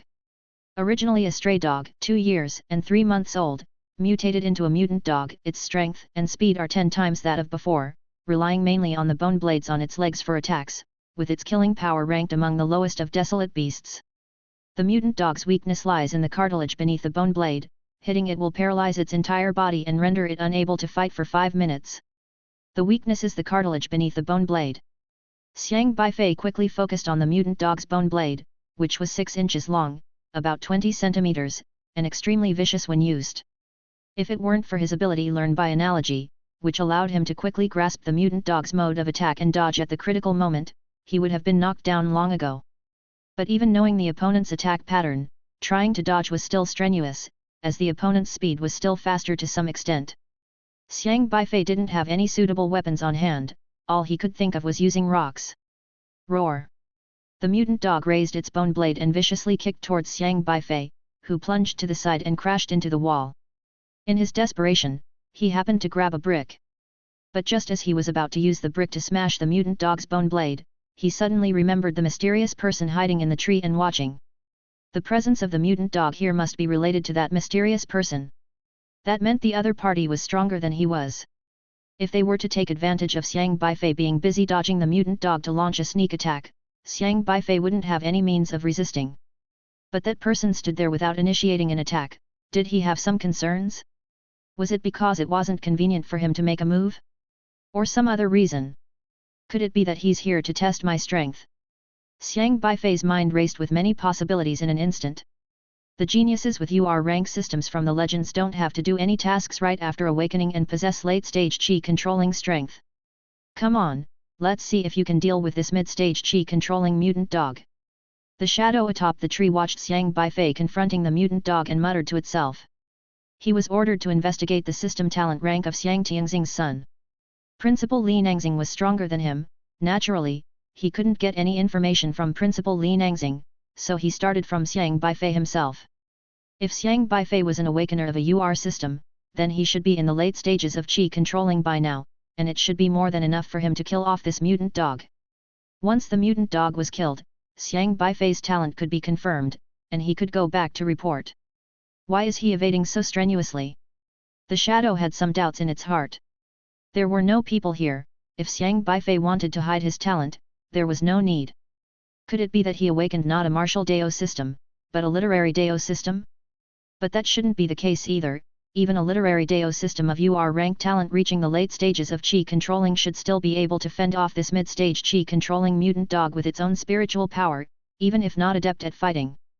But why did this kid seem so flustered when dodging, not at all like someone with spiritual power? Could it be a mistake? Is he really just an N-rank loser? While the shadow was pondering, Xiang Beifei suddenly turned around and quickly ran towards the tree he was on. At the same time, the mutant dog also leaped high, pouncing in this direction. Chapter 31, The Strange Dog. The shadow believed it had concealed itself perfectly well. Considering it was at the very least a meridian opening stage cultivator, it knew Xiang Beifei definitely couldn't see him, so he watched the unfolding scene with ease. However, what he hadn't expected was for Xiang Beifei to suddenly turn tail and run this way, seemingly planning to find an obstacle to hide from the mutant hound, with the great tree serving as an ideal target. Yet he wasn't in a hurry, his disguise was not something this kid could see through. The mutant hound charged fiercely, pouncing towards Xiang Beifei, its sharp bone blade drawing a vicious arc in the air, slashing towards Xiang Beifei's back. Xiang Beifei cried out in alarm, ducking awkwardly to the side and covering his head, appearing as if he were terrified, with no intention of fighting back. But the hound's massive body found nothing but air. The bone blade's chilling gleam missed by barely brushing Xiang Beifei's hair, and the beast couldn't dodge in time, crashing into the crisscrossed branches before letting out a miserable yelp. A tree branch had just stabbed into the soft cartilage beneath the mutant hound's bone blade. Howl! The mutant hound's body went numb, and it fell to the base of the tree, its limbs twitching faintly, deprived of its combat strength. My God! What monster! Terrifying! Xiang Beifei exclaimed, hastily pulling out his phone and dialing Zhuzhu Alliance's emergency hotline 999 in a panic. Hello, is this 999? There's a desolate beast here. Someone come quick! Xiang Beifei shouted into the phone. This guy really got lucky. The shadow was surprised to see the mutant hound hit in its vulnerable spot by a tree branch.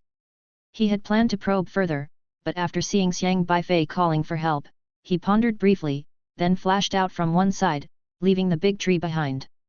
Zhuzhu's law enforcers were capable of tracing the location of an emergency call, and some powerful officers would likely arrive within a few minutes.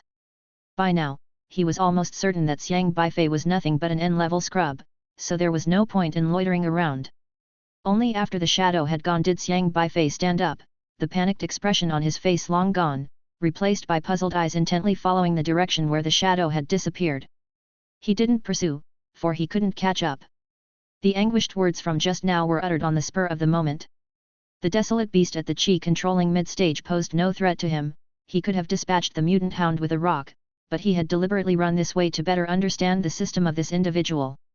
The mutant hound's collision with the tree and the subsequent puncture of its soft cartilage was not luck, but part of Xiang Beifei's calculated plan.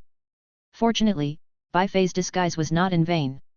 In the rush of the moment, he clarified the system information of the other party. Host, Su Yang. S level, mutation system. Realm, Meridian opening initial stage. Mutation system, can cause any living creature to undergo a brief mutation. Who is this Su Yang? Possessing an S-level system, and still at the Meridian opening initial stage. Xiang Beifei was quite puzzled.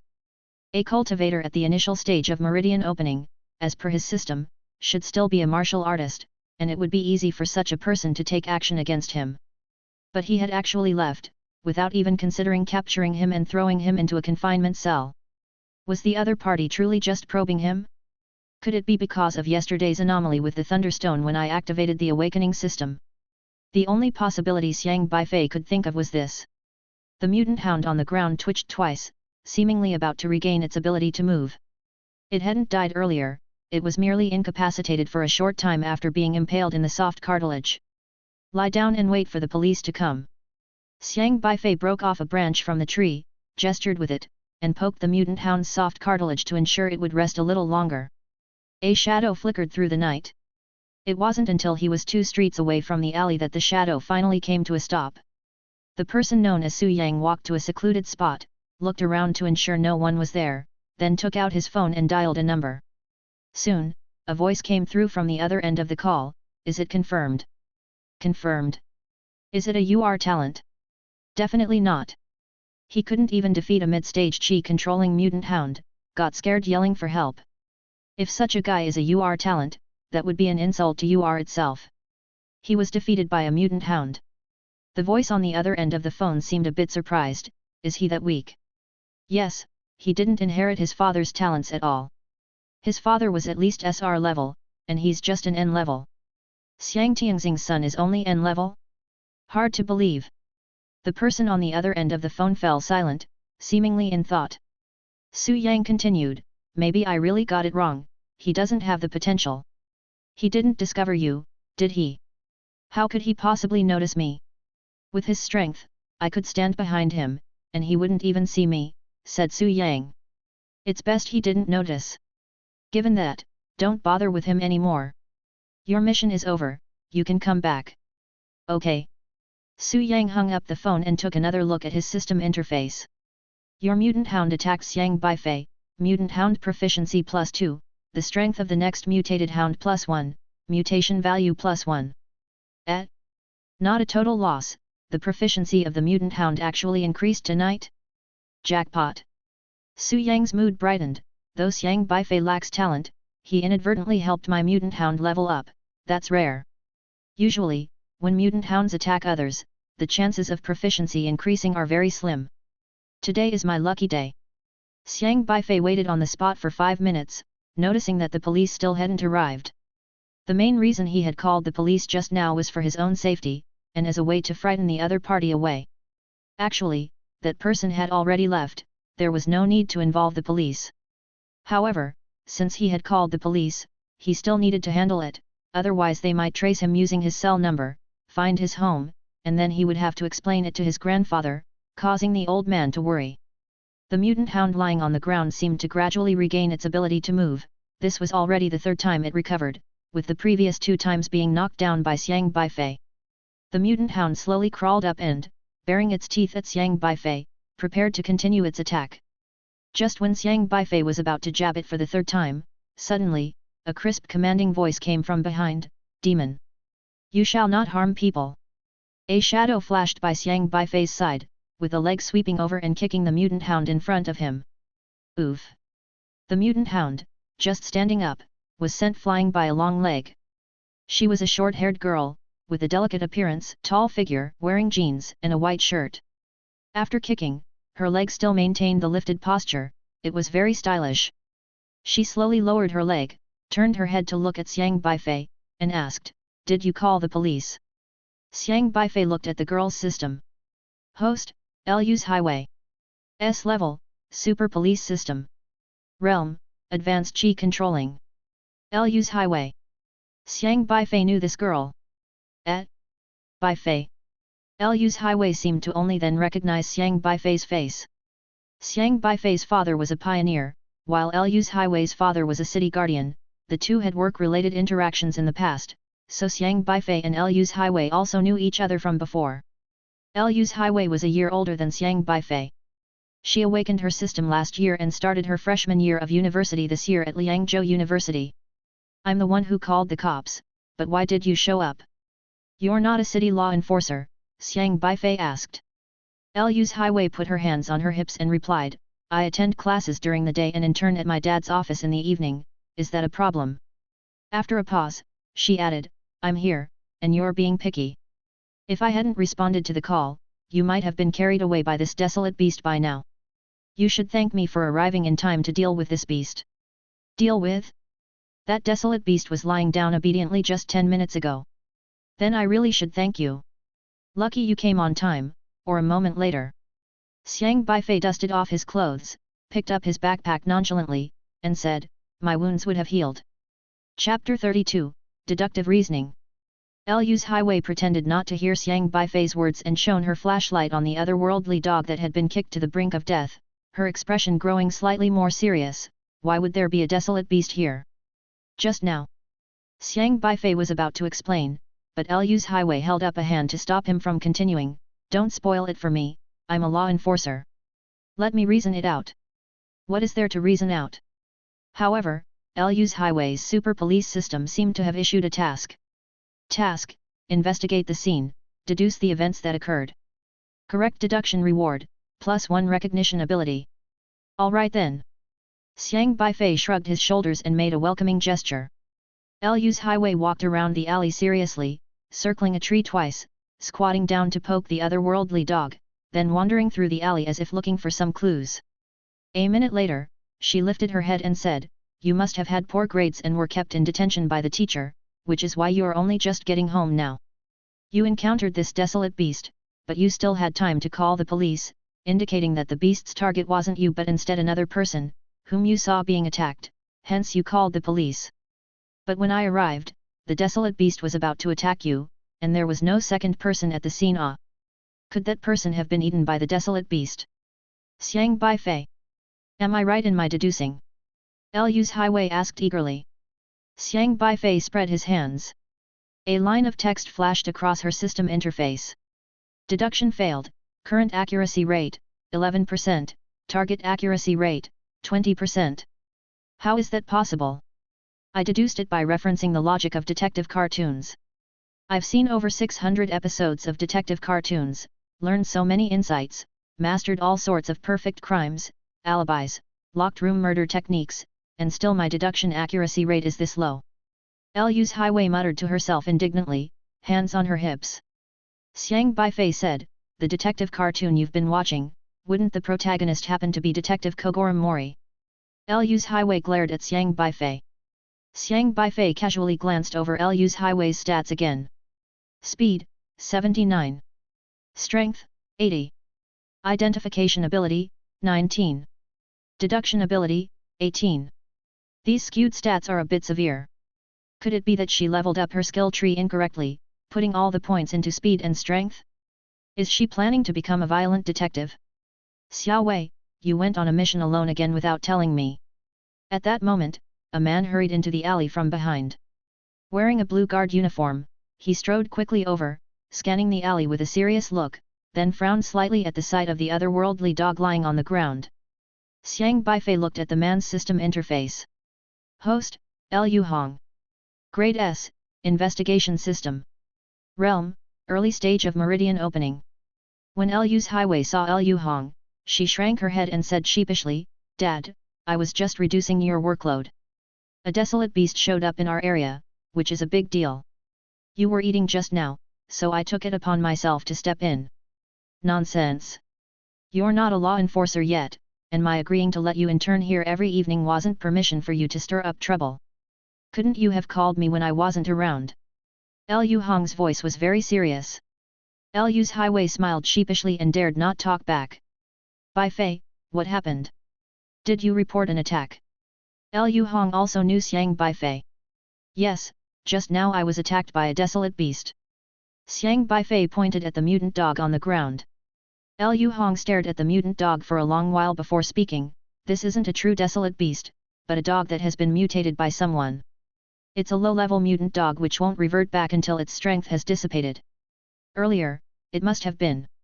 Lu Hong paused here, looking at Xiang Beifei with some astonishment, then asked, it was targeting you, it chased you from over there to this tree and then ran into the tree, seemingly losing its ability to fight. You're really lucky. Such impressive deductive skills. Much better than the 11% accuracy of Lu's Highway. Indeed, experience does count.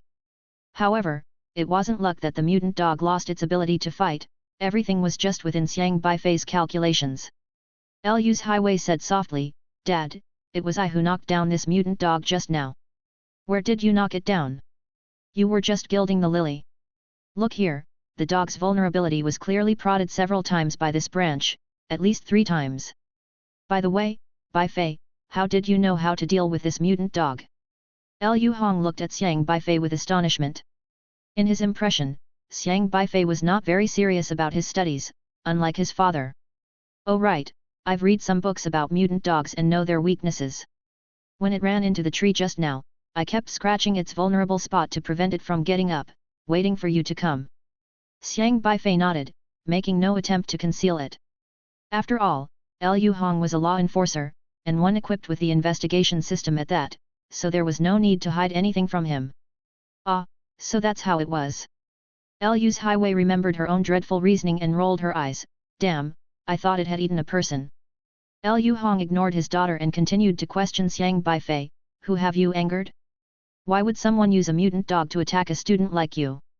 I don't know, I was just taking this road on my way home, when a desolate beast suddenly pounced on me, and then I started running while calling the police.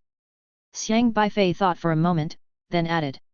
Right, just now I saw someone hiding in this tree. It seemed like he was making a phone call. I vaguely heard someone on the phone calling him Su Yang. Maybe he thought I was eavesdropping, so he attacked me. When he heard me calling the police, he ran away. Uncle Lu, can you find out anything? Su Yang. Lu Hong frowned slightly, then noted the name. He carefully climbed up the tree to check and after a while said. Indeed, someone has been here. They stood in this spot for about 10 minutes. Judging by the wear on the bark, the person weighs around 70 kilograms. He asked Xiang Beifei for more details, and Xiang Beifei, apart from his own abilities, disclosed everything else, there was nothing worth hiding. If they were to investigate a stranger, clearly, it would be more convenient for Liu Hong to do the investigation. They had the help of the system, which would make the process more efficient. Unfortunately, no matter how extensive Liu Hong's investigative experience was, his system couldn't directly provide more information about the suspect.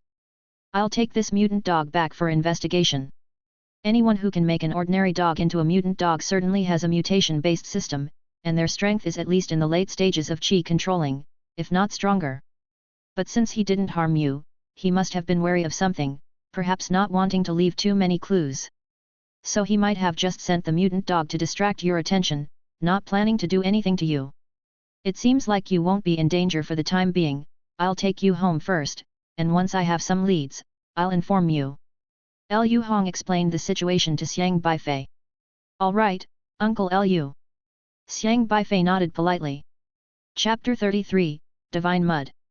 This person named Su Yang, Xiang Beifei was still unclear about who exactly he was. But he should not lay hands on himself, that was the only thing Xiang Beifei could be certain of. He did not tell Liu Hong what Su Yang's system was or what his cultivation level was. Being just a high school student who had just awakened his system, if he knew these things, Liu Hong would start to suspect him. He would let Liu Hong investigate next, as he was part of the city's guard squad. He could check all the population records for anyone named Su Yang and see if he could filter them out one by one. Xiang Beifei needed to focus on two things at the moment. One was earning money, and the other was cultivating. Earning money was essential. Although due to his father's cause, the alliance provided a monthly pension, Xiang Beifei could not rely on the pension for life. If he wanted to forge his own path, he needed to be self-reliant. Besides, if he really went to a place like Liangzhou University, this pension wouldn't be enough. And cultivation was of utmost importance. Unlike others, while others could do system tasks to improve their cultivation, he had to rely on his own personal cultivation. He sat cross-legged on the bed, circulated the chaos yin-yang formula once, absorbed the spiritual energy around him, introduced it into his body, tempering his own meridians. The night battle with the alien canine made him realize his many shortcomings, and he felt he needed a suitable weapon. Otherwise, facing a desolate beast like that always gave him a sense of disadvantage. Xiaohe, do you have any weapons you could give me to use? Xiang Beifei poked Xiaohe, who was rolling around bored next to him. Xiaohe barked excitedly and said, Divine Mud. What divine mud? A very hard and strong material that can transform into any tool you want. Xiang Beifei's eyes lit up. That sounds powerful. Where can I get it? Illuminate the arrogant dragon constellation, and then use your spiritual power to nurture the divine mud, refining it into the shape you want, Xiaohe said. Illuminate the arrogant dragon constellation? The arrogant dragon constellation had 4 stars, and he had already collected 3 items that could illuminate the stars. He was still missing one. Who should I ask for this one? Xiang Beifei held his chin, pondering. Should he ask the principal for help again? But it would be embarrassing to ask directly. He could not just burst into the principal's office and say, Principal, send me another 2,000 prestige points, just for a gesture. Although Xiang Beifei felt he had thick skin, it wasn't to that extent. But there was no rush now. Even if he illuminated the arrogant dragon constellation, he needed to increase his strength first. Xiang Beifei continued cultivating the chaos yin-yang formula. His spiritual power had not yet fully formed. According to this pace, he should be able to reach the mid-stage of qi controlling by the end of the month. Xiang Beifei asked Liu Hong not to tell his grandfather about the attack. He did not want the old man to worry too much. Liu Hong was a very responsible law enforcer. An alien canine had appeared and attacked his old friend's son within his managed area, yet he had not caught the suspect, feeling somewhat derelict in his duties. Therefore, he called every day to inquire about Xiang Beifei's condition and ensure his safety. Apart from attending classes in school, Xiang Beifei practiced cultivation at home every day without any slack. On the 3rd day after the attack, as Xiang Beifei was returning home from school, he ran into Liu Hong, who seemed to have been waiting for him outside the school gates. Uncle Liu. Xiang Beifei greeted. Liu Hong took Xiang Beifei aside with a serious expression. After checking that no one else was around, he asked, Beifei, you haven't encountered Su Yang recently, have you? No, what's the matter? Xiang Beifei asked. I just wanted to make sure. Could you once again go over the details of what happened that day? Liu Hong said. Didn't I explain it that day? I need to be sure again. I'm currently investigating a case, and I suspect it might be related to your incident. That's why I have to check again. Liu Hong looked somewhat tired, with bloodshot eyes, as if he hadn't slept for several days. Xiang Beifei could only repeat what he had said at that time. After listening, Liu Hong's brows were tightly knitted. Is this case very tricky? Xiang Beifei asked. Yes it is, but don't worry. You must be careful these days. Try not to walk alone, and make sure there are people around you. Liu Hong fell silent for a moment before flipping his hand and pulling out an extremely thin vest. He placed the vest on Xiang Beifei, and it transformed into a blue light and attached itself to Xiang Beifei's clothes. This azure light armor will protect you from 2 mid-stage qi controlling attacks, and the protection lasts for a month. If the person who attacked you that day and the person I'm currently looking for are the same, then you must be cautious. If you encounter Su Yang who attacked you, just pound your chest to activate the bulletproof vest, and I will rush over within a minute. Liu Hong said solemnly. Xiang Beifei was somewhat surprised. This azure light armor, purchased by Liu Hong using his system values from the system store, was a type of system reward. The azure light armor, capable of withstanding mid-stage qi controlling attacks, meant he had inadvertently collected all the spiritual power crystals needed to activate the arrogant dragon constellation. Xiang Beifei hadn't expected that the 4th spiritual power crystal would come this way. Regardless, I must capture that criminal myself and not let him harm anyone else. Liu Hong seemed to recall some past events and clenched his fist. He gave Xiang Beifei this bulletproof vest mainly because he associated the current criminal with Su Yang, so protecting Xiang Beifei was necessary if Su Yang was the criminal he was chasing. All right, thank you, Uncle Liu. Xiang Beifei nodded. The protection offered by the bulletproof vest was only for a month, but this was not important to Xiang Beifei. He didn't need the protection of the azure light armor, as it could only withstand mid-stage qi controlling attacks, and he was confident in confronting such powers. Xiang Beifei planned to fuse it into a spiritual power crystal. After returning home, he didn't hesitate, taking out the azure light armor along with the primordial strengthening pill, qi condensing pill, and forgetting dust pill. With the help of Xiaohe, he successfully activated the arrogant dragon constellation in the spirit gathering book. Arrogant dragon constellation, divine mud breath soil. From the classic of mountains and seas, Gun stole the emperor's breath soil to stop the deluge. Ability, soil that can grow indefinitely, it needs one's spiritual energy to nourish and grow. Xiang Beifei looked at the thumb-sized piece of yellow mud in his hand, which was the breath soil. According to Xiaohe, once the breath soil reached a certain quantity, it could transform into various special shapes, and it also possessed incredible hardness. However, currently, the breath soil was still just a speck, and making it grow was a long and arduous task. Chapter 34, Bounty. Tempering breath soil is a very exhausting task, because it requires an enormous amount of spiritual power. Xiang Beifei needed to expend most of his spiritual power just to make the soil barely grow a bit. He called this activity, soil straining. Xiang Beifei tempered the breath soil for an entire day before he could get it to grow to 1 meter in length. This was already the limit he could reach with his current cultivation level. To make it grow further would require even more spiritual power, a higher realm was needed. However, after the breath soil grew to the limit of his current realm, he was already very satisfied. Since breath soil could change shape, he could turn it into a sword, a rope, or even a large hammer. It could transform into whatever was most handy. On Sunday noon, when Xiang Beifei was preparing to cook himself a meal, he heard a knock at the door.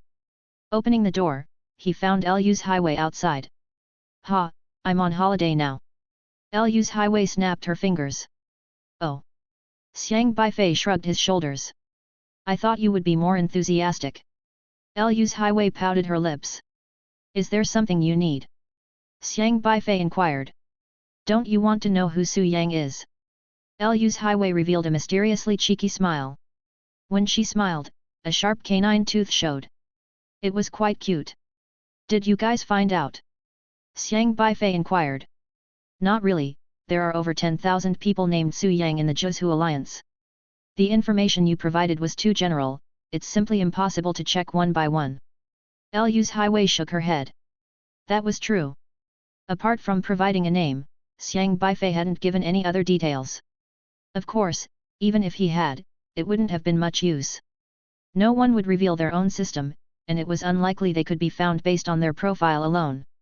Most importantly, the person's real name was Su Yang, but what if the name he was registered under was something else entirely?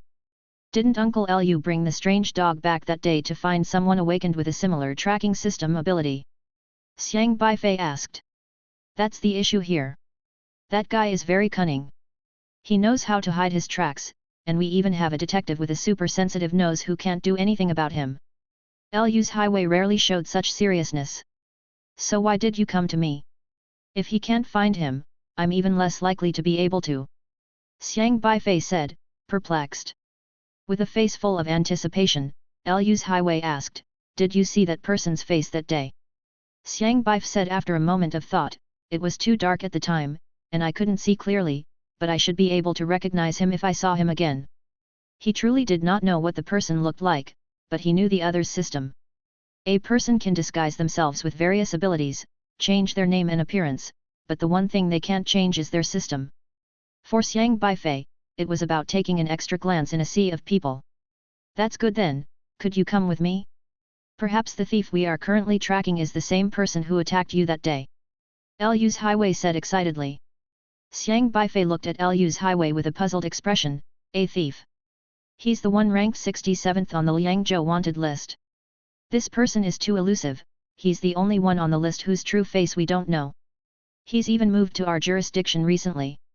The last time our department was chasing him, I deduced his route and found out that he passed right by the place where you were attacked that day. Then it hit me, maybe the person who attacked you that day is him. Xiang Beifei thought for a moment and asked, you deduced this? Yes. With my meticulous analysis, exquisite discernment skills, and exceptional data integration ability, through a series of clever applications of logic, I have connected all these fragmented pieces of information together. Lu's highway went on and on excitedly. Is that so? Xiang Beifei nodded thoughtfully and then said, then I won't go. Lu's highway was somewhat taken aback, why? Because the likelihood is that whatever you deduce is wrong, I thought you knew that. Xiang Beifei earnestly looked at this girl who had become an apprentice to Detective Kogoro Mori. Lu's highway. You really have a way of speaking that doesn't endear you to others, talking like that is how you end up not finding a girlfriend. Lu's highway rolled her eyes. Xiang Beifei didn't care, his own ability to control qi was only at an early stage, and though perhaps it was stronger than that of his peers, there was no need for him to jump into the fray and track down wanted criminals. Lu's highway sighed and said. Forget it, if you won't go, I can't force you. Actually, this matter is quite risky. I originally told my dad that I wanted your help, but he didn't agree, saying you don't have any self-protection capabilities. Every suspect on the Liangzhou wanted list is dangerous, otherwise, the reward wouldn't be so high. They have all sorts of weird abilities and often completely outmaneuver us. Wait, did you just say reward? Yes, but the reward is not the point. What matters are the criminals themselves, we still don't know about them. Okay, let's set off then. Xiang Beifei quickly grabbed the keys, walked out the door, and swiftly locked it. The whole process was done in one fluid motion. Lu's highway. Isn't that change of heart a bit too fast? Why did you change your mind? Lu's highway stared at Xiang Beifei. Eliminating violence, promoting justice, is the duty of us as citizens of Zhuzhou, Xiang Beifei said seriously. Since when is your sense of justice so strong? Lu's highway looked at Xiang Beifei suspiciously. My sense of justice has always been strong, Xiang Beifei said. As long as there was money for his tuition fee, he'd carry justice through to the end. Even if the reward was a mere 500, it was still money to him, and he wasn't picky. Lu's highway found it strange, but she was quite happy that Xiang Beifei had agreed to help. The two of them went downstairs together, with Lu's highway even humming a tune, seeming in a good mood. Halfway there, Xiang Beifei asked, how much is the reward for the 67th name on the Liangzhou wanted list? If you provide clues, the reward is between 2,000 and 5,000 depending on the situation, with assistance in the capture, the reward is 20,000. If someone captures them alone, the reward is 150,000. Xiang Beifei's eyes lit up. If I help you catch him, can I have half? Xiang Beifei asked. I am a city guardian, catching wanted criminals is part of my duty, the reward amount isn't important. If you really help me catch them, the reward is all yours, Lu's Highway said generously. Decisive. Xiang Beifei recalled the matter from the day before yesterday when Lu Hong came to see him. Lu Hong was preoccupied with worry, linking Su Yang and a suspect he was trying to capture, and also equipped him with the azure light armor for protection. He asked, "Does Uncle Lu think the thief is that Su Yang who attacked me that day?" "Yes, my dad has been working tirelessly to catch this thief for the past few days," Lu's Highway nodded. Xiang Beifei had brightened a constellation using the azure light armor from Lu Hong yesterday. If possible, he wanted to help Lu Hong identify the criminal, as a way to repay the favor. After all, he was capable of seeing other people's systems. "Tell me the details about the wanted criminal you're trying to catch, so I have an idea of what we're dealing with," Xiang Beifei said, then added. "It's better if the information comes from what others have gathered, I don't want any of your own imaginative deductions. Remember, none of your own deductions." Chapter 35, The System of Prophecy. "You really don't trust my deductive skills?" Lu's Highway said, hands on her hips. "I've already experienced them last time," Xiang Beifei replied. "An 11% accuracy rate, truly touching." Lu's Highway rolled her eyes at Xiang Beifei, and then pulled out a crumpled piece of paper from her pocket and handed it to Xiang Beifei, saying, "This guy, nicknamed Lai Wuying, likes to break into houses and steal.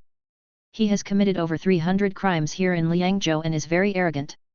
The paper was an internal document from the law enforcement team, evidently sneaked out and copied by Lu's Highway. The wanted notice didn't have a photo, not even a real name, height, weight, or any distinguishing features. The only characteristic was his habit of leaving the words Lai Wuying at the crime scene, seemingly to provoke the law enforcement officers on purpose.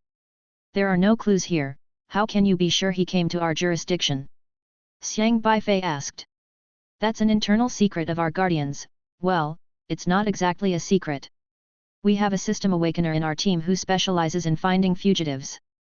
The past few days, he has predicted that Lai Wuying is approaching our area. According to his prophecy, this awakener will be at Qianda Plaza this afternoon." Lu's Highway explained. A prophetic system awakener. Xiang Beifei learned about prophetic system awakeners in the subject of synthesis. These awakeners with the ability to prophesy were extremely rare, but every single prophetic awakener was in high demand and never short of work.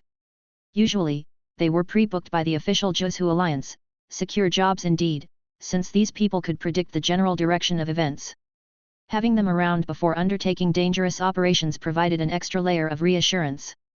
Xiang Beifei asked, "Since he can prophesy, can't he see what Lai Wuying looks like?" "I don't understand the specifics, but my father mentioned the enigmatic nature of this ability. Prophets can only foresee within a certain range, beyond that, they can't prophesy anymore. Lai Wuying just happened to enter our jurisdiction and got detected by him. And this ability, how should I put it? It has many limitations." "What kind of limitations?" "I'm not clear on the details, but all he provided was an oracle, saying that it would happen this afternoon at Qianda Plaza. He didn't specify the exact time or where at Qianda Plaza." Lu's Highway admitted, only having a partial understanding of such things. This system seemed quite novel. Xiang Beifei was very intrigued to see it in action. He then asked, "Uncle Lu seems to take this fugitive very seriously? He looked a bit off that day." Lu's Highway hesitated for a moment before responding, "This matter involves one of my dad's dear friends, Chen Gang, who was the captain of the Eastern Liangzhou City Guard. A while back, when Lai Wuying hit his jurisdiction, he went after the thief and ended up getting killed. My dad can't let go of this and wants to catch Lai Wuying to bring him to justice, so his old friend can rest in peace." Xiang Beifei nodded thoughtfully. Lai Wuying really had guts, daring to target law enforcement officers.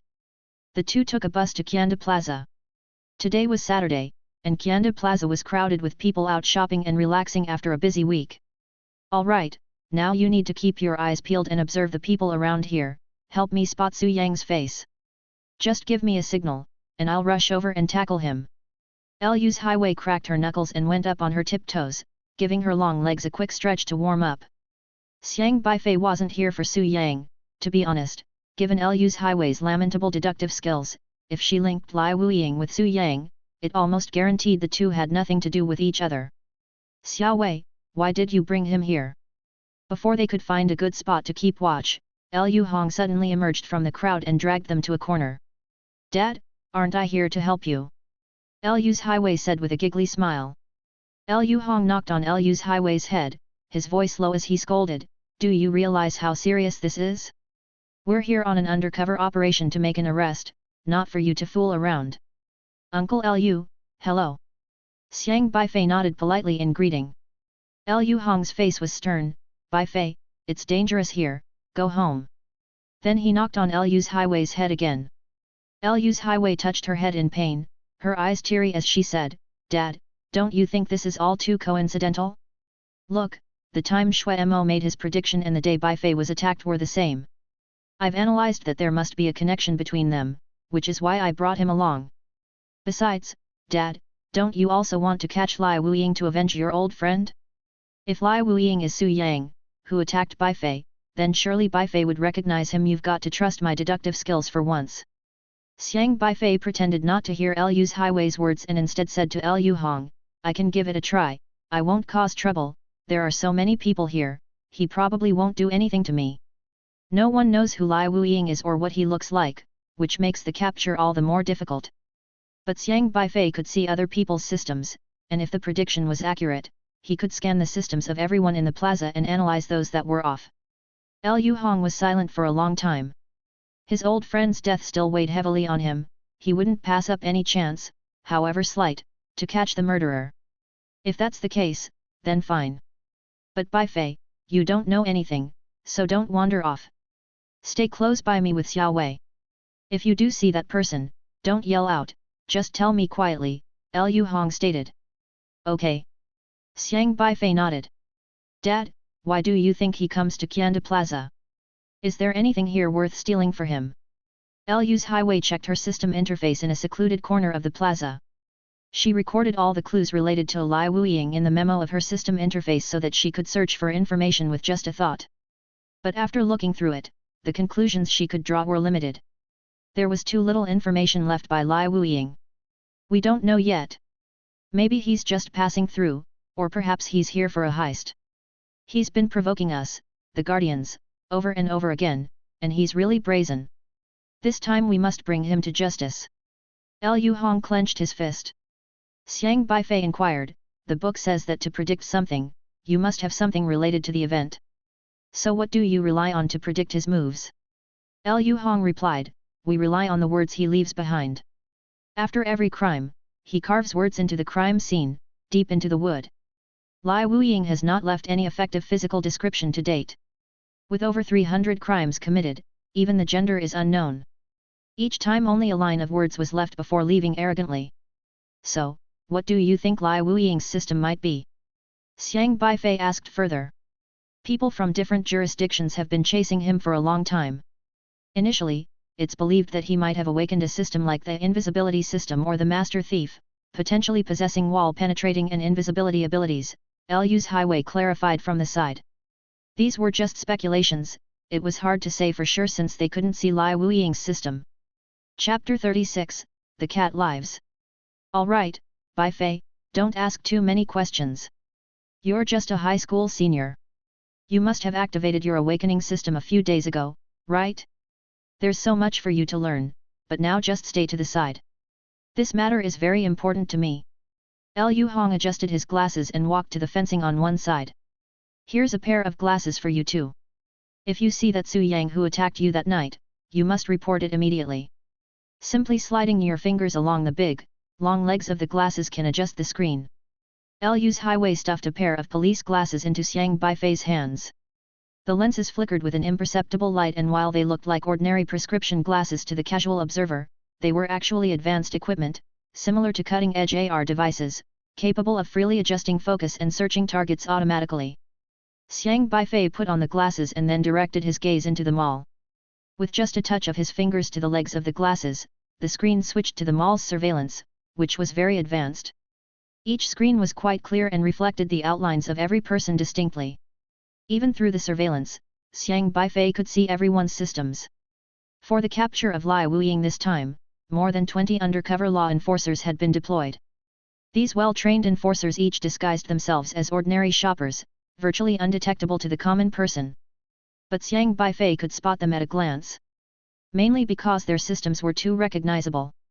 The old man wearing a duckbill cap sitting in front of the elevator on the second floor, playing with a child, was not actually an old man at all, but a young law enforcer disguised as one. Host, Ma Figuang. R grade, undercover system. Realm, late Qi controlling. According to the system information, Ma Figuang was only 21 years old. He used his undercover system to change his identity, with both the beard and wrinkles being effects of the system.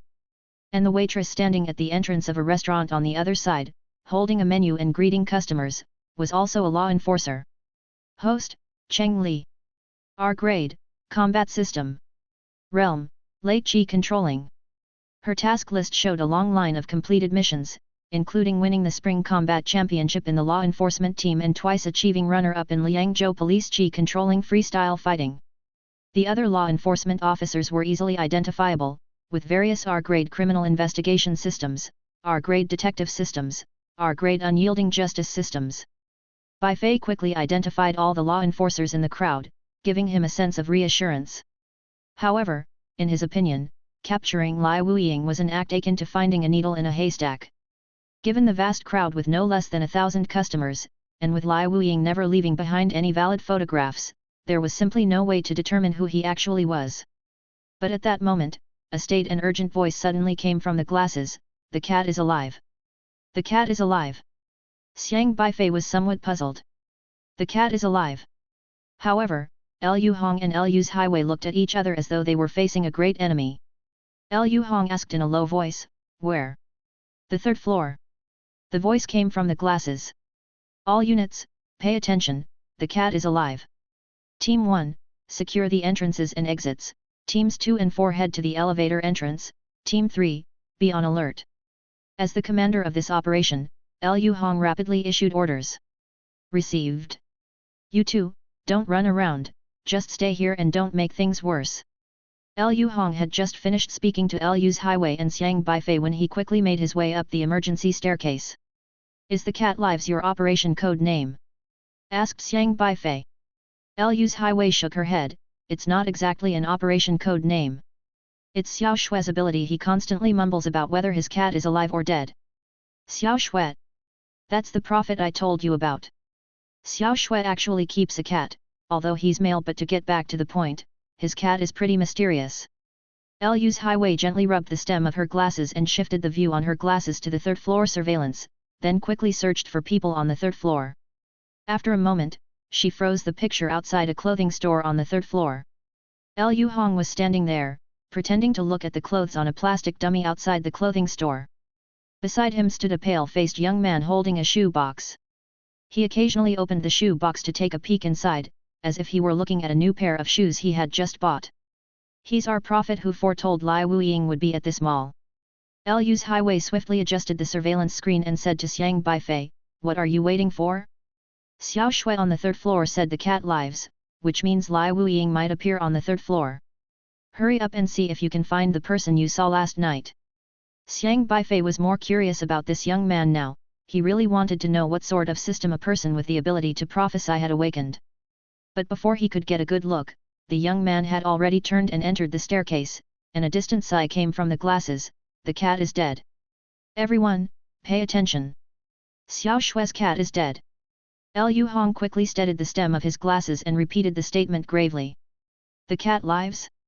The cat is dead?" Xiang Beifei suddenly seemed to understand what this young man's system was. As the young man walked towards the second floor, Xiang Beifei could clearly see the man's system through his glasses, and he couldn't help but marvel. "Host, Shui Mo. S grade, Schrodinger's cat system. Realm, early stage of meridian opening. Schrodinger's cat is a very famous experiment in quantum theory. A cat is placed in a box with a toxic substance, controlled by radioactive decay. Since it's unknown when the radioactive substance will decay, it's also uncertain whether the cat will be poisoned to death. Whether the cat is dead or alive remains undetermined until the box is opened. In short, if you don't do something, you will never know the specific result, but if you do it, you will find out what the result is. In other words, there's an uncertainty in anything that could happen. But your participation will directly intervene in the outcome. Xuemo's system relies on checking whether the cat is dead or alive to find the most probable outcome of a particular situation. This is the principle his system uses to make predictions. At that moment, Xuemo's system interface was densely packed with various quantum theory formulas, which were rapidly changing, performing complex calculations with Xuemo's intervention. His formulas required two constants, namely 0 and 1. Each time he arrived at a general area, he would lift the lid of the shoe box to check whether his cat was dead or alive. If the cat in the shoe box was dead, he would insert 0 into the formula, and if the cat was still alive, he would insert 1. He would then use those strange formulas in combination with the location coordinates and the current time to simulate the most likely event to happen nearby through the system. No wonder those old witches who could prophesy in fairy tales always liked keeping a cat. It's because of this reason. Xiang Beifei couldn't help but mutter. Fairy tales do not deceive me. Chapter 37, The Cat That Died and Came Back to Life. Xuemo walked back from the third floor to the second floor and approached Beifei. After a pause, he stopped, looked around, then lowered his head, lifted a corner of the shoebox, and a trace of puzzlement appeared on his face. Liu Hong, who had been following beside him, looked very anxious. He urgently asked, Brother Xue, is the cat here dead or alive? Where exactly is Lai Wuiying? Xuemo glanced into the shoebox again, his puzzlement deepening. After a moment, he asked softly, Where is my cat? Liu Hong was stunned and asked, What do you mean your cat? Isn't your cat inside the shoebox? It's gone, Xuemo shook his head. Is it dead? No, it's not dead. Xuemo looked around and couldn't find his cat anywhere. My cat, where is it? Xuemo repeated, appearing somewhat slow. Ah? How can you say it's gone just like that? But I didn't see your cat run out of the shoebox either. Liu Hong was even more anxious than Xuemo. Whether they could catch Lai Wuiying this time depended entirely on the life and death of Xuemo's cat. Brother Xue, can your cat still run away from home? Liu's Highway asked curiously. Xuemo shook his head in confusion. He himself didn't understand, such a thing had never happened before. Everyone, hurry up and help look for Xuemo's cat. Liu Hong adjusted his glasses and spoke urgently. The plainclothes law enforcers looked baffled at this command. They were supposed to come and arrest Lai Wuiying, but all of a sudden, they were preparing to search for a cat. While Beifei found it strange, he suddenly realized something, turned his head, and then couldn't help but cry and laugh. Xiaohe was on his shoulder, viciously beating up a little calico cat, furiously attacking. Xiaohe, what are you doing? Woof woof woof. Xiaohe proudly pinned the little calico cat under its foot. You're saying it was spying on us? Beifei understood that probably while trying to predict using the cat, Xuemo must have inadvertently predicted his own, and Xiaohe just took the opportunity to catch Xuemo's cat. After all, Xuemo's cat was generated by the system. We look so good, it's no blame for wanting to watch. Beifei told Xiaohe, just warn it and let it go, we still needed to find people, dead or alive. The other cat's life was already tough, every day hovering on the edge of life and death. It was quite pitiful. Woof. Xiaohe warned it to mind its gaze in the future and then threw the pitiful little calico cat out, which flashed in midair and disappeared. Ah, the cat is here. Xuemo found his little cat in the tissue box outside a milk tea shop, the kitty trembling and meowing helplessly as it lay in the tissue box. The cat is alive. Liu Hong was thrilled, even more excited than Xuemo. Xuemo quickly comforted his little calico cat, and then placed it back in the shoebox. But why? Liu's Highway, stroking her chin beside him, was seriously pondering something. What's wrong? Xiang Beifei asked. I'm wondering why Xiao Xue's cat disappeared just now. With growing excitement, Liu's Highway speculated for a moment and then said, I've got it, this must have something to do with Lai Wuiying. He might have sensed that someone was predicting his moves, so he kidnapped Xiao Xue's cat. I'm sure my deduction is right this time.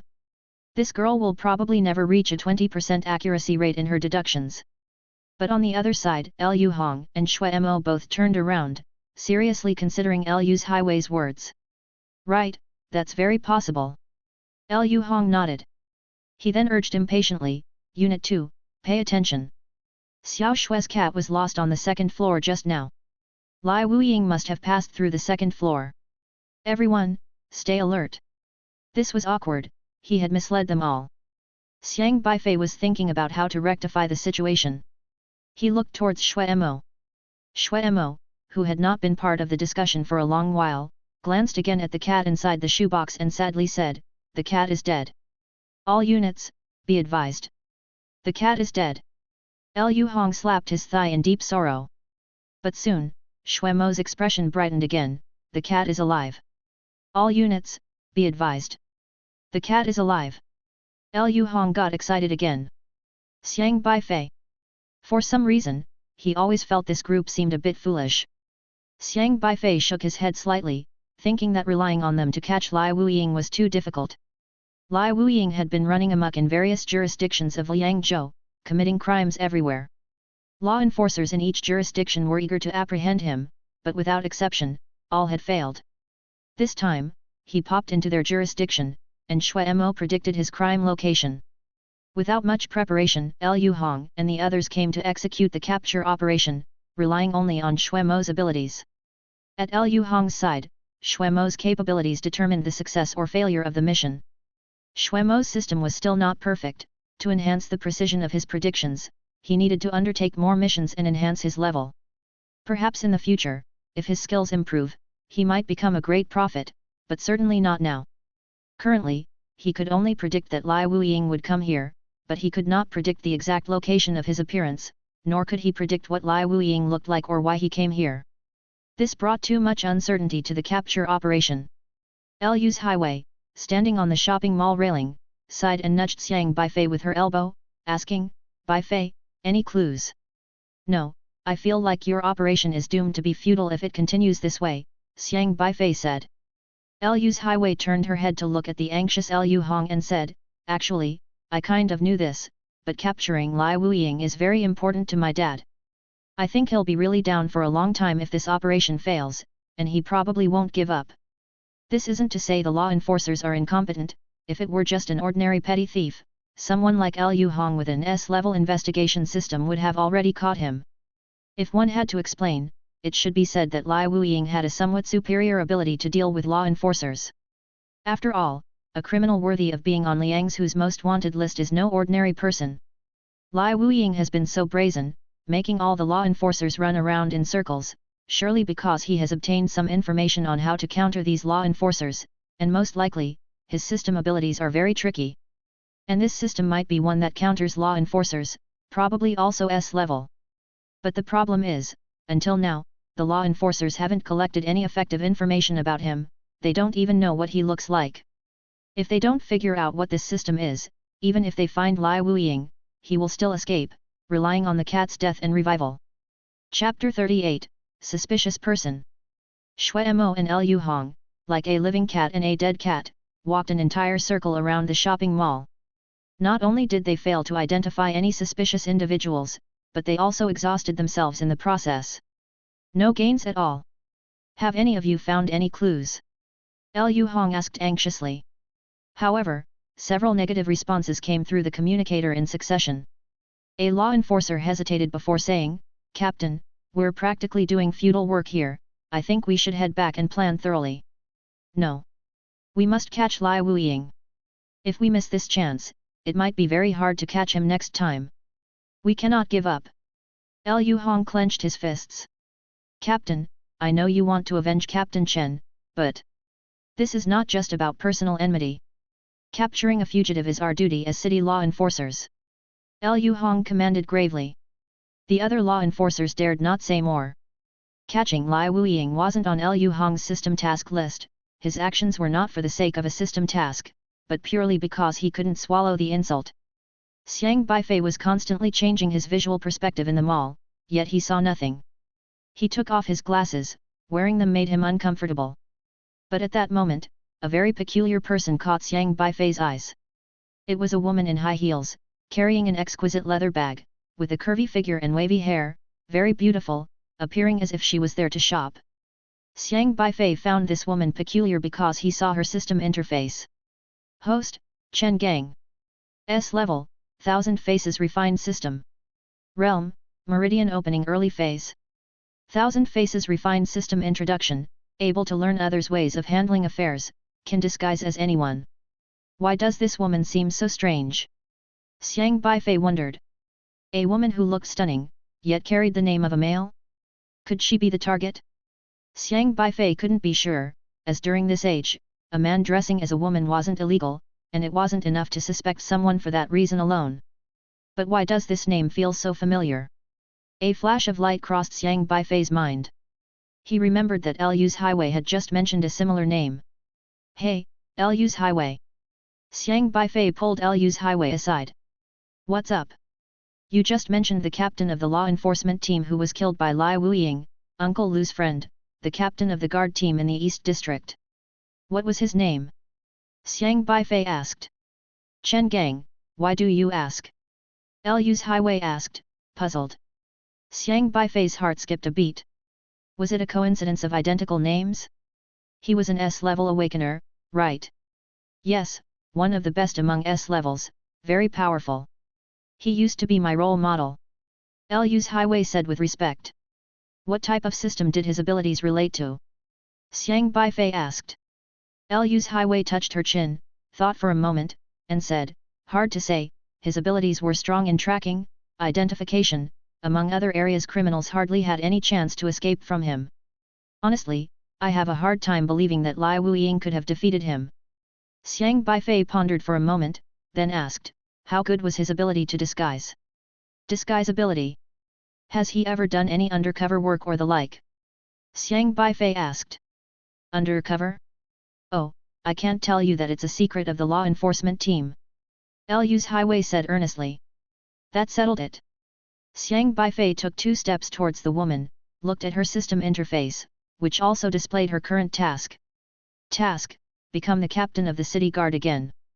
Options to complete the task: 1. Strive on your own, starting as a junior detective. 2. Assassinate the captain of the guard and impersonate him. Your current choice to complete the task: assassinate Lu Hong and impersonate him. Task reminder: Lu Hong is an S-class awakener with strong recognition abilities. You must successfully impersonate everyone around him once, gather information about Lu Hong from them, and integrate it into your Thousand Faces/Moon. Note: any person's information integrated into Thousand Faces/Moon, it will become a lethal move specifically against that person. Reward for successful impersonation: Thousand Faces/Moon, targeted at Lu Hong. The more information about Lu Hong you collect, the higher the success rate. Reward for successful task completion: receive an advanced pill, capable of stepping into the mid-stage of meridian opening. This. Xiang Beifei was shocked. Lu Hong sat gloomily on a mall bench, looking dejected. He held a photo in his hand, which showed 2 men, one of them was him, the other man was bulky, with bronze skin, even stronger than Lu Hong. At that time, they seemed quite young, perhaps having just completed a capture the criminal task, their faces still bearing wounds, yet they looked exhilarated. Uncle Lu. Xiang Beifei walked over, looked at the photo, and said, this person is. Lu Hong looked at the photo, a bitter smile emerged. His name is Chen Gang, the captain of the law enforcement team in the East District. A very upright person, just like his name, very righteous, always rushing at the forefront when capturing criminals, and many times he helped me out of danger. We had been through many capture missions together, supporting each other, came all the way together. The day I heard he died while capturing Lai Wuying, I really found it hard to accept. He always seemed to have a way out. Lu Hong's eyes showed a trace of melancholy. Xiang Beifei stared at the man in the photo, then turned towards the woman in the red dress. Is this woman really Chen Gang? Why would his system task be to kill Lu Hong? Uncle Lu, are you sure he's dead? Xiang Beifei asked. Lu Hong looked up at Xiang Beifei. What I mean is he's so capable, and it normally would be very difficult for Lai Wuying to kill him, so how exactly did Lai Wuying manage to kill him? Captain Chen's body must have sustained fatal wounds. Uncle Lu, with your strong identification skills, can't you deduce Lai Wuying's method of killing from those wounds? Lu Hong sighed. Lai Wuying is extremely cruel, using bizarre methods. Right before my eyes, he blew Chen Gang. Lu Hong's fingers clutching the photo trembled slightly, almost hissing out 2 words, to smithereens. That is to say, Chen Gang left no intact body after his death. Xiang Beifei faintly sensed something amiss about this matter. Lai Wuying, all these years, has never left any trace of his appearance. No matter how hard the law enforcers try to catch him, they can't find the slightest clue, which is unreasonable, because the law enforcement team is full of experts, unless he knew every move of all law enforcers like the back of his hand. The city guards, a department full of hidden dragons and crouching tigers, where most of the law enforcers are elites, their systems nearly all designed for capturing criminals. Yet in such a place, teeming with countless elites, there's still a criminal who left behind no trace of his appearance. Given that, even the top fugitive on the wanted list at least had his silhouette captured. Thus, the most likely possibility is only one. Chapter 39, The Invisible Man. A series of guesses gradually connected together in Xiang Beifei's mind. But for now, these were just guesses, with no way to confirm them. Xiang Beifei needed to consider one thing if his conjecture was correct. How should he relay this matter to Liu Hong? It would be impossible for Xiang Beifei to directly say the person was Chen Gang. Liu Hong wouldn't believe him, and neither would others trust the words of an unfounded high school student. After all, in this world, only he could see other people's systems. Liu Hong and the others couldn't see them, revealing it directly might expose his own ability, which would be too reckless. Then just report this Chen Gang as Su Yang to them. Xiang Beifei stared at the woman who had already stepped onto the escalator. He nudged Liu's highway with his elbow and whispered, "I see a suspicious person. Is it Su Yang?" "Where?" Liu's highway immediately perked up. "That one, wearing a red dress and high heels, she is heading towards the escalator to the third floor." Xiang Beifei pointed towards the second floor where Chen Gang was and said. Liu's highway asked quizzically, "The woman in the red dress and high heels? Su Yang is a man, isn't he?" "He's disguised himself, but I can vaguely make out his silhouette," Xiang Beifei said. Upon hearing this, Liu's highway caught on. "Where?" "Over by the stairs."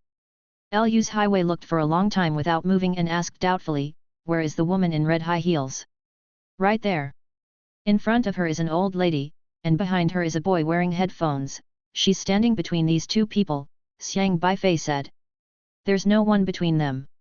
Liu's highway said, "What are you looking at? There's clearly someone there. Wait, you can't see her." Xiang Beifei found it strange and ran over to Liu Hong, asking, "Uncle Liu, can you see the woman wearing the red dress and high heels?" "Where?" Liu Hong searched for a while but also couldn't see the person Xiang Beifei mentioned. How can they not see her? A multitude of thoughts flashed through Xiang Beifei's mind. What went wrong? At that moment, a little girl with ice cream walked by. Xiang Beifei stopped the little girl and asked, "That woman in the red dress, can you see her?" "Of course, I can see her, big brother, do you like her?" the little girl naively asked. "I don't," Xiang Beifei replied. "If you don't like her, why are you asking me? I thought you wanted to give me candy in exchange for me to help you get her phone number." The little girl looked at Xiang Beifei with confusion, then turned her gaze to the woman climbing the stairs. "Xiang Beifei. Are little girls nowadays so direct?" Xiang Beifei shifted his focus back to that person. "Why can't law enforcers see this woman, but other people can?" Xiang Beifei looked at Liu's highway and Liu Hong, and then at the glasses in his hand. He suddenly had an idea. He had been unaccustomed to wearing glasses, so he had taken them off, while the other law enforcers all shared a distinct feature: they were all still wearing glasses. Xiang Beifei quickly put on his glasses as well. The moment he put on the glasses, that woman, in Xiang Beifei's eyes, had only a system interface left, and her entire being was gone, as if she had turned invisible. He searched again for the introduction to the Thousand Faces refined system, and under the system interface, he found another line of text. Ability, can block any tracking device, making people unable to see. The user can choose whether it affects electronic devices or not. No wonder. Xiang Beifei furrowed his brows. If this was indeed Lai Wuying, that would explain it. The reason he could brazenly pass by the law enforcers was because he had a way to make their high-tech glasses ineffective. Is this Chen Gang really Lai Wuying? Xiang Beifei grew increasingly astonished at the thought. After all, Liu Hong had an S-class investigation system, with extremely sharp observation skills, yet during this operation, he seemed to be led by the nose, having detected nothing and completely reliant on Shui Mo. Initially, Xiang Beifei pondered the reason for this, but now he was starting to understand. If Lai Wuying truly was an old friend of Liu Hong's, then he would definitely know how to evade Liu Hong's investigation system. Chen Gang had Liu Hong figured out, keenly aware of his investigative capabilities, which is why he deliberately chose the weekend at the mall as the place. Because there were many people in the mall, even if Chen Gang left some traces, the ongoing stream of customers walking by could easily destroy the clues on the ground, resulting in Liu Hong's investigation system being unable to track accurately. If the outcome was as Xiang Beifei suspected, then this Lai Wuying must have an intimate grasp of the various investigative techniques used by the law enforcement team. Because he was one of the law enforcers. Xiang Beifei immediately tugged at Liu's highway and said, "Take off the glasses." "Take off the glasses for what? How can we find Su Yang without wearing the glasses?" Liu's highway asked. "There's no time to explain now, just take them off." Xiang Beifei turned his head to look at the second floor's escalator again, but his heart skipped a beat. In the blink of an eye, the woman in the red dress had vanished. Where did she go? Xiang Beifei rapidly searched his surroundings. This time, he couldn't even see the system interface and hadn't noticed where the other party had hidden. However, at that moment, an urgent voice suddenly came through the communicator, "Captain Liu, I've spotted a suspicious person on the 4th floor, he attacked one of our guys." The 4th floor. Liu Hong, who had been sitting, stood up abruptly and rushed toward the 4th floor without a word. "Wait, he's not on the 4th floor." Xiang Beifei yelled after him. "Xiao Wei, you and Beifei stay here and don't move. All units take note, meet up with Squad 4 and myself, the other teams guard all entrances to the mall." Liu Hong was desperate to catch the suspect and did not listen to Xiang Beifei, dashing quickly to the 4th floor. Liu's highway too wanted to follow, but Xiang Beifei grabbed her just in time. "Stop messing around, I'm going to catch the criminal." Liu's highway was rubbing her fists with a fierce expression, ready to deliver a fatal blow to the criminal. "He's not on the 4th floor," Xiang Beifei said. Liu's highway asked, "What do you mean he's not on the 4th floor? Our people there were attacked." Xiang Beifei shouted lowly, "He's creating a diversion. Just protect me for now, I saw the criminal on the 2nd floor." Liu's highway was confused, her straightforward mind unable to comprehend Xiang Beifei's words. He quickly realized that being just a student and rashly intervening in such an operation, the others would not believe what he said. Xiang Beifei took off his glasses and searched for a while, and at this time, he saw a man in a suit emerge from around the corner. This man in the suit was someone Xiang Beifei remembered as a member of the law enforcement team, named Wang He, with an R-class detective system. However, the system interface of the man in the suit read something entirely different. Host, Chen Gang. S-Class, 1000 Faces Refined System. This guy, he's disguised as Wang He. Xiang Beifei's gaze became slightly more focused. Chapter 40, Master of Disguise. Chen Gang's target was to kill Liu Hong, but he had to first gather knowledge about Liu Hong from the people around him to increase his chances of a deadly strike against Liu Hong. In that case, he would strike the other law enforcers first. At this moment, Chen Gang had already approached Ma Figuang on the 2nd floor, who was disguised as an old man. Xiao Ma. Chen Gang could choose whether to block the tracking devices, and to learn from Ma Figuang, he did not use this ability, so Ma Figuang could see him even though he was wearing glasses. "Wang He, how did you get here? Weren't you guarding the west staircase?" Ma Figuang did not realize that the Wang He in front of him was Chen Gang in disguise. A line of text appeared on Chen Gang's system interface. "You have learned Ma Figuang's accent, voice material library +1. There's Luo Shan at the west staircase, Xiao Ma you need to head to the north stairway, I just discovered there's actually another intersection there we all missed, and it's unguarded," Chen Gang said. "What? That shouldn't be, we've checked all the entrances to the mall, I remember there's none at the north," Ma Figuang said. "No intersection? Can't we create an entrance? Have you forgotten who we are dealing with? Why do you think he appeared silently on the 4th floor?" Chen Gang said. Ma Figuang realized and said, "Are you saying that the entrance on the north side was created by Lai Wuying?" Everyone had their own system, and they had suspected that Lai Wuying had the ability to create entrances and exits, which was the only explanation for how Lai Wuying always managed to vanish when cornered. "Then I'll head there now." Ma Figuang turned and ran towards the north side.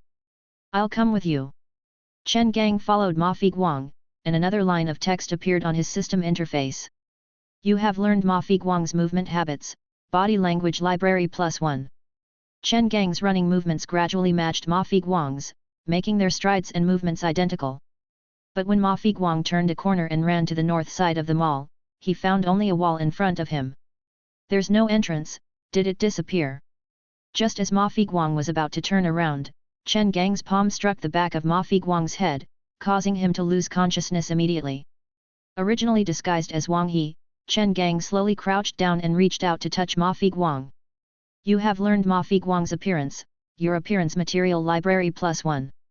You have accessed Ma Figuang's knowledge about Liu Hong, 1000 faces/moon, targeting Liu Hong, kill rate is 7%.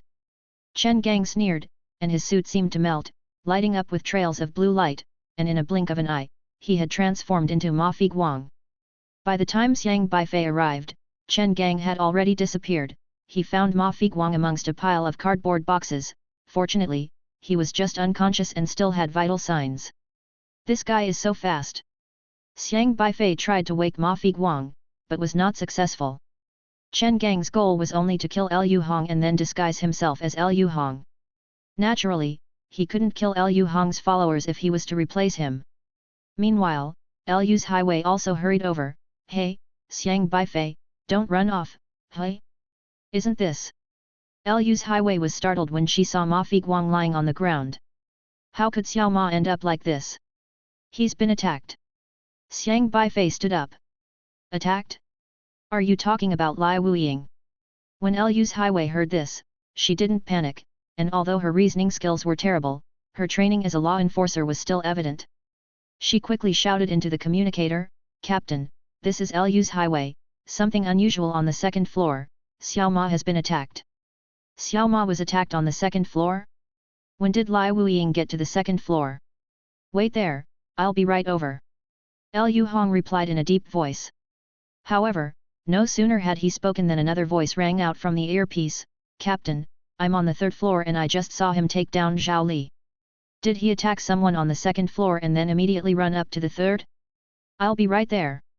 Liu Hong had almost run back to the second floor, but upon hearing this, he immediately turned and ran toward the third floor.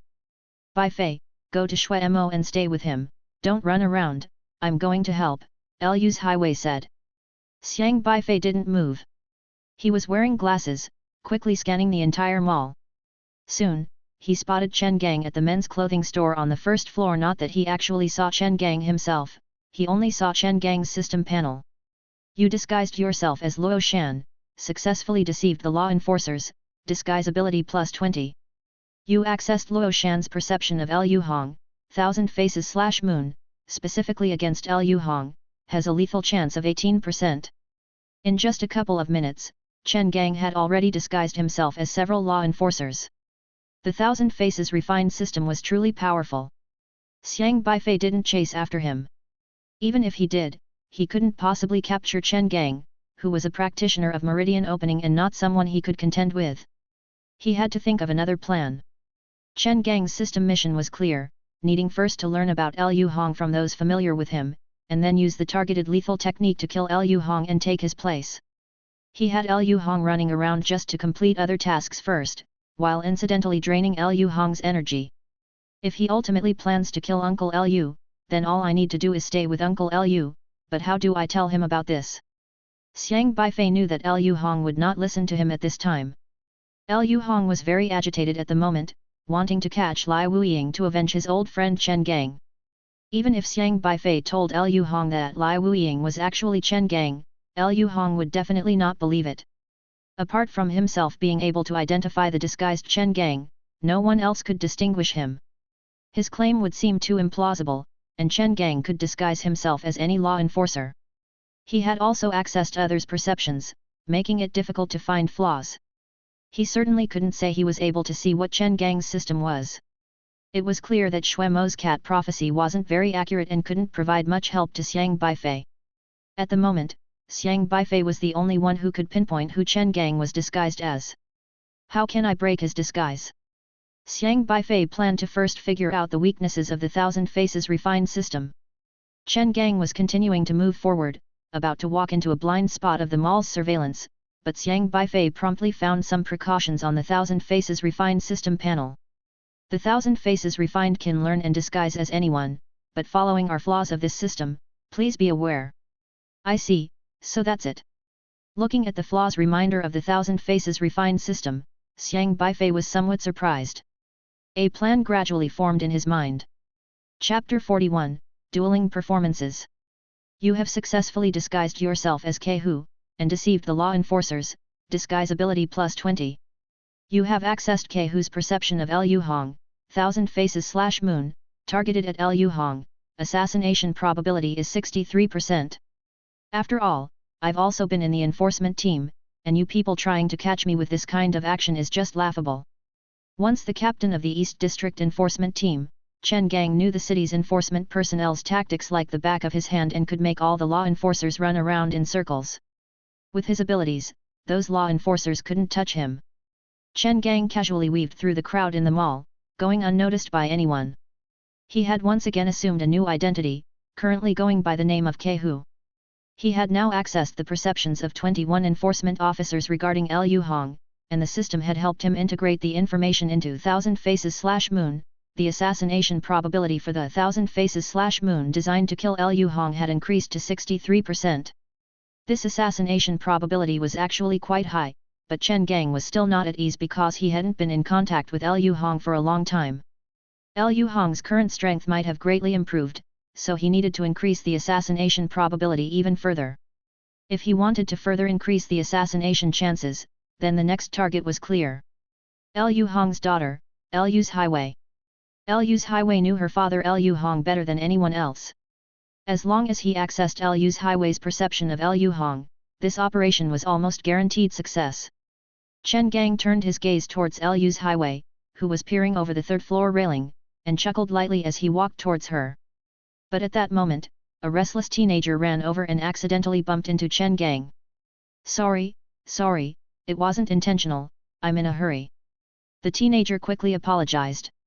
Chen Gang frowned and glanced at the teenager, feeling that he looked somewhat familiar. Right, this kid is the one Liu Highway and the others kept calling Beifei. Chen Gang reflected inwardly. He didn't know Xiang Beifei's name but had eavesdropped on the conversations between Liu Hong and others through his glasses. If this kid can come here, he must know Liu Hong, maybe like Liu Highway, he's an intern in the enforcement team. To boost his success rate further, Chen Gang couldn't let go of anyone who knew Liu Hong. No worries, I know you came with Captain Liu, right? Chen Gang, currently disguised as Kehu, pretended to be concerned. Yes, oh, you are also. Xiang Beifei realized with a start and then hurriedly lowered his voice, whispering, sorry, I didn't know you were an enforcement officer too. You have learned Beifei's accent material library +1. Chen Gang grabbed Xiang Beifei, pulling him to the side and said urgently, it's okay, now's not the time for apologies, be careful, any discoveries. Chen Gang's impersonation of Kehu was serious in demeanor, a perfect copy of the real Kehu, even mimicking Kehu's speech impediment accurately. When it comes to acting, Chen Gang is professional. Xiang Beifei spoke anxiously, nothing, that Lai Wuying is too cunning. I'm really worried about Uncle Liu, Lai Wuying is too powerful. I always feel like we're no match for him. Xiang Beifei looked anxious and even a bit worried and fearful. As he spoke, his gaze darted around, resembling a rookie who was unsettled. A contest in acting? Beifei was no less capable. Chen Gang patted Xiang Beifei's shoulder concernedly, saying, you seem very nervous? Don't worry, Captain Liu is so powerful, he will surely bring Lai Wuying to justice. We have to believe in Captain Liu. You have learned Beifei's body language habits, body language library +1. I just think Lai Wuying is too formidable, making us chase our tails. But we don't even know where he is. Xiang Beifei took a deep breath, trying to calm his agitated emotions. Chen Gang patted Xiang Beifei on the shoulder again, saying, justice has long arms, Captain Liu will definitely catch Lai Wuying and bring him in. Come on, cheer up. Yeah, thank you, I feel more confident after your pep talk. By the way, I don't know your name. Kehu. Can I call you Brother Hu? Sure. Brother Hu. Thank you, Brother Hu. My last name is Xiang. I know, Lu's highway brought you here. Brother Hu, I want to be a city law enforcer in the future. You must take good care of me, your little brother. Don't worry, I've got you covered. The two actors competed in their performance with genuine emotion and sincerity. It was as if a senior was looking after a junior. You have read Beifei's perception of Lu Hong, Thousand Faces/Moon, targeting Lu Hong, assassination rate is 63.2%. At this moment, Xiang Beifei remembered something and said, right, I need to check out the third floor, can't delay any longer. Without waiting for Chen Gang to say anything, Xiang Beifei ran off. Chen Gang looked at Xiang Beifei's retreating back, his eyebrows slightly furrowed. He had intended to take Xiang Beifei to a blind spot in the mall to fully learn Xiang Beifei's perception of Lu Hong and impersonate Xiang Beifei, but Xiang Beifei did not give him the chance. Several customers strolled by, he couldn't lay hands on Xiang Beifei forcefully. However, he did not pursue because he had just tried to read Xiang Beifei's perception of Lu Hong and found that he had only acquired 0.2%. Forget it, this kid must be new here and hasn't gotten to know Lu Hong much. That's why I only got an increase of 0.2%, which is as good as nothing. Chen Gang believed there was no need to waste effort on a greenhorn, so he searched for Lu's highway's location again and headed towards her. Chen Gang casually stopped beside Lu's highway. Kehu, how are things on your end? Lu's highway was peering around from the railing on the third floor when she saw the disguised Chen Gang approach and asked. I didn't see Lai Wuying, said Chen Gang. You have learned Lu's highway's accent material library +1. He now had a 63.2% assassination rate, his ultimate target for impersonation must be Lu's highway. Lu Hong was not an easy kill. He was significantly stronger than Chen Gang and possessed a powerful investigation system, which could sense changes in the air around him. Even if one tried to approach while invisible, it was not guaranteed to succeed. In short, Chen Gang alone would have great difficulty in killing Lu Hong. But it would be different if he impersonated Lu's highway. Fathers, in general, are not guarded against their daughters. So he needed to use Lu's highway to get close to Lu Hong. Chen Gang used the glasses he had gotten from Kehu to search the mall and saw Lu Hong searching in a clothing store on the fourth floor, smirking to himself. His highway, I feel like something is not quite right, why is there no movement from the others? Said Chen Gang.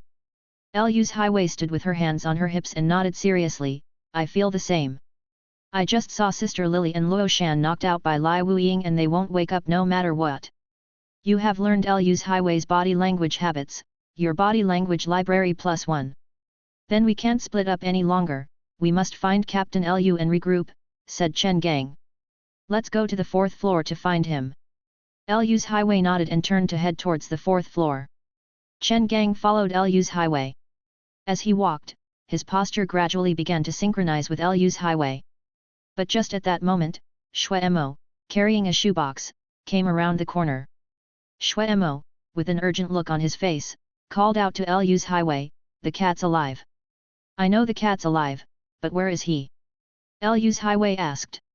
Shuemo kept staring at Chen Gang, who was disguised as Kehu, and stuttered, That's not K. But before Shuemo could finish his sentence, he suddenly paused because Chen Gang had disappeared right before his eyes. For a moment, all he felt was a clouding of his consciousness, and then he fell over. As his consciousness faded, he vaguely seemed to see two Lu's highways. Chapter 42, Parking Lot. Xiao Shuet, is the cat alive? Lu Hong pressed his fingertip against his glasses and hissed softly. The cat is alive. A stiff voice came from the communicator. Where did it come alive? At. Shuemo hadn't finished speaking when Xiang Beifei's voice rang out through the communicator. Uncle Lu, come quick. Something's not right here. I saw him. Beifei. Lu Hong was shocked and called out urgently, Beifei, where are you? Parking lot. Parking lot. Hit the azure light armor, give me your position. The azure light armor is shattered. What? He attacked you? I'm on my way. Lu Hong turned and dashed toward the stairs. As he descended, he nearly took 2 floors at once, his speed reaching the limit. In the parking lot, Chen Gang, who had disguised himself as Lu's highway, flickered slightly as his gaze shifted. He had just used Shuemo's voice to try to send Lu Hong to the cinema to find him, but unexpectedly, Beifei had suddenly run off to the parking lot. What was Beifei doing in the parking lot? But he didn't think too much of it, as in his eyes, Beifei was just a bumbling youngster who didn't know anything. Now that he was Lu's highway and knew Lu Hong was heading to the parking lot, all he had to do was go there and kill him. The parking lot had few people, making it more convenient to destroy the body and erase any traces. He glanced at his system panel. You have accessed Lu's highway's cognition of Lu Hong, and the kill rate of 1000 faces/moon, targeting Lu Hong, is 75.2%. Even Lu's highway didn't fully understand her father's true strength. Nevertheless, 75.2% was almost enough for Chen Gang. 1000 faces/moon was his most potent ability, which he would adapt and learn from various aspects when dealing with any target. By reading the perceptions people close to the target had of them and then integrating that information into 1000 faces/moon. This information is best when it's freshly collected because a person's strength can change at any moment. If information was gathered a few months or days ago, it might become obsolete if the person has a breakthrough the next day. This would render the collected data useless. So all this had been designed by Chen Gang. It would be more accurate to say that Chen Gang deliberately leaked the information to make Shui Mo foresee his presence at the mall, rather than say he was prophesized by Shui Mo to be there.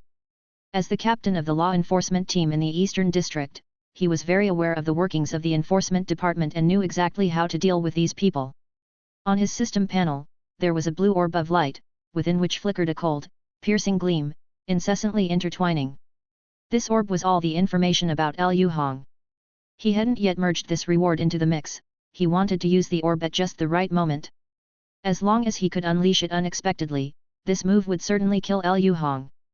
The parking lot was dim, the lights hadn't been fully turned on, with only a few sporadically lit. Lu Hong frantically searched the lot, all the while softly calling for Xiang Beifei through his glasses communicator, trying to pinpoint Beifei's location. Beifei had said he was at parking space number 33, but now that Lu Hong was standing there, he saw no one, and there wasn't even a car parked. Beifei, answer me, where are you? Are you all right? Lu Hong searched the surroundings with caution. He had a powerful investigation system which could deduce traces of events that had occurred based on the scene. Just now in the mall, because it was the weekend and there were too many customers coming and going, the scene was disrupted, and his investigation system was held back, unable to determine where Lai Wuying was. But the parking lot was relatively less crowded, and he began to search for traces following the footprints near parking space number 33. This trace, it was left by Beifei. Lu Hong squatted on the ground, carefully distinguishing for a while. A gleam of spiritual power lit up in his hand, transforming into a stream of faint light that seeped into the ground. He then looked up at the fire sprinkler head above, frowning slightly, somewhat puzzled. After a moment, he turned to look at another fire hydrant nearby. The scent remaining on Xiang Beifei's body had extended there. What exactly is this kid Beifei up to? He'd better not be in any trouble. Lu Hong was very anxious. Just as he was preparing to head towards the direction of the fire hydrant, a hurried running sound came from another direction. Turning his head, he saw that it was his daughter, Lu's highway, and he let out a sigh of relief. "Shh, keep it down." Lu Hong made a silencing gesture. "Dad, I heard Beifei's cry for help. He said he was in the parking lot. Where is he?" Lu's highway came to a stop beside Lu Hong, looking around anxiously. "I don't know. I'm searching for him." Lu Hong didn't take a closer look at Lu's highway. "It's all my fault. I told him to stay with Shui Mo, but he disappeared when I came back. What if something has happened to Beifei?" Lu's highway said with a great sense of guilt. "Now is not the time for self-reproach. Lai Wuying is likely nearby.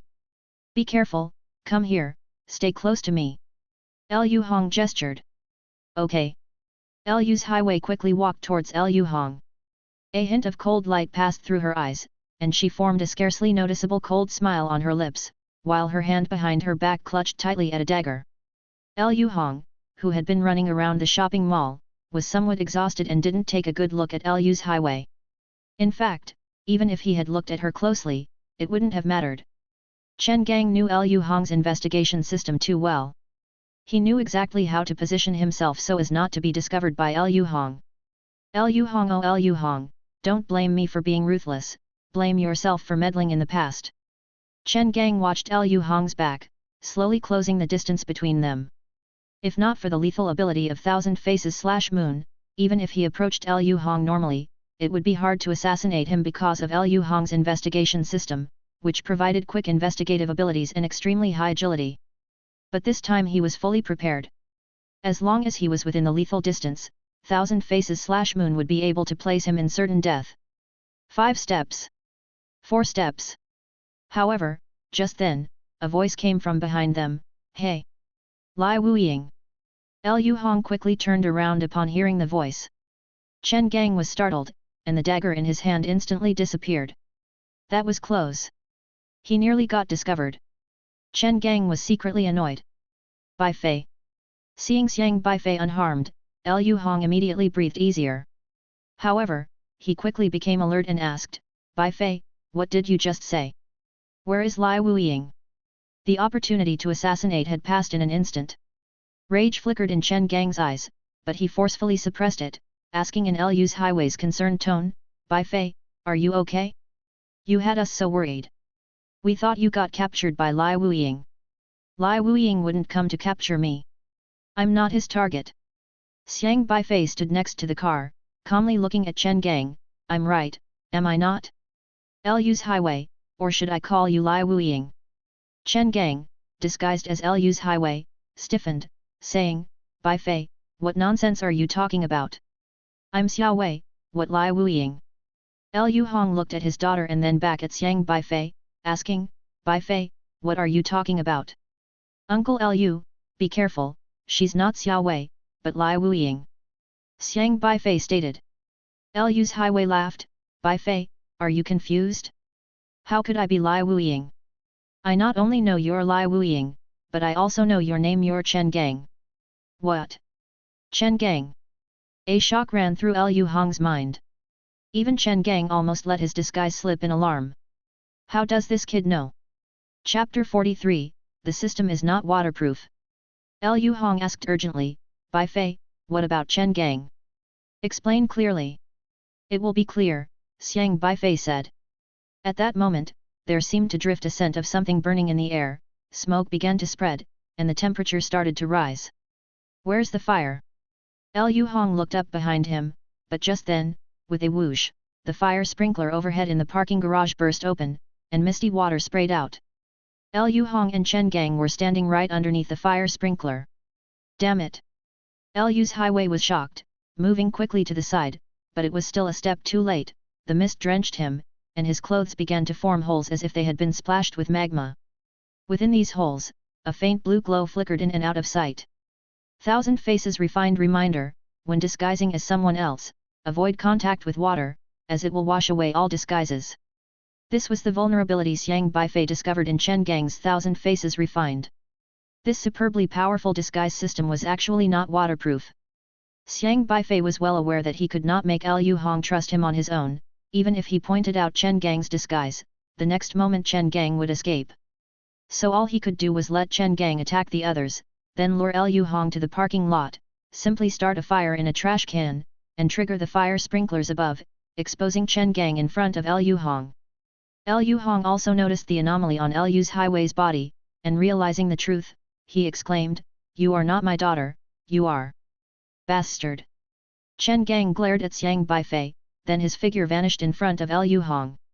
His system could block electronic tracking devices, and Liu Hong was wearing tracking glasses at that moment. To him, Chen Gang was invisible. Whoosh! Chen Gang suddenly lunged, kicked off the wall, and leaped high towards Liu Hong. But Liu Hong had already sensed the attack, his perception was incredibly potent. Even without sight of Chen Gang, the moment Chen Gang struck, he detected the disturbance in the air and sidestepped, narrowly dodging Chen Gang's dagger. Bang! Liu Hong spun around and kicked, the potent force moving through his body. Relying on his sharp perception, he aimed for the wrist where Chen Gang held the dagger.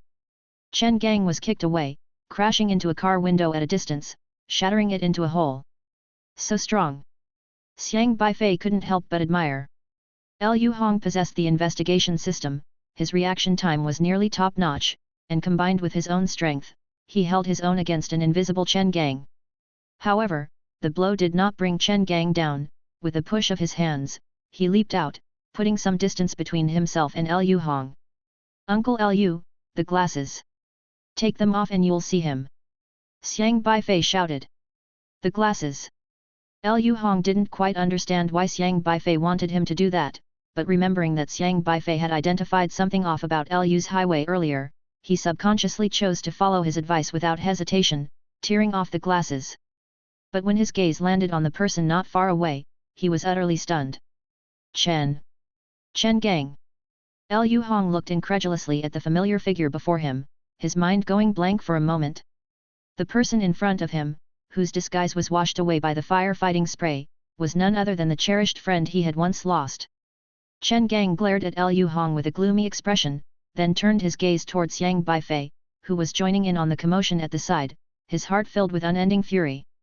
He simply couldn't understand how he had been exposed.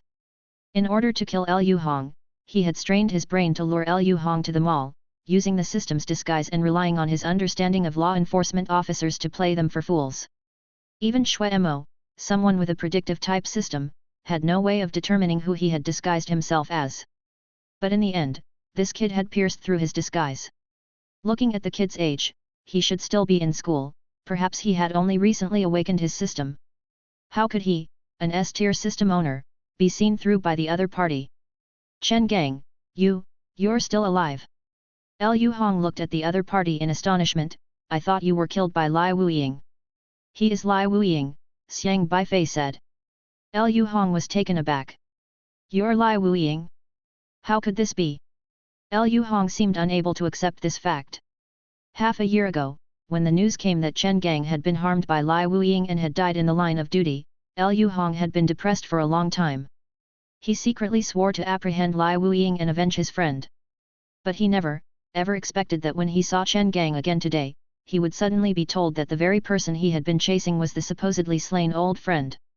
He remembered the times in the eastern jurisdiction when he had pursued Lai Wuying with Chen Gang. Many doubts started to clear up with Chen Gang's resurrection from the dead. What exactly is going on here? Liu Hong clenched his fists, his voice shifting in tone.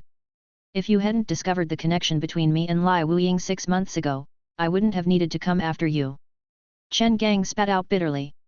With things having come to this point and Thousand Faces/Moon in hand, he couldn't be bothered to keep up the disguise any longer. 6 months prior, when Liu Hong went to find Chen Gang, due to a moment of carelessness on Chen Gang's part, Liu Hong stumbled upon significant traces left by Lai Wuying, leading to a joint investigation with 2 other powerful experts. At that time, Liu Hong had not realized that Lai Wuying was Chen Gang. Chen Gang knew that if the investigation continued, it would eventually lead back to him, yet he wasn't strong enough to kill Liu Hong at the time. His only option was to fake his own death to destroy the evidence. When Liu Hong followed the trail to Chen Gang, he found that Lai Wuying had murdered Chen Gang viciously. The scene was extremely bloody, and Chen Gang didn't leave a whole corpse behind. Knowing Liu Hong's investigative skills, he disguised the scene himself, making it chaotic to ensure that even Liu Hong with his powerful investigation system couldn't identify it. Having the cover of being the captain of the Eastern Jurisdiction's law enforcement team, Chen Gang was free to commit crimes under the identity of Lai Wuying, which made him grow stronger. But all of it was ruined by Liu Hong. Chen Gang couldn't accept it. He grew to hate Liu Hong, vowing to take back everything he owned. Once the storm had passed, he plotted this entire operation. The opposing district had a prophet, which he already knew about, so he deliberately made the prophet foresee that he would come to this mall. He then used his system to disguise himself, preparing to kill Liu Hong with a fatal blow from Thousand Faces/Moon, and then impersonate Liu Hong to become the law enforcement team captain of the Western Jurisdiction. That way, he could continue to cover up the actions of Lai Wuying with the identity of a law enforcement team captain. The entire plan had been proceeding orderly, and even just moments ago, he had the perfect opportunity to strike a deadly blow. But he hadn't expected the carefully laid trap to be completely destroyed by this kid who came out of nowhere. Chen Gang was filled with bone-deep hatred for Xiang Beifei. Chapter 44, Waiting for the Opportunity. It's actually you. Liu Hong clenched his fists, staring blankly at Chen Gang. Initially, when he investigated Lai Wuying, he found that Lai Wuying was connected to Chen Gang and started suspecting him then. But as he pursued further, he discovered that Chen Gang had been harmed and thought he had misunderstood his old friend, even blaming himself for half a year. Over this half year, he had always felt guilty about the death of Chen Gang. But now, he realized that all this was merely orchestrated by Chen Gang. His intuition had been right all along. Why? You were already the captain of the enforcement team in the East District, why would you engage in shameful dealings like those of Lai Wuying? Your duty should have been to protect your city, not to commit crimes. Liu Hong spoke in a deep voice. Protect the city. Chen Gang's expression suddenly twisted. The Thousand Faces refined system required learning to disguise oneself as different people, inherently ensuring he could not just be a law-abiding citizen. There was a time he wanted to use this system to engage in espionage, fight criminals, and restore peace and order. However, he gradually found that being a spy fighting against crime gave limited boosts in the system, and having a moral baseline often tied his hands during missions. It was better to be a criminal, not bound by ethics or laws, doing whatever it took to grow stronger, which allowed for much faster improvement. Thus, he took a different path, leveraging the system to become the elusive Lai Wuying. From then on, the system made him stronger and his desires grew uncontrollable. We all have our choices. The moment we awaken our systems, our futures are bound. You have no right to judge others' rights and wrongs. What kind of system one has dictates what kind of person one becomes. Chen Gang responded coldly. In his view, awakening the Thousand Faces refined system meant he was destined to become a criminal. Nonsense! Liu Hong glared at Chen Gang, growling, we may not be able to choose our awakening systems, but we can choose our paths. Don't you dare blame your misdeeds on your system. Boom! Liu Hong burst forth, his arms glowing with red fire, as if flames of rage were burning. The flames wrapped around his fists, distorting the air around them. What kind of person to become is a choice we make, not one made by a system. Liu Hong threw a punch at Chen Gang. The fiery punch's wind was fierce and powerful, evaporating the mist above and sending two cars next to it flying. He punched Chen Gang, showing no mercy, feeling only fierce anger, unable to forgive Chen Gang for knowingly breaking the law. Chen Gang's body also emitted a blue glow, numerous lights interweaving on him, instantly transforming myriad times. His dagger radiated a cold moon glow, as he too met the explosive fiery punch head-on. Boom! The chilling moon blade collided with the fiery blast, white and red lights exploded fiercely, and the powerful shockwaves sent nearby cars hurtling into scrap metal. The clash of two meridian opening experts wrought extreme destruction. Bang! Chen Gang was thrown backward, crashing into a wall and creating a large dent in it. Splat! Chen Gang spat out a mouthful of blood, his face turning deathly pale as his energy weakened. Meanwhile, Liu Hong, like a gust of wind, launched another fearsome punch at Chen Gang. This punch was something Chen Gang couldn't defend against at all, and could only watch helplessly as the punch approached in an instant. However, Liu Hong's fist stopped 3 inches from Chen Gang's face. Half a year has passed, and you've become stronger than before. Chen Gang let out a wry laugh, then spit out another mouthful of blood. I became stronger because of you. Liu Hong roared, over this half year, your death has constantly haunted me. I thought it was my fault that led to your death. To avenge you, I trained relentlessly, enhancing my own strength, all to capture Lai Wuying and avenge you. This punch was originally meant for Lai Wuying. His voice was full of anger, like a lion that has been suppressed for a long time and is about to erupt. But his voice was also tinged with a trace of regret. Over these 6 months, he forced himself to grow stronger, cultivating his blazing fist. Avenging Chen Gang became his conviction. His strength was now many times greater than it had been half a year ago. Yet, he never imagined that this punch, meant not only for Lai Wuying, was also for the old friend he had always wanted to avenge. This caused him great pain. Liu Hong's punch was terrifyingly oppressive, rendering Chen Gang immobile. His chest heaved continuously. But gradually, the flames on his fist dissipated. He withdrew his fist. Why didn't you kill me? Chen Gang inquired. I am a city defender, not a murderer. Liu Hong glared angrily at the incapacitated Chen Gang, a pair of handcuffs appearing in his hand, ready to restrain him. However, a fierce gleam flashed in Chen Gang's eyes. He looked at his system interface. The Thousand Faces / Moon, gathered through impersonating Liu's highway and others, had not yet been utilized. Aimed at Liu Hong, this critical strike had only one chance, but such a strike was not 100%, he had to surprise him. Chen Gang knew that he had no chance of winning in a direct confrontation with Liu Hong. If he used the Thousand Faces/Moon head-on, Liu Hong would likely dodge it. So he waited. He knew Liu Hong too well, understanding his abilities and character thoroughly. This man was stubborn. Even after defeating him, he would not deliver a fatal blow, opting instead to capture him. Chen Gang possessed strong deceptive abilities. He used Thousand Faces refined to feign a complete defeat, waiting for Liu Hong to lower his guard and try to handcuff him. That would be the perfect moment to unleash the deadly strike of Thousand Faces/Moon. You are not a murderer, but I am.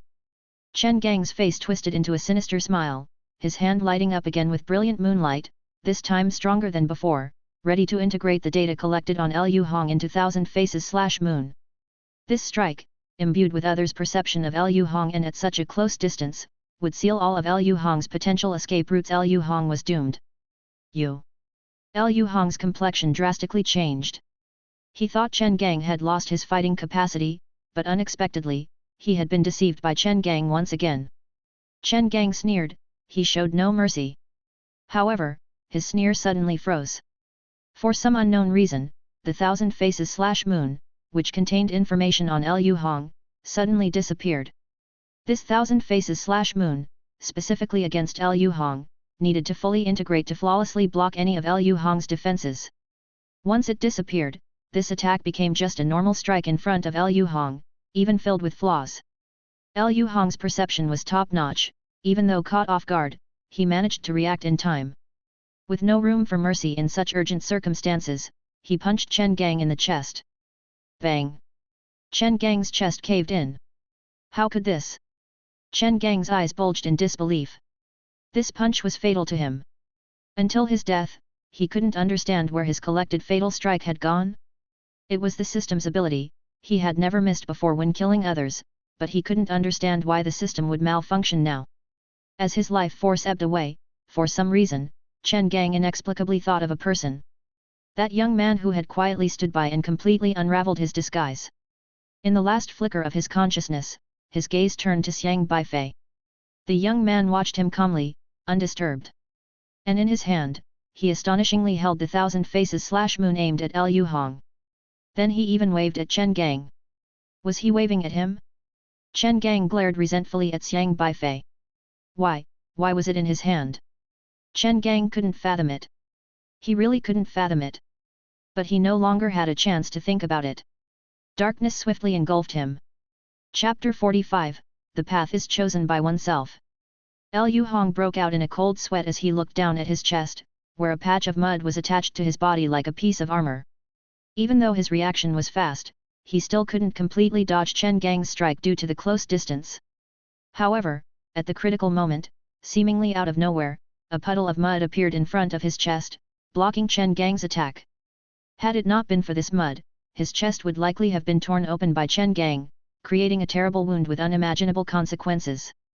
But, even with the mud blocking, he still felt a violent shock, his chest tightened, his blood roiled, and his throat was tinged with streaks of blood.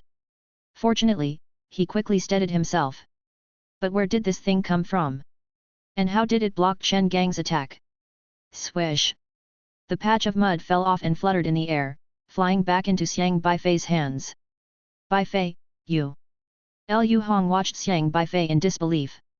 He never would have thought that the thing that saved his life came from Xiang Beifei, who had just awakened his system not long ago. Dad left it to protect me. Xiang Beifei flicked the breath soil, twisting it into a whip before it vanished from sight. Xiang Tianxing. Liu Hong came to a realization. So that was it. He knew that Xiang Beifei's father was a pioneer, an SR-grade awakener with extremely rare talents. It made sense for such a powerful martial artist to leave his son something for self-protection. But how could you? Liu Hong still didn't understand. Even if Xiang Tianxing had given Xiang Beifei something for self-protection, in order to use it to protect others, Beifei would need to have foreseen such an event and also possess extremely agile reflexes. How did this kid manage that? I didn't trust him, so I kept a precaution, Xiang Beifei said. You didn't trust him?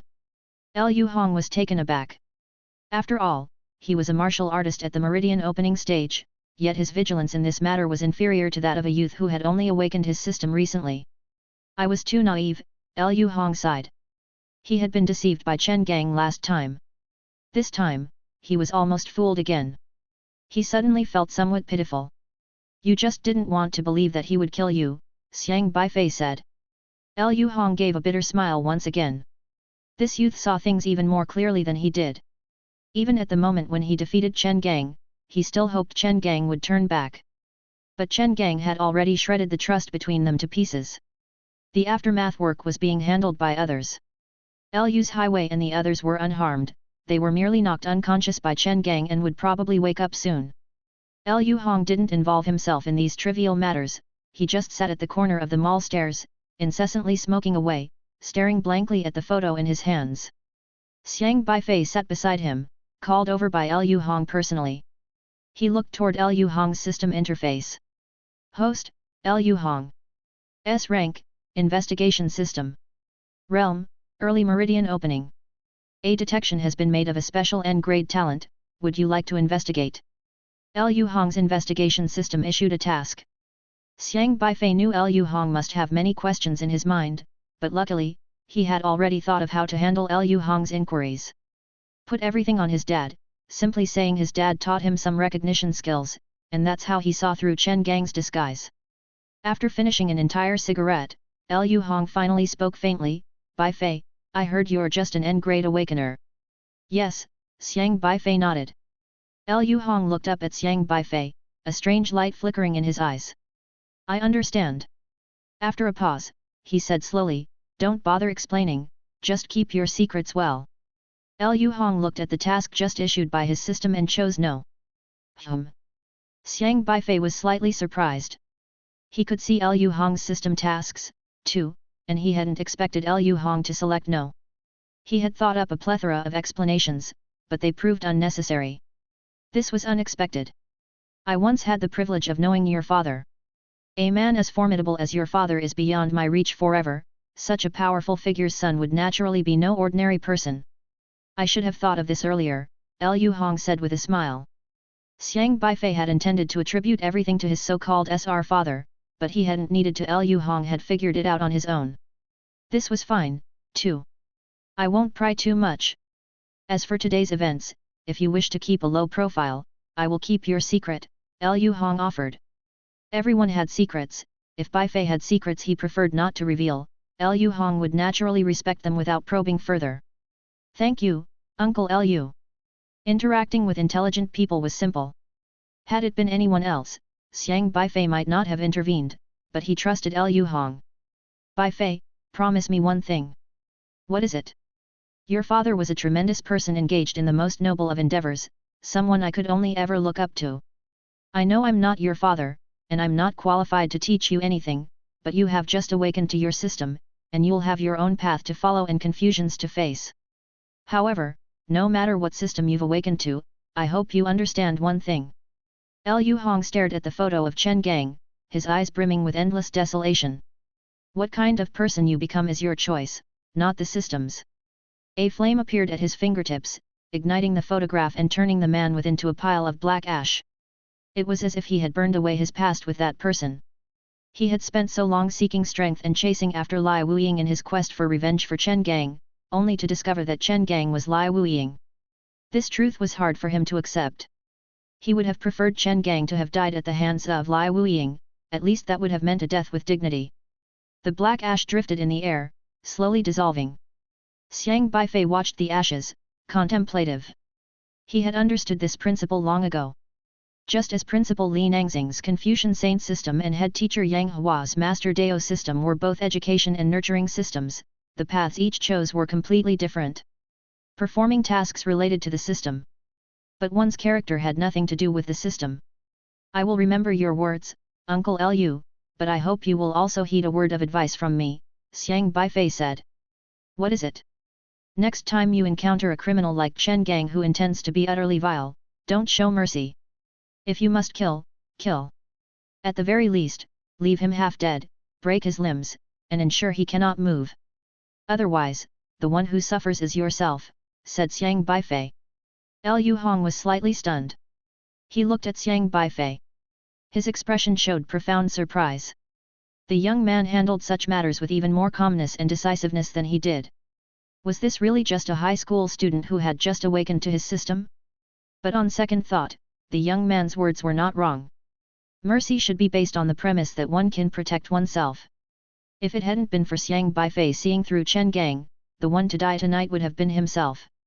I'll remember. You're right. I won't always be so lucky to have you save my life, like you did today, Liu Hong said, nodding. Then, he sighed deeply, his eyes filled with a trace of bewilderment. Xiang Beifei thought for a moment, then added, I hope Uncle Liu won't be disheartened. There are many more Lai Wuyings in the Western District that need Uncle Liu's attention. Chen Gang is definitely not the last criminal you need to deal with. Liu Hong was taken aback. In the past 6 months, his strength had surged as he pushed himself to the limit to avenge Chen Gang. When he discovered today that Chen Gang was Lai Wuying, there was a moment when his half-year's conviction suddenly collapsed, leaving him questioning the purpose of gaining strength. But Xiang Beifei's words were like an enlightening rush to his head, reviving his spirits. As an elder, he should have been the one comforting the younger, yet the roles had reversed tonight. This young man truly puzzled him. Thank you, Liu Hong said gratefully. The collapse of one belief could lead to the birth of another. Lai Wuying had become a thing of the past. But the future could be carried on by the next generation. If you have any requests in the future, just let me know. I'll do everything in my power to help you. Even if just for this child's sake, he must pull himself together. Of course, thank you, Uncle Liu, Beifei politely responded. To protect Xiang Beifei, Liu Hong had given him the azure light armor, inadvertently helping Xiang Beifei to illuminate a star. Xiang Beifei was simply repaying the favor. Chapter 46, Learning Plan. The incident at the shopping center didn't attract much attention, and everything was handled through standard procedures. Xiang Beifei didn't concern himself with these matters, as they had nothing to do with him. However, he was in a good mood. Because Liu Hong said that once the procedures were completed, he would help him apply for the bounty. As the captain of the law enforcement team, Liu Hong was almost certain to handle it smoothly. By the time he returned, it was already evening. Walking on the road, the noisy crowd gave Xiang Beifei a feeling as if he were in a different world. He had been in this world for less than a month, feeling both familiar and alien to everything. In his previous world, he was just an orphan whose parents had died early, relying on relatives to get through school. That world was not friendly to him. Coming to this world hadn't improved his situation much either. But at least he had found a relative here. Everyone here carried their own system panel, bustling about for their system tasks. Their goals were clear, whether they were for money or fame, or for strength or family, they all took their system tasks seriously. The system had become the driving force of their lives. Sometimes, Xiang Beifei would ponder. In his previous world, where nobody had systems, what exactly was the difference from this one? Back in that world, weren't the adults driven by car loans, mortgages, family, and the need to support parents and children, all reasons for everyone to rise early, sleep late, and squeeze onto buses to go to work and earn a living? These burdens carried by adults were the tasks they had to accomplish in their lives. In this system world, these life tasks had been systematized into system tasks.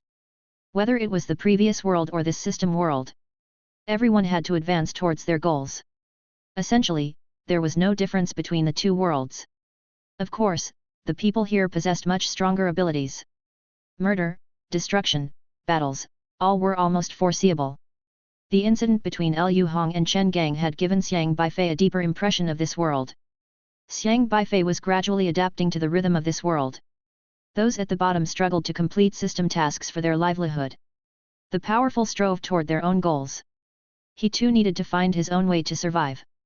If he wanted to go further in the world of the system, he had to keep pace with this world.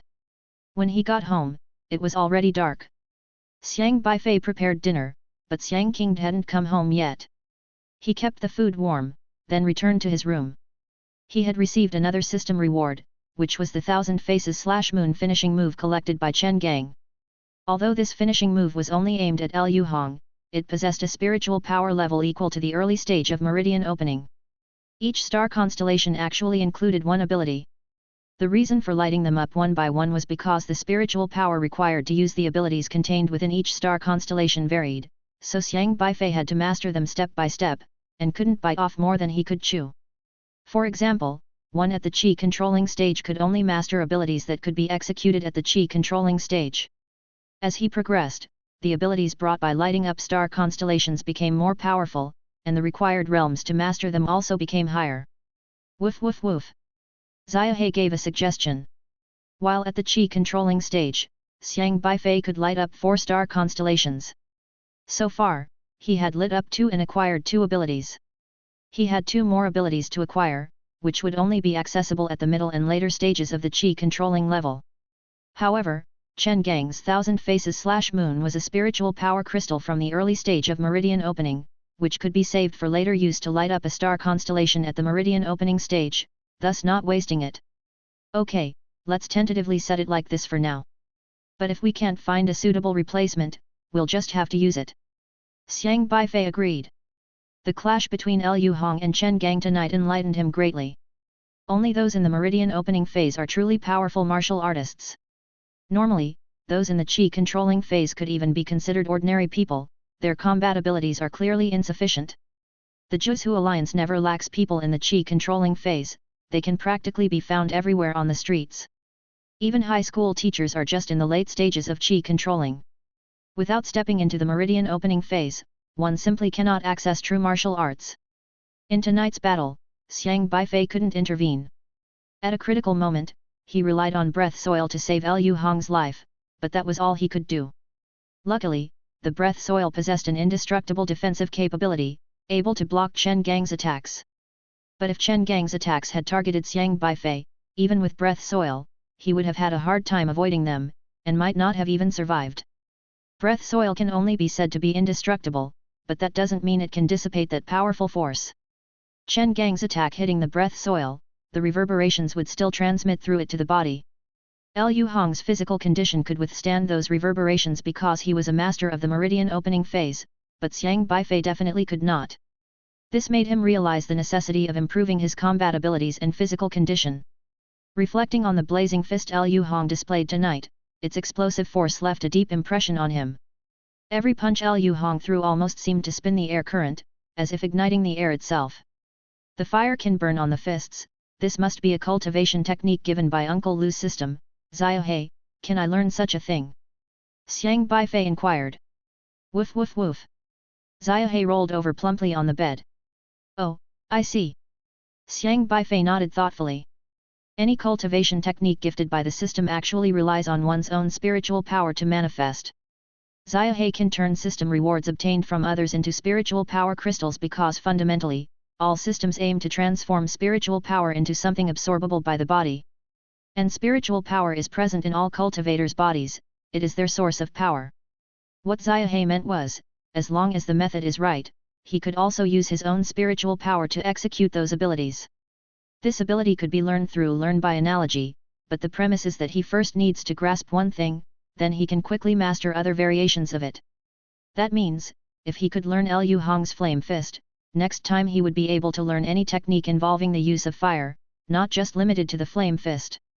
He could learn flame palm, flame foot, flame leg, sparking all around, fire 3 feet high, fire at one's heels, fire under one's butt.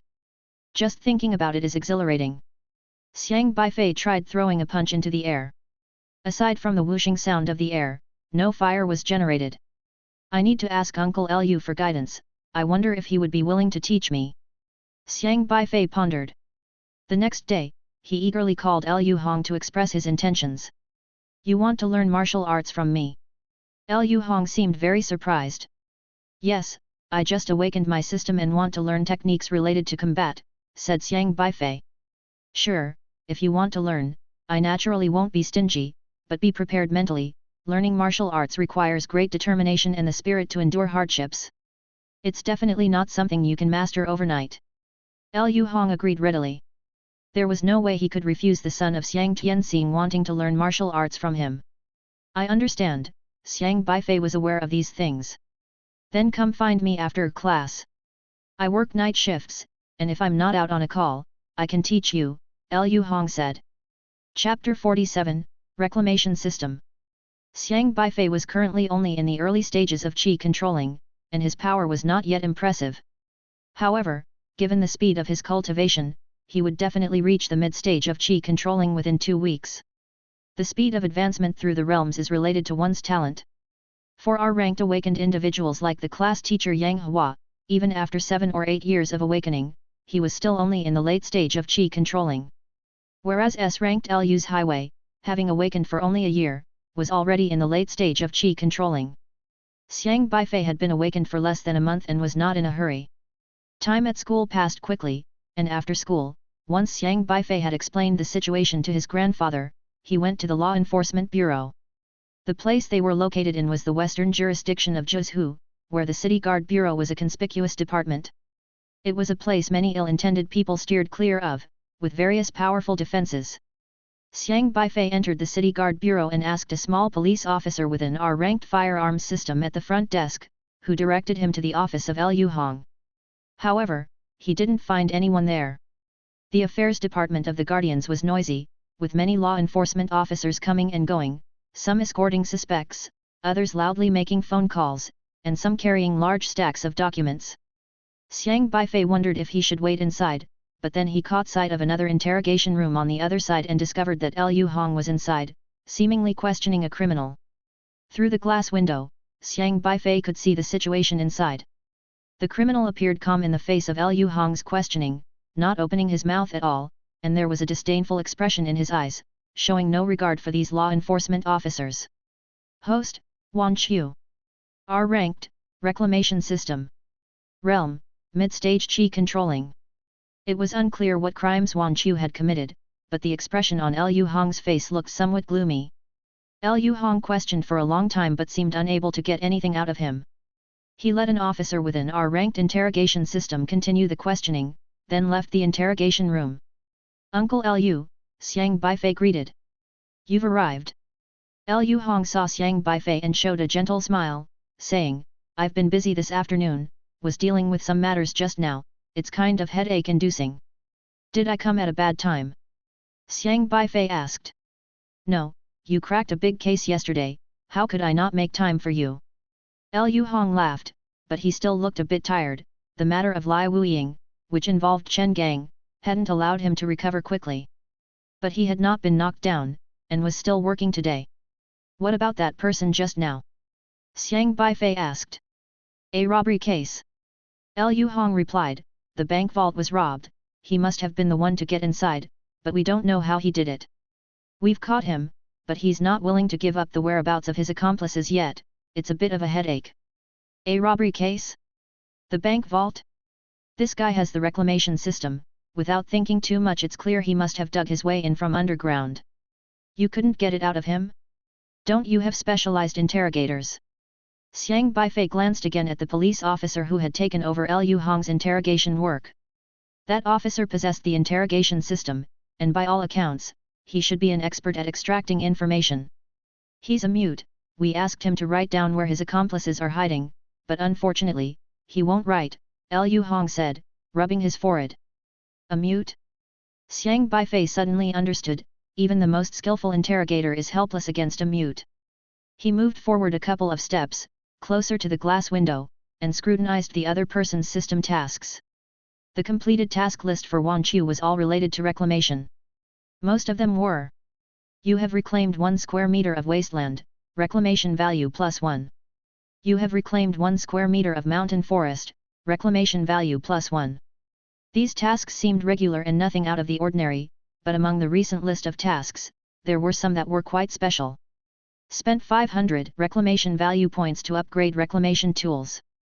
The current spade can now reclaim 3-dimensional space in reinforced concrete. You have reclaimed 50 cubic meters of space within the pier of Qunhe Bridge, reclamation value +10. This system task was completed 3 days ago. The Qunhe Bridge was a heavyweight bridge with incredibly thick and massive piers, and it was unexpected that someone actually had the ability to carve out a space inside one. Carving out a space there would indeed be a perfect hiding spot. This guy's ability was quite impressive. According to his system description, this method of reclamation could disregard the volume of the reclamation target and determine the volume difference between the reclaimed space and the reclamation target proportionally. If he had enough system points, he could even carve out a 10 cubic meter space in a single ring. The legendary storage ring was said to be based on this kind of reclamation system, a type of black technology from the world of Xiangxia stories. Uncle Lu, based on the clothing and the traces of dust on him, he must have been to Qunhe Bridge recently. You might try searching the piers of Qunhe Bridge, his accomplices could be hiding inside. I don't know if you have any echolocating devices to check which pier might be hollow, Xiang Beifei said. Lu Hong looked at Xiang Beifei in astonishment. Is this true? Are you sure? I think there's no mistake, said Xiang Beifei. Lu Hong then turned to look at Wan Qiu. He himself had a powerful investigation system, but when he looked at the dust on Wan Qiu's clothes, he could only tell that the dust came from beneath the bank. He wanted to ask Xiang Beifei how he figured it out, but remembering what happened the day before, Lu Hong held back the question. Wait a moment. With a wave of his hand, a delicately crafted black raven appeared in Lu Hong's hand. He patted the raven's head and said, "Search the piers of Qunhe Bridge." The raven darted into the sky, streaking a flash of light before vanishing. This is my reconnaissance tool. It's very effective, Lu Hong explained. This tool came from his system. In fact, he had used it yesterday, but Chen Gang understood his investigative capabilities too well and knew how to counteract them. Lu Hong watched his system interface. As the black raven flew out to investigate, he could see everything happening outside through the raven's eyes at any time on his system interface. The black raven was incredibly fast, and since Qunhe Bridge was not far away, it almost instantly arrived and began scanning each pier built into the river. Soon, Lu Hong's expression became more and more astonished. The raven's eyes had echolocating ability, and the scanning results showed that the inside of the piers were indeed hollow. Not only that, but the raven's echolocation also detected 7 people lurking within one of the piers. They really are hidden here. Lu Hong was truly shocked and couldn't help but look towards Xiang Beifei, full of amazement.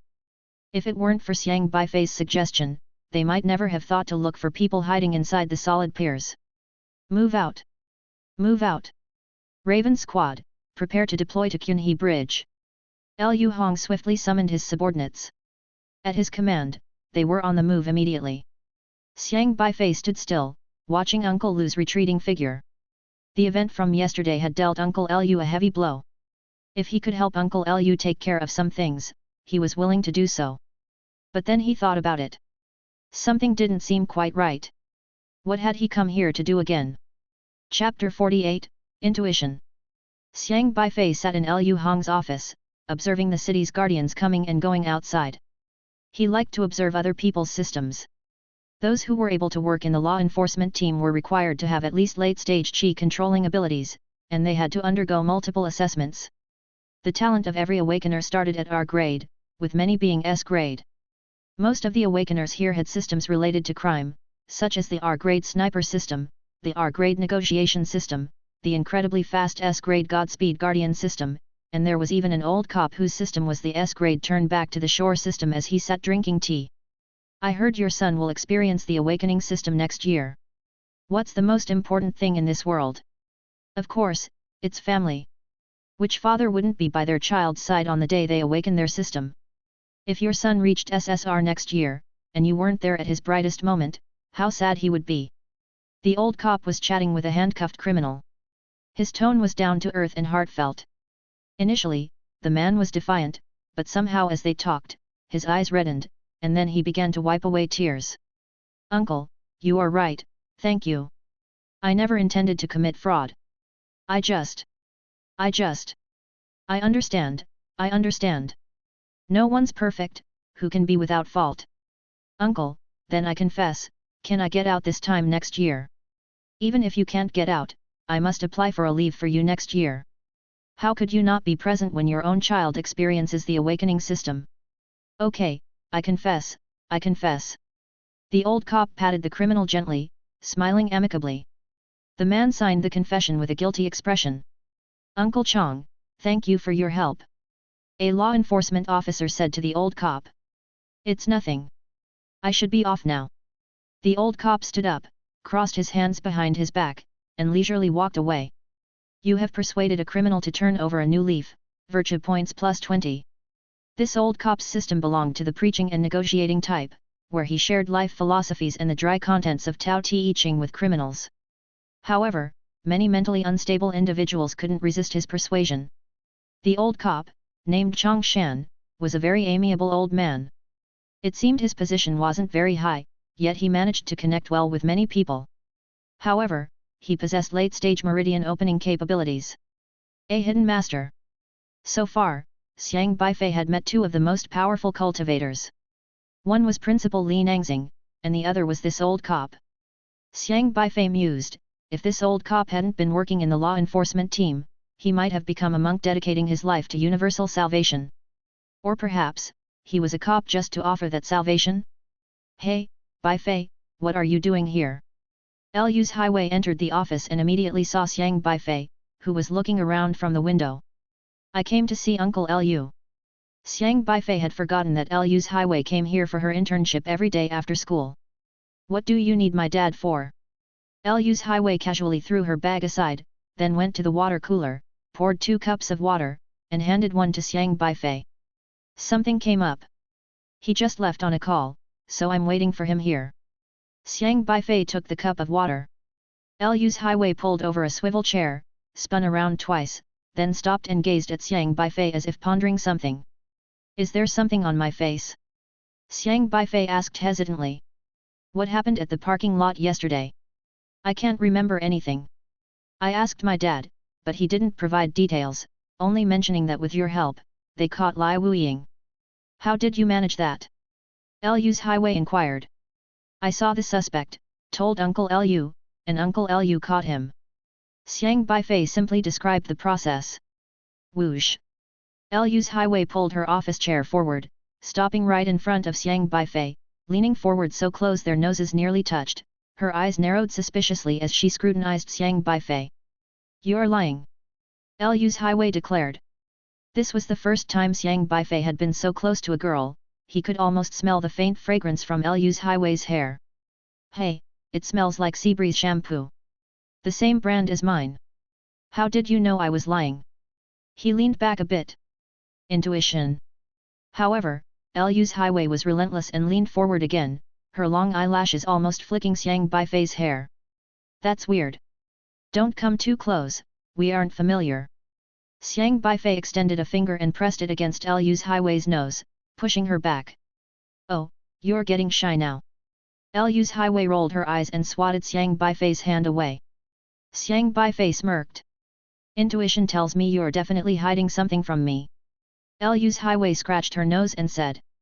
You trust your intuition more than your logical reasoning skills. Xiang Beifei glanced at her system interface. An 11% reasoning accuracy still shining brightly. Lu's Highway spun around in her chair and said, Yesterday when I got home, my dad looked strange.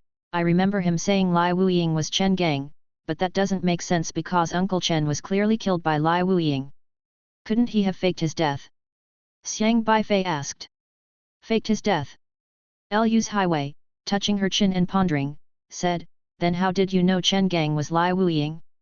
Lai Wuying knocked us all down, he appears and disappears like a ghost, even Xuemo's cat is missing in action, how did you spot him? Lucky guess. Bullshit. Lu's Highway said, I don't believe your luck is that good. Did you awaken some kind of good fortune system? Xiang Beifei shrugged nonchalantly. Be honest, what are you doing here today? To record last night's case. Lu's Highway asked. Xiang Beifei figured he couldn't keep it a secret any longer and said, I came here to learn some combat skills from Uncle Lu. Learning to fight? Were you motivated after seeing my dad destroy the parking lot fighting someone yesterday? Whatever you say. I can teach you. Lu's Highway stood up, interlocked her fingers, and pressed down, her joints cracking loudly. Xiang Beifei looked at Lu's Highway with disdain. Hey, what's with that look? My dad taught me my fighting skills, Lu's Highway said, hands on her hips. Then you're really good. Xiang Beifei nodded perfunctorily. He was not here solely to learn combat skills, he mainly wanted to find out how Lu Hong managed to produce flames with his punches. Lu's Highway was becoming frustrated. This jerk, still as troublesome as ever. Caught them, good. They were indeed hiding under the bridge pier. Just then, a loud voice came from outside, Lu Hong had returned. His team efficiently surrounded the culprits at Kiahe Bridge Pier, capturing the bank robbers all in one go, and the entire process took less than half an hour. He was finally back. Xiang Beifei stood up. Chapter 49, Fist wind. Captain Lu is amazing. I thought this case would be really tricky, but Captain Lu solved it just like that. Captain Lu, how did you figure out they were hiding under the bridge pier? A wave of awe filled the air as Lu Hong directly raided the criminals' hideout, thrilling the entire enforcement team. It was a significant achievement. Lu Hong, while being praised, felt somewhat embarrassed. He knew that the credit didn't lie with him, but with Xiang Beifei. Sorry for the delay. You guys proceed with the necessary, interrogate those who need interrogation, and keep busy. Lu Hong then remembered he had promised to teach Xiang Beifei some combat skills, but upon encountering the criminals, he had heatedly forgotten about it and hurried to his office. I'm back, sorry, I forgot, Lu Hong said with a smile. Dad, you're so cool. You solved the robbery case so quickly? How did you figure it out? Lu's Highway excitedly looked at her father. With the help of a noble person, without him, I really might not have spotted the loophole, Lu Hong said with a smile. Was it Shui Mo? I thought he took a leave. Not Shui Mo, it was Beifei. Lu Hong looked at Xiang Beifei, thoroughly impressed by him now. This kid truly was extraordinary. He didn't even need to face the suspect for an interrogation or visit the scene, just a quick glance from afar was all it had taken. He had actually managed to catch one of Wan Chu's accomplices. This level of investigative ability was even more potent than his own system. Beifei. Lu's Highway turned her head in confusion and looked at Xiang Beifei. Did he spot the criminal suspect again? He figured it out with reasoning. Lu Hong explained, Beifei has a very keen sense for reasoning. He just took one look and analyzed where that guy's accomplice was hiding. Xiao Wei, you really ought to learn this reasoning ability from Beifei. Lu's Highway turned her head and sized up Xiang Beifei again. How is that possible? Didn't he just awaken his system? Is he that impressive? Lu Hong knocked on Lu's Highway's head. How many times have I told you, you should never underestimate anyone. Beifei has a gift for this, he's much better than you at it. Dad, I'm not underestimating him, I just think, never mind, forget I said anything. Lu's Highway muttered a bit but didn't finish her sentence, feeling that if she continued, she might just get another knock on the head from her dad, so she wisely kept quiet. However, she was becoming more and more curious about Xiang Beifei. Yesterday, their team's prophecy expert Shui Mo had failed to locate Lai Wuying, who nearly took down the entire enforcement team, yet, it was only Xiang Beifei who had noticed Lai Wuying's traces and had helped her dad capture him. Today, Xiang Beifei had just arrived at the enforcement team, and before even warming his seat, he had helped her dad solve another case? Was this guy's ability to solve cases really that strong? Beifei, have you ever considered being a city guardian here? With your personality and reasoning skills, you'd be perfectly suited for the job. Lu Hong looked at Xiang Beifei with hopeful eyes. I was just lucky. There you go, being modest again, Lu Hong said. Uncle Lu, I want to learn some combat skills, Xiang Beifei said. Right, look at my memory, almost forgot. Come on, I'll take you to the training room. Lu Hong, hearing Xiang Beifei express such an interest, was also pleased. If Xiang Beifei could really end up working here, their jurisdiction's case-solving rate would probably skyrocket. Beifei fell silent for a moment, then turned to look at Wan Chu, who possessed the reclamation system, and reminded, Uncle Lu, even if you catch them, you must be careful, this person is not so simple. Don't worry, they are watching. We have special means of care here, and won't give him a chance to escape, Lu Hong said. Beifei thought for a while and then said nothing more. The city guard squad had a dedicated training room for combat, specifically for the use of the guards. Lu Hong brought Beifei to a bright room with nothing around. It was a pure fighting arena. Lu Hong took Beifei to change clothes, and Lu's Highway, having nothing else to do, followed them in. Combat skills are very important. You can learn this without having to cultivate the spiritual power. In my eyes, the essence of fighting is all about speed, Lu Hong said as he clenched and then opened his fist, with a faint flow of air swirling around his fingertips. Beifei, you've just awakened your system less than a month ago, so you probably haven't cultivated any spiritual power yet, have you? Lu Hong didn't yet know Beifei's specific situation, as Beifei had not taken any action that day. Dad, how could he have cultivated spiritual power so quickly?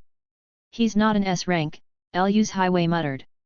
S-rank awakeners find it simple to break through to the Qi controlling phase, but she knew that Beifei was an N-rank awakener, and for N-rank awakeners, it would take at least half a year to possibly step into the qi controlling phase.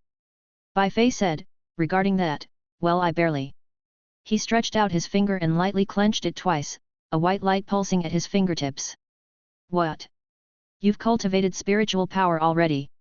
Lu's Highway was very surprised. That's not right. You just awakened as an N rank, how could it be so fast? Lu's Highway found it incredible. Lu Hong was also surprised. After thinking for a moment, he realized that Beifei was far from being as simple as an N level, and he became more certain about Beifei hiding his own talent.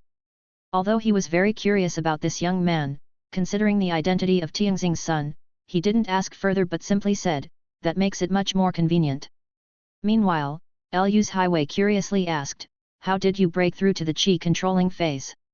After finishing, upon seeing her father ready to scold her, she quickly added, just to be clear, I mean no disrespect. The textbooks clearly state what type of system has what kind of learning progress, and you are clearly an N-rank awakener. Highway, don't be rude. Looks can be deceiving. To become strong, both talent and diligence are important. Have you forgotten our senior officer from Liangzhou, Shang Tianxiang? He's an N-rank system awakener, just look at his accomplishments, Lu Hong interjected. But he didn't reach the qi controlling phase in just 1 month either. Lu's Highway muttered. All right, no more questions. We are here to train today, focus. Lu Hong did not allow his daughter to continue.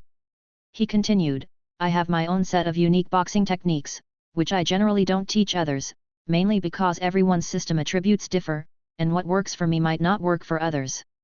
I've only taught Highway, whether it suits you, you'll have to see for yourself. Lu Hong snapped his fingers, and suddenly, a punching bag appeared in the middle of the room. This was a technologically simulated punching bag, but it was in no way different from a real one. When sparring with someone, you must be alert in all directions, mindful of attacks coming from any direction at any time, while ensuring that the strength in your arms matches the speed of your eyes. Your focus must always be on your own fists, Lu Hong said as he threw a punch forward. His fist wind howled, igniting flames in the air in the instant it was thrown. Bang! Lu Hong's fist had not even touched the punching bag, yet the bag was directly blasted into pieces. Beifei's eyes brightened. That punch was very powerful.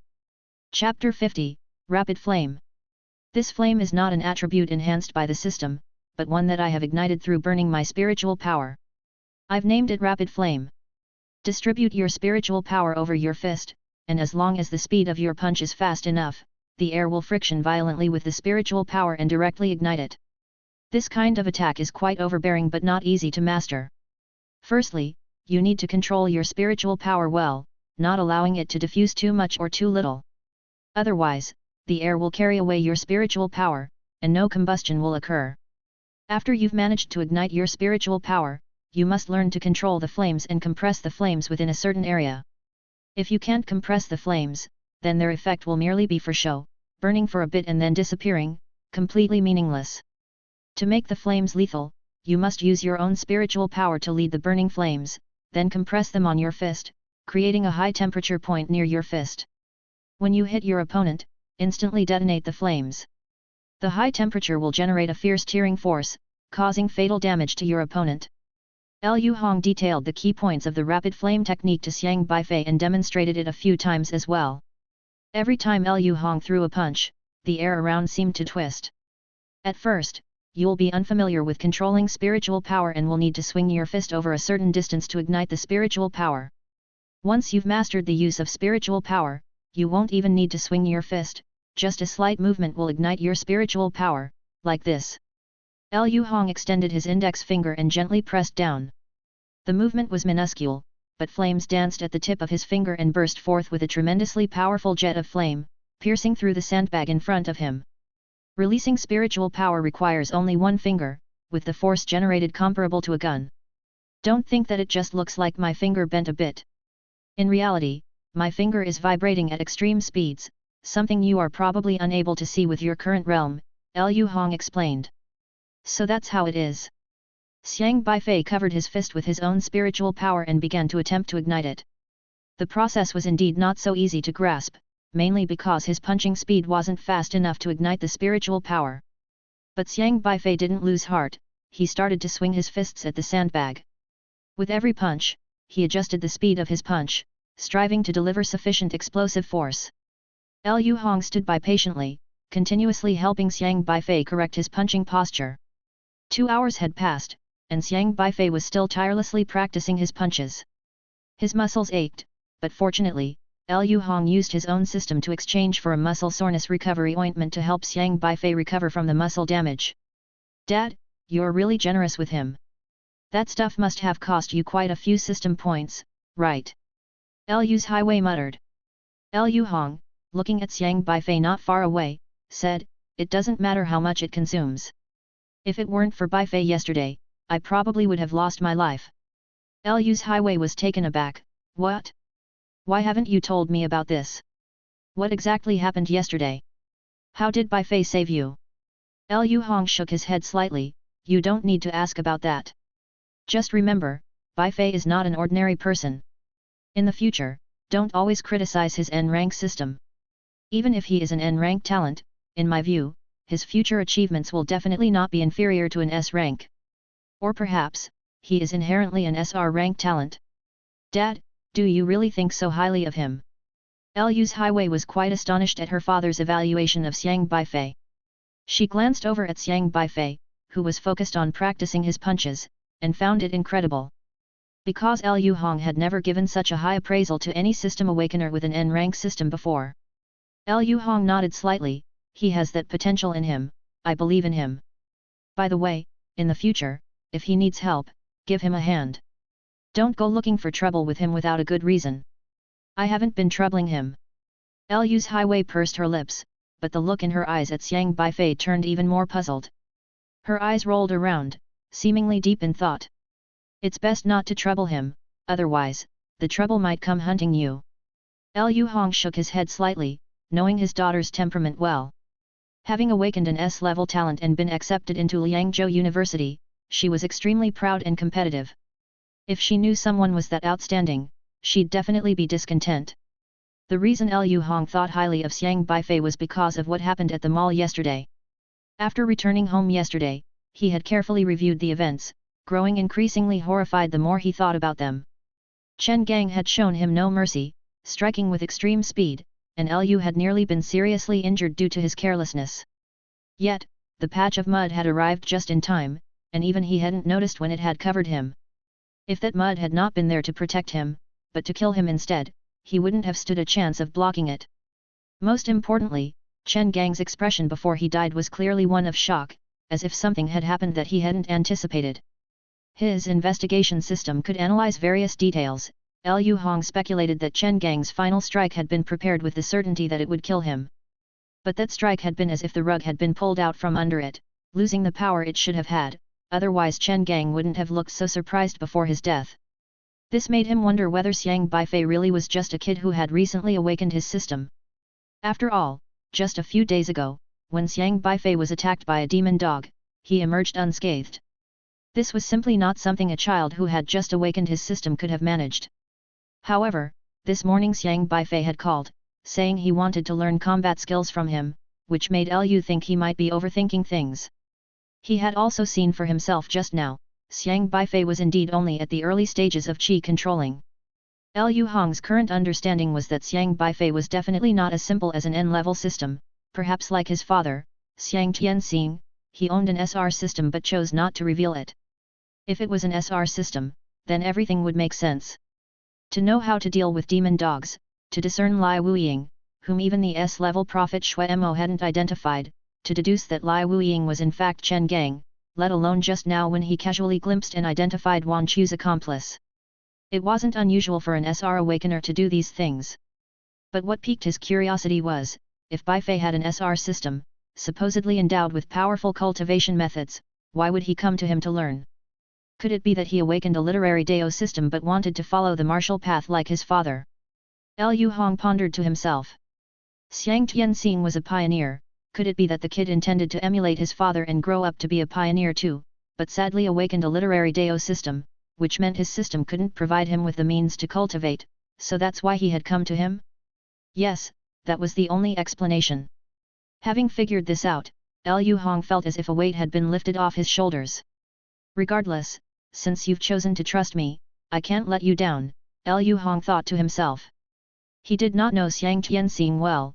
Tianxing was a pioneer who often dealt with matters even more dangerous than Liu Hong's cases. Tianxing had once done him a great favor, and they got along well, so whenever Tianxing came back, they would sometimes get together with their kids. He had a great respect for pioneers like Xiang Tianxing. Though Tianxing was now gone due to an accident, if Tianxing's son wanted to pursue the martial path, Liu felt it was his duty to help.